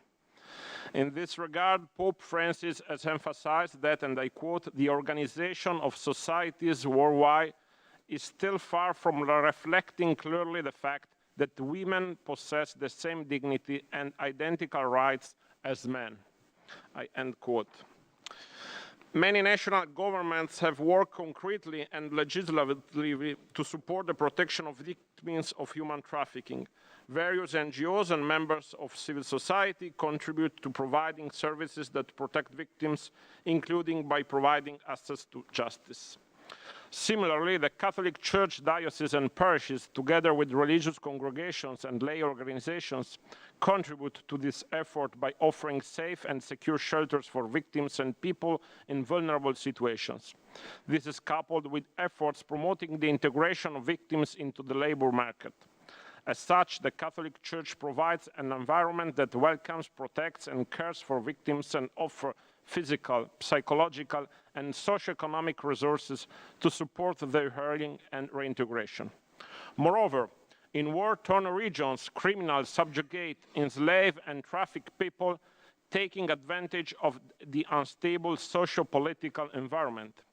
We are already witnessing this tragic phenomenon unfold in Ukraine as one of the many devastating consequences of this war of aggression.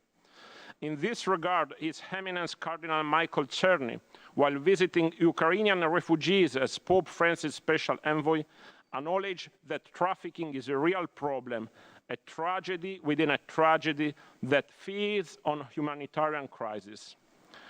In conclusion, the Holy See wishes to thank again the Polish Chairmanship and ODIHR for organizing this year's third Supplementary Human Dimension Meeting, as well as the speakers, introducers, and moderators for their contributions to our debate. Let me also reiterate the gratitude of my delegation to the OSCE Special Representative and Coordinator for Combating Trafficking in Human Beings, Mr. Valian Ricci, and his office for their dedicated work in assisting all participating states in combating all forms of human trafficking. We are convinced that our discussion during these 2 days contributed to a better understanding of the current challenges faced and will lead to appropriate responses in protecting the rights of trafficked persons. Thank you, Madam Moderator. Thank you very much for your statement. Now I would like to pass the floor to the European Union, to be followed by Turkey. EU, the floor is yours. Thank you. Thank you, Madam Moderator. The European Union thanks the Polish chair and the ODIHR for organizing this very timely event. And we thank the survivors, we thank for the survivors' testimonies, and we thank all speakers who traveled from across the OSCE region to talk to us. We also appreciated the many side events and the Civic Solidarity Platform pre-event. The recommendations presented in the sessions inspired many of us to continue using all means we have to address the human rights violations caused by the Russian war of aggression against Ukraine, and to mitigate the risks of human trafficking stemming from the flow of refugees. We thank the Office of the Special Representative and Coordinator on THB for supporting participating states, and we welcome the publication of the survey report and its fact-based and timely recommendations. We also thank the ODIHR for their support to participating states in this field and for including the survivors' perspective in this event. Thank you. Thank you very much, and also thank you for respecting the time limit. Now I would like to pass the floor to Turkey, to be followed by North Macedonia. The floor is yours. Thank you. We would like to thank Polish Chairmanship, the ODIHR, and the Office of the Special Representative and Coordinator for combating trafficking in human beings for this fruitful meeting. As underlined during this meeting, we can fight against human trafficking only through international cooperation. We fully support all the international cooperation mechanisms in this field. Turkey, in cooperation with the International Organization for Migration, has put in the service the helpline for victims of trafficking. Helpline is currently available in 7 languages. In December 2021, human trafficking was included in the catalog crimes of the Criminal Procedure Code.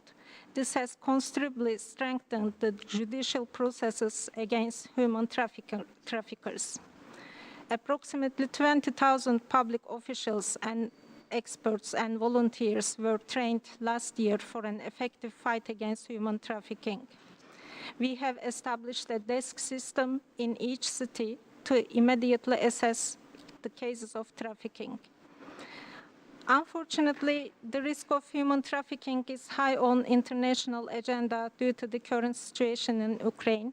The plight of Ukrainian women and children is a source of particular concern. We have admitted the Ukrainian people fleeing the war with facilitated border procedures. Currently, more than 38,000 of Ukrainian people are residing in Turkey with proper residence documents. As a last remark, I would like to underline that we support diplomatic efforts in order to put an end to the Russian aggression and to the humanitarian tragedy in Ukraine. Thank you. Thank you very much, and many thanks for following the time limit. I would now like to pass the floor to North Macedonia, to be followed by Azerbaijan. North Macedonia, the floor is yours. Thank you, Madam Chair. The delegation of North Macedonia joins others in thanking the Polish chair for organizing the devoting this 3rd Supplementary Human Dimension Meeting this year to a very important topic of protecting the rights of trafficked persons. This SHDM has demonstrated that while trafficking in human beings already was high on the list of challenges of our region and countries, it became compounded by the COVID-19 pandemic and further spread by the war against Ukraine. Trafficking in human beings remains a pressing transnational challenge to our common security, with traumatic and devastating impact on its victims and their families and communities. We must therefore urgently redouble our joint efforts to prevent this heinous scourge, including by addressing the root causes. We must ensure the protection of the victims and all their rights. We must prosecute and bring the perpetrators to justice. Rest assured, as the incoming chair of the OSCE, North Macedonia will continue to work closely with the OSCE Office of the Special Representative and Coordinator for combating trafficking in human beings, ODIHR, and other relevant executive structures in addressing these challenges also next year. In conclusion, Allow me once more to thank the Polish chair for devoting this third SHDM to this pressing topic. Let me thank the Office of the Special Representative and the Coordinator for Combating Trafficking in Human Beings and ODIHR for their substantive expert support to the organization of this event. This has been a clear example of how providing our expert executive structures with sufficient time for planning and preparations, it provides the best conditions for constructive and outcome-oriented discussions. Let me also thank all the speakers as well as all representatives of civil society for sharing with us your experience-based, expert-assessed, insightful, and indeed very moving accounts of the challenges we have before us and your recommendations of how best to address them. You have proved that the open and inclusive nature of the OSCE platforms for dialogue, such as this meeting represents one of its greatest added values. Thank you once again. And thank you very much for your statement. We have a change in the list of speakers, and I would like now to call a representative of Armenia to take the floor. Armenia, the floor is yours. Madam Chair, does it mean if I withdraw my statement, there will be no other statements? In accordance with the list that I have, yes.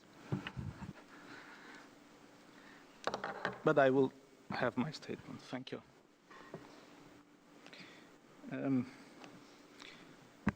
The delegation of Armenia thanks the Polish OSCE Chairmanship, the OSCE Special Representative and Coordinator for Combating Trafficking in Human Beings, and the ODIHR for the organization of the third Supplementary Human Dimension Meeting dedicated to the topic of trafficking.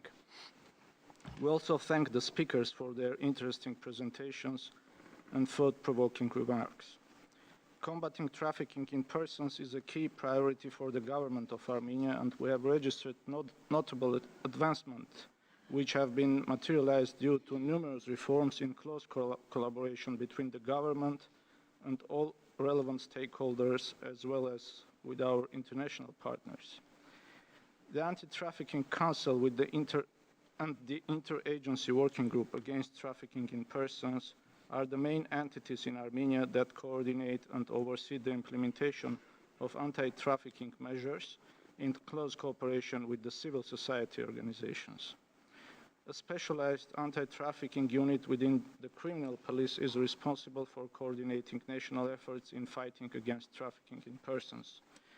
This unit conducts initial investigations and refers cases to the investigative committee for a more thorough investigation. 16 cases of trafficking in persons were investigated in Armenia in 2020, of which 13 were forced labor cases and 3 cases of trafficking for the purpose of sexual exploitation. It is worth mentioning that in recent years, the government of Armenia has also developed a manual for a local police on monitoring risky businesses and interviewing vulnerable communities.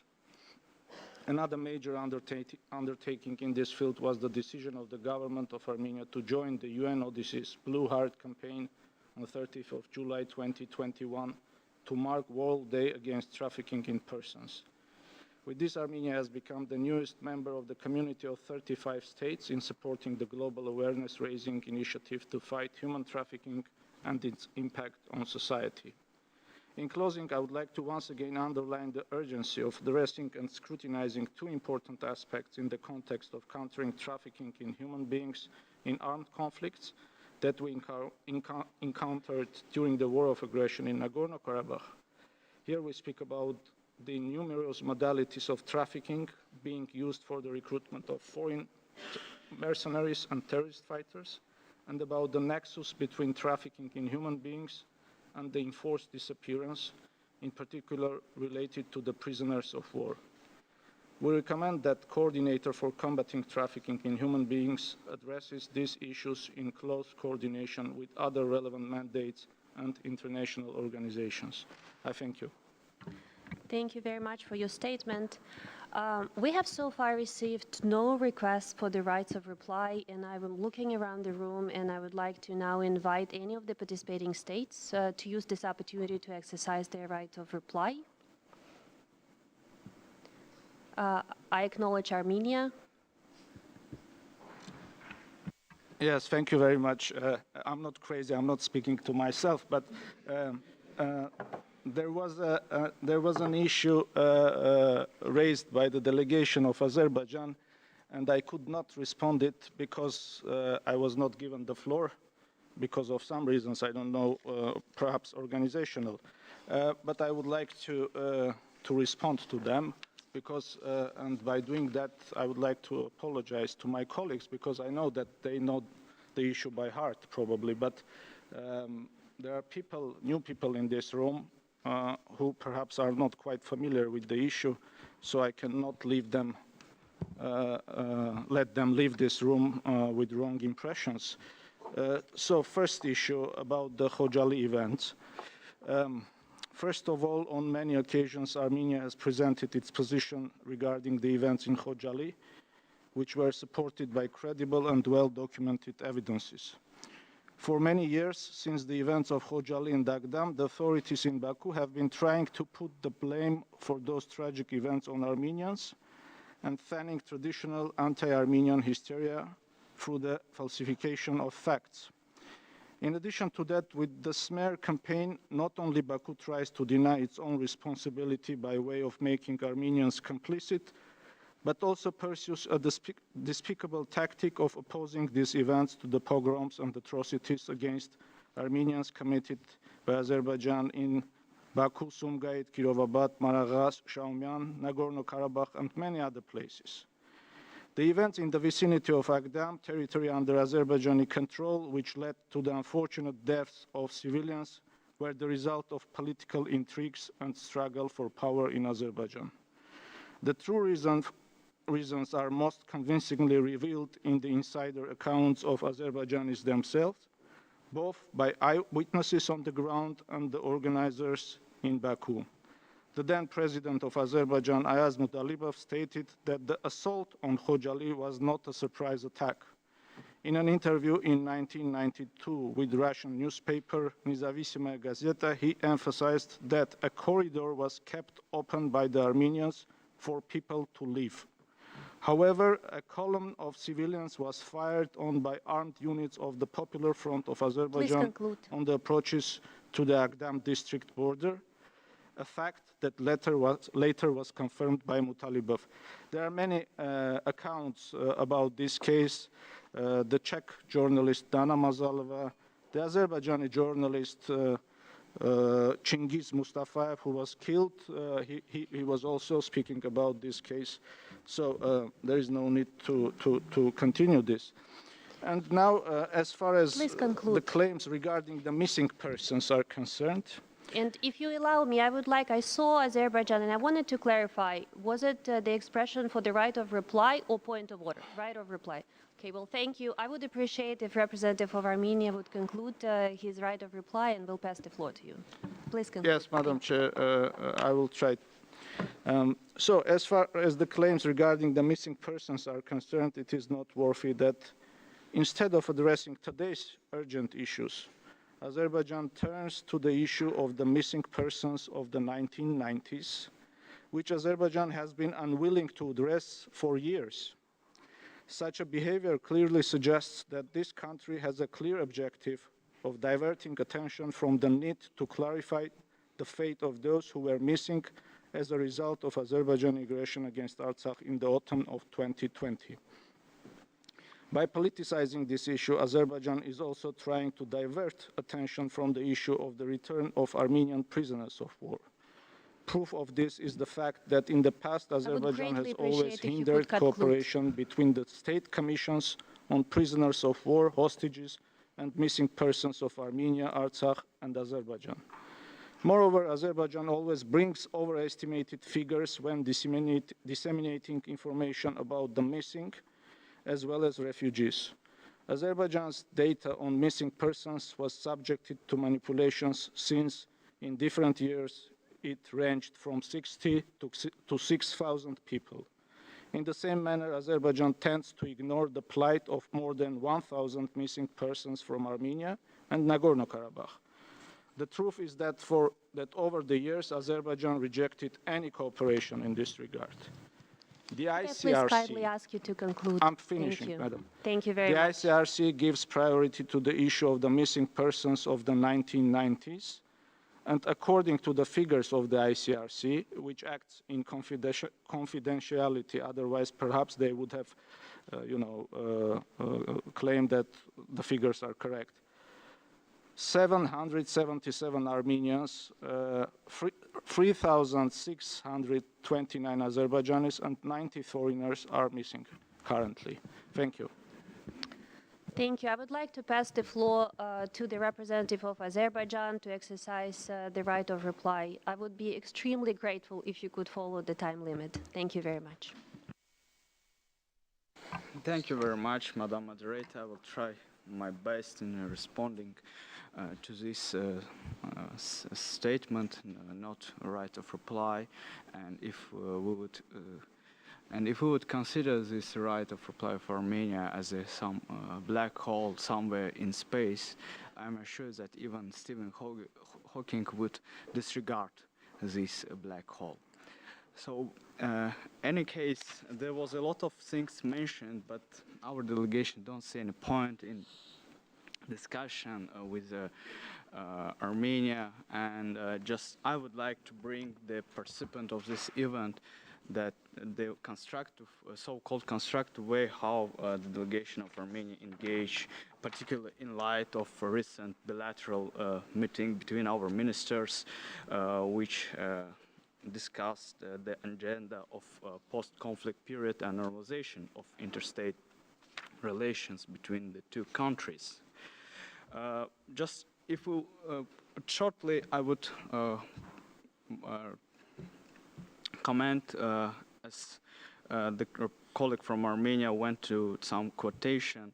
I would also remind him and a distinguished participant of this event that his former president, Sarkisyan, in his interview said that, and I quote, that Azerbaijanis, before the Khojaly, Azerbaijanis didn't know what we Armenians are ready to do. It looks like against Azerbaijan. So this is when we come to the issue of quotation and who was committing. Of course, no amount of Armenia attempts to portray itself as a victim in the context of the past conflict will not change the reality. Reality, first, has been established on the facts, on the ground, and the international law. And hereby I refer to Security Council resolution, which clearly defined who are the aggressor and who are the victim of that conflict. Referring to the issue of those who went missing, and there was a point that trying to portray that Azerbaijan tries to somehow abuse this issue. I would like to make it clear that the fate of this persons who went missing, to reveal their fate was almost impossible due to occupation of these territories for 3 decades. And right after the territories has been liberated, due to search operations and investigation in these territories, a number of graves has been founded and demonstrated how many people has been brutally killed and burned to the ground. So this is another example of Armenian atrocities. I will respect the time, Madam Moderator, and my last call upon Armenian delegation is to spare their efforts for constructive approach and for post-conflict agenda, particularly the normalization of interstate relation, rather to try hijack all relevant or irrelevant agenda of the meeting in this organization or anywhere else. Thank you. Thank you for exercising your right of reply. With that, I'm looking around the room once again, and I don't see any more hands, and we haven't received any more requests for the right of reply. Unfortunately, there is only one time that the participating state can take and exercise the right of reply during the session. I see a representative of Armenia, unless it's a point of order. It's a point of order. Please, the floor is yours. Madam Chair, I'm hearing this, that participating states can exercise only once their right of reply. Since when? If you can clarify that, I will be. Yes, of course. I'm referring to the rule of procedure, and I'm happy if you would like to consult it further as well. And I also am looking at the OSCE chairmanship and would refer the representatives of the OSCE participating states to the OSCE chair in office. I hope I answered your question. And with that, again, I'm looking around the room. But as far as I know, I don't know the rules of procedure by heart, but as far as I remember, there is no such notion that participating state can take only once the floor for the right of reply. But I'm in your hands. Thank you very much. I acknowledge your point of order.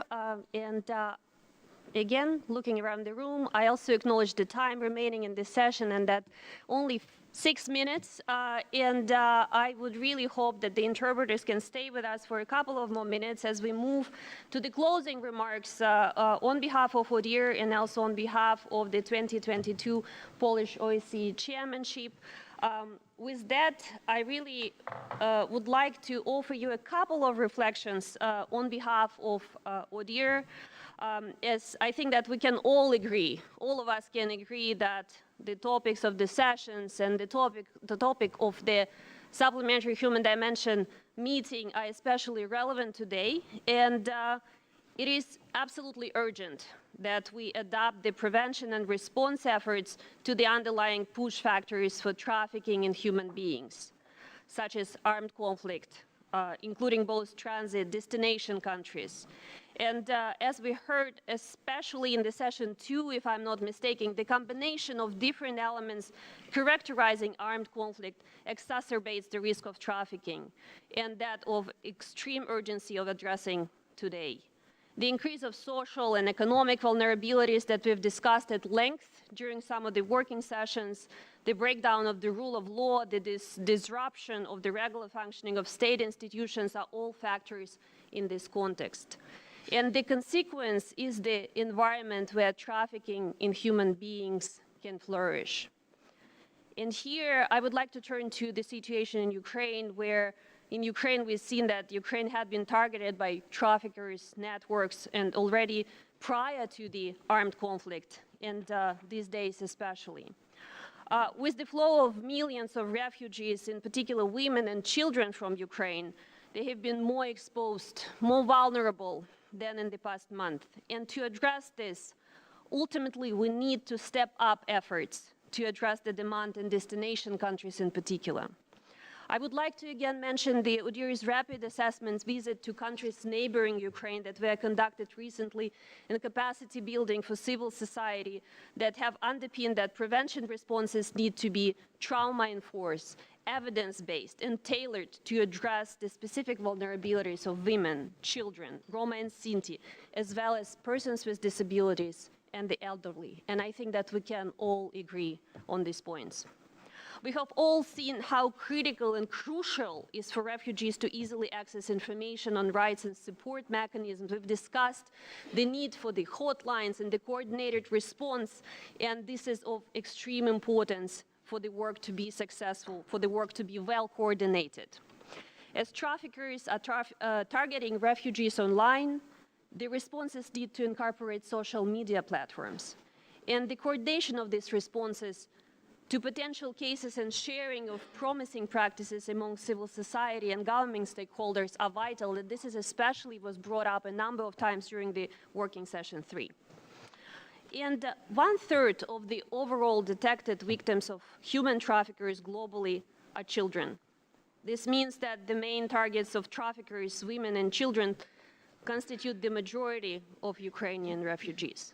It's the majority of Ukrainian refugees whose risk of being trafficked increases exponentially when these vulnerabilities are intersecting. And here I would like to highlight again a few general observations of ODIHR from our recent activities and in relation to children. It is absolutely crucial that registration systems track children, especially unaccompanied minors, from origin through transit to the destination countries. Accommodation needs to be appropriate for children, and information services also need to be child-friendly, including online and through specialized children's hotlines. Another important element to protection are safeguards in cyberspace to prevent recruitment, grooming, and eventually trafficking. We all have a lot of work to do in that regard. And the use of internet for human trafficking has increased and varied. Traffickers are simultaneously able to target, recruit, and exploit individuals in vulnerable situations to traffic them for the purpose of sexual exploitation and gain access and an increased pool of customers, particularly sex buyers, through internet. And this creates additional risks for children. I can refer you to the data from the Global Report on Trafficking in Persons that stated that 50% of detected victims of human trafficking in 2018 were trafficked for sexual exploitation. Evidence indicates the use of children's online social media, gaming, and chat forums for children trafficking, and a considerable growth of child sexual exploitation, including child sexual abuse material through the use of internet. Many Ukrainian children are still having online classes. And they're trying to get in contact with their loved ones, with those through internet, which renders them more vulnerable to being exposed. Let's think about it for a minute. They may be groomed. They may be exploited by people who they see as source of hope and safety in their safety places. OSCE participating states need to likewise recognize and address ongoing and emerging forms of trafficking for the purpose of sexual exploitation. We need to be ahead. We need to be ahead of traffickers altogether.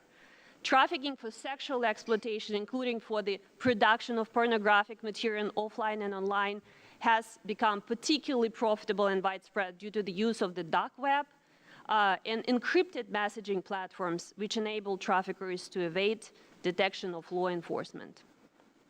States, international organizations, civil society, all must intensify their collaboration efforts to eliminate trafficking in human beings and the commercial sexual exploitation of women and girls worldwide as forms of gender-based violence and manifestation of gender inequality, as well as the abuse of children.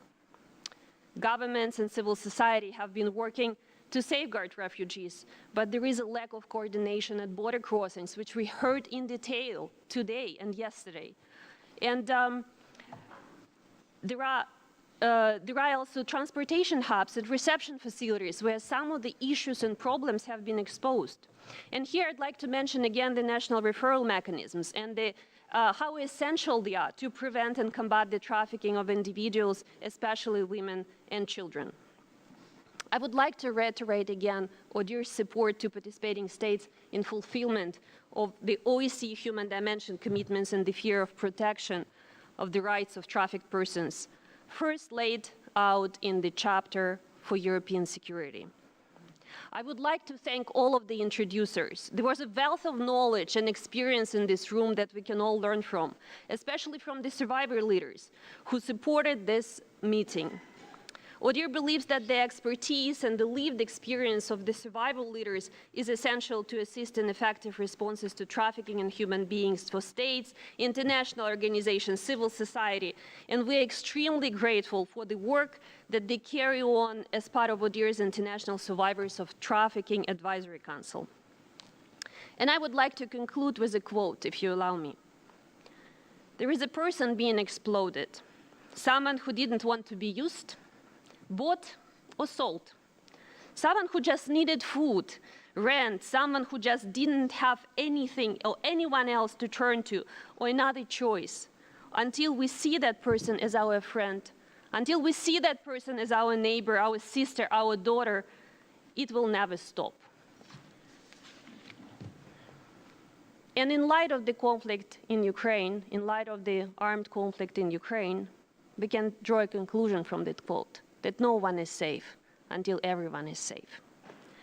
And these words should remind all of us, probably on a daily basis, that they need to uphold and strengthen OSCE commitments to protect the rights of victims of trafficking in human beings. I would like to thank you for your attention and for listening to these closing remarks and the reflections from the past 2 days. And I have the pleasure to pass the floor to Mr. Marcin Czapliński, the Deputy Permanent Representative of the 2022 Polish OSCE Chairmanship. Marcin, the floor is yours. Thank you very much. Before I start, just information for those interested in rules of this organization regarding application of the right of reply. Please consult the rules of procedures, point 4.1c7. Unfortunately, Chairmanship has to know rules of procedures almost by heart. It's not my intention to prolong this discussion, especially we are under pressure of time. So, Excellencies, dear guests, dear colleagues, this excellent Supplementary Human Dimension meeting is coming to an end. As we face the biggest refugee wave in Europe since World War II, the alarm bells of trafficking in human beings are ringing. All 3 sessions of this event were very timely and of key importance. The focus on the vulnerable groups, especially children, in the first session. The content of armed conflicts in the second session, which is unfortunately not a hypothetical one, but a dire reality. And last but not least, combating THB in cyberspace. I would like to thank all speakers, survivors, civil society representatives, and experts. Many of you came a long way to be able to share with us your expertise, first-hand knowledge, your insight, your story. We take note of all your valuable recommendations. I would like to thank ODIHR, thank you, Katrina, as well as the Office of the OSCE Special Representative and Coordinator for Combating Trafficking in Human Beings for their work in preparing this important event. Thank you as well for your daily work on the ground preventing and combating THB. We commend ODIHR for bringing the human rights perspective to the core of the debate and for making sure the voices of the survivors are heard. Their contributions to our meeting were well heard and well noted. We are also extremely grateful for the experts' recommendations to the participating states issued by the Office of the Special Representative and Coordinator for Combating Trafficking in Human Beings earlier this year to address challenges stemming from the Russian aggression against Ukraine. As the chair in office, we are very happy to fully support the recently announced project Preventing and Responding to Trafficking in Human Beings amid the humanitarian crisis related to the war in Ukraine, which will provide participating states with the support and assistance they need to continue to respond effectively to the crisis, which sadly will be with us for some time to come. Big thanks to civil society organizations and human rights institutions present here who work for and with those trafficked. Thank you for your compassion, dedication, expertise, and hard work. You lead by example. Ladies and gentlemen, this has been the third and the last Supplementary Human Dimension meeting organized by the Polish CIO. The ongoing Russian military aggression led to the reorientation of our original agenda. We have focused on the biggest challenges for the humanitarian and human rights situation in the region caused by the aggression. In this scope, we dedicated the first SHDM, organized only a few weeks after the start of the war against Ukraine, to violations of international humanitarian and human rights law. During the second SHDM, we drew attention to the situation of fundamental freedoms and democratic institutions in times of crisis, including during armed conflicts. Unsurprisingly, the valuable discussion at those events were mostly referred to the aggression against Ukraine, its consequences and some preconditions. Finally, the event that is just ending has provided us with an opportunity to discuss the issue of trafficking in human beings, also the newest threat stemming from the war in Ukraine. We will continue to raise the humanitarian and human rights impact of the Russian aggression against Ukraine at further conferences, seminars, and other events of the human dimension. Guided by the human-centered perspective, we will not lose sight of either individuals tragically affected by the ongoing conflict or these persons' rights. Enjoy the rest of the afternoon, and thank you very much. Thank you very much for your closing remarks. With that, I only would like to thank the speakers, thank the audience, thank all of the interpreters also for staying with us a little bit longer in this closing session. I would like to again thank the OSCE Chairmanship for the support in organizing this meeting and all participating states in taking active part. And I only have one sentence to say. I declare the third Supplementary Human Dimension Meeting of 2022 closed. Thank you very much.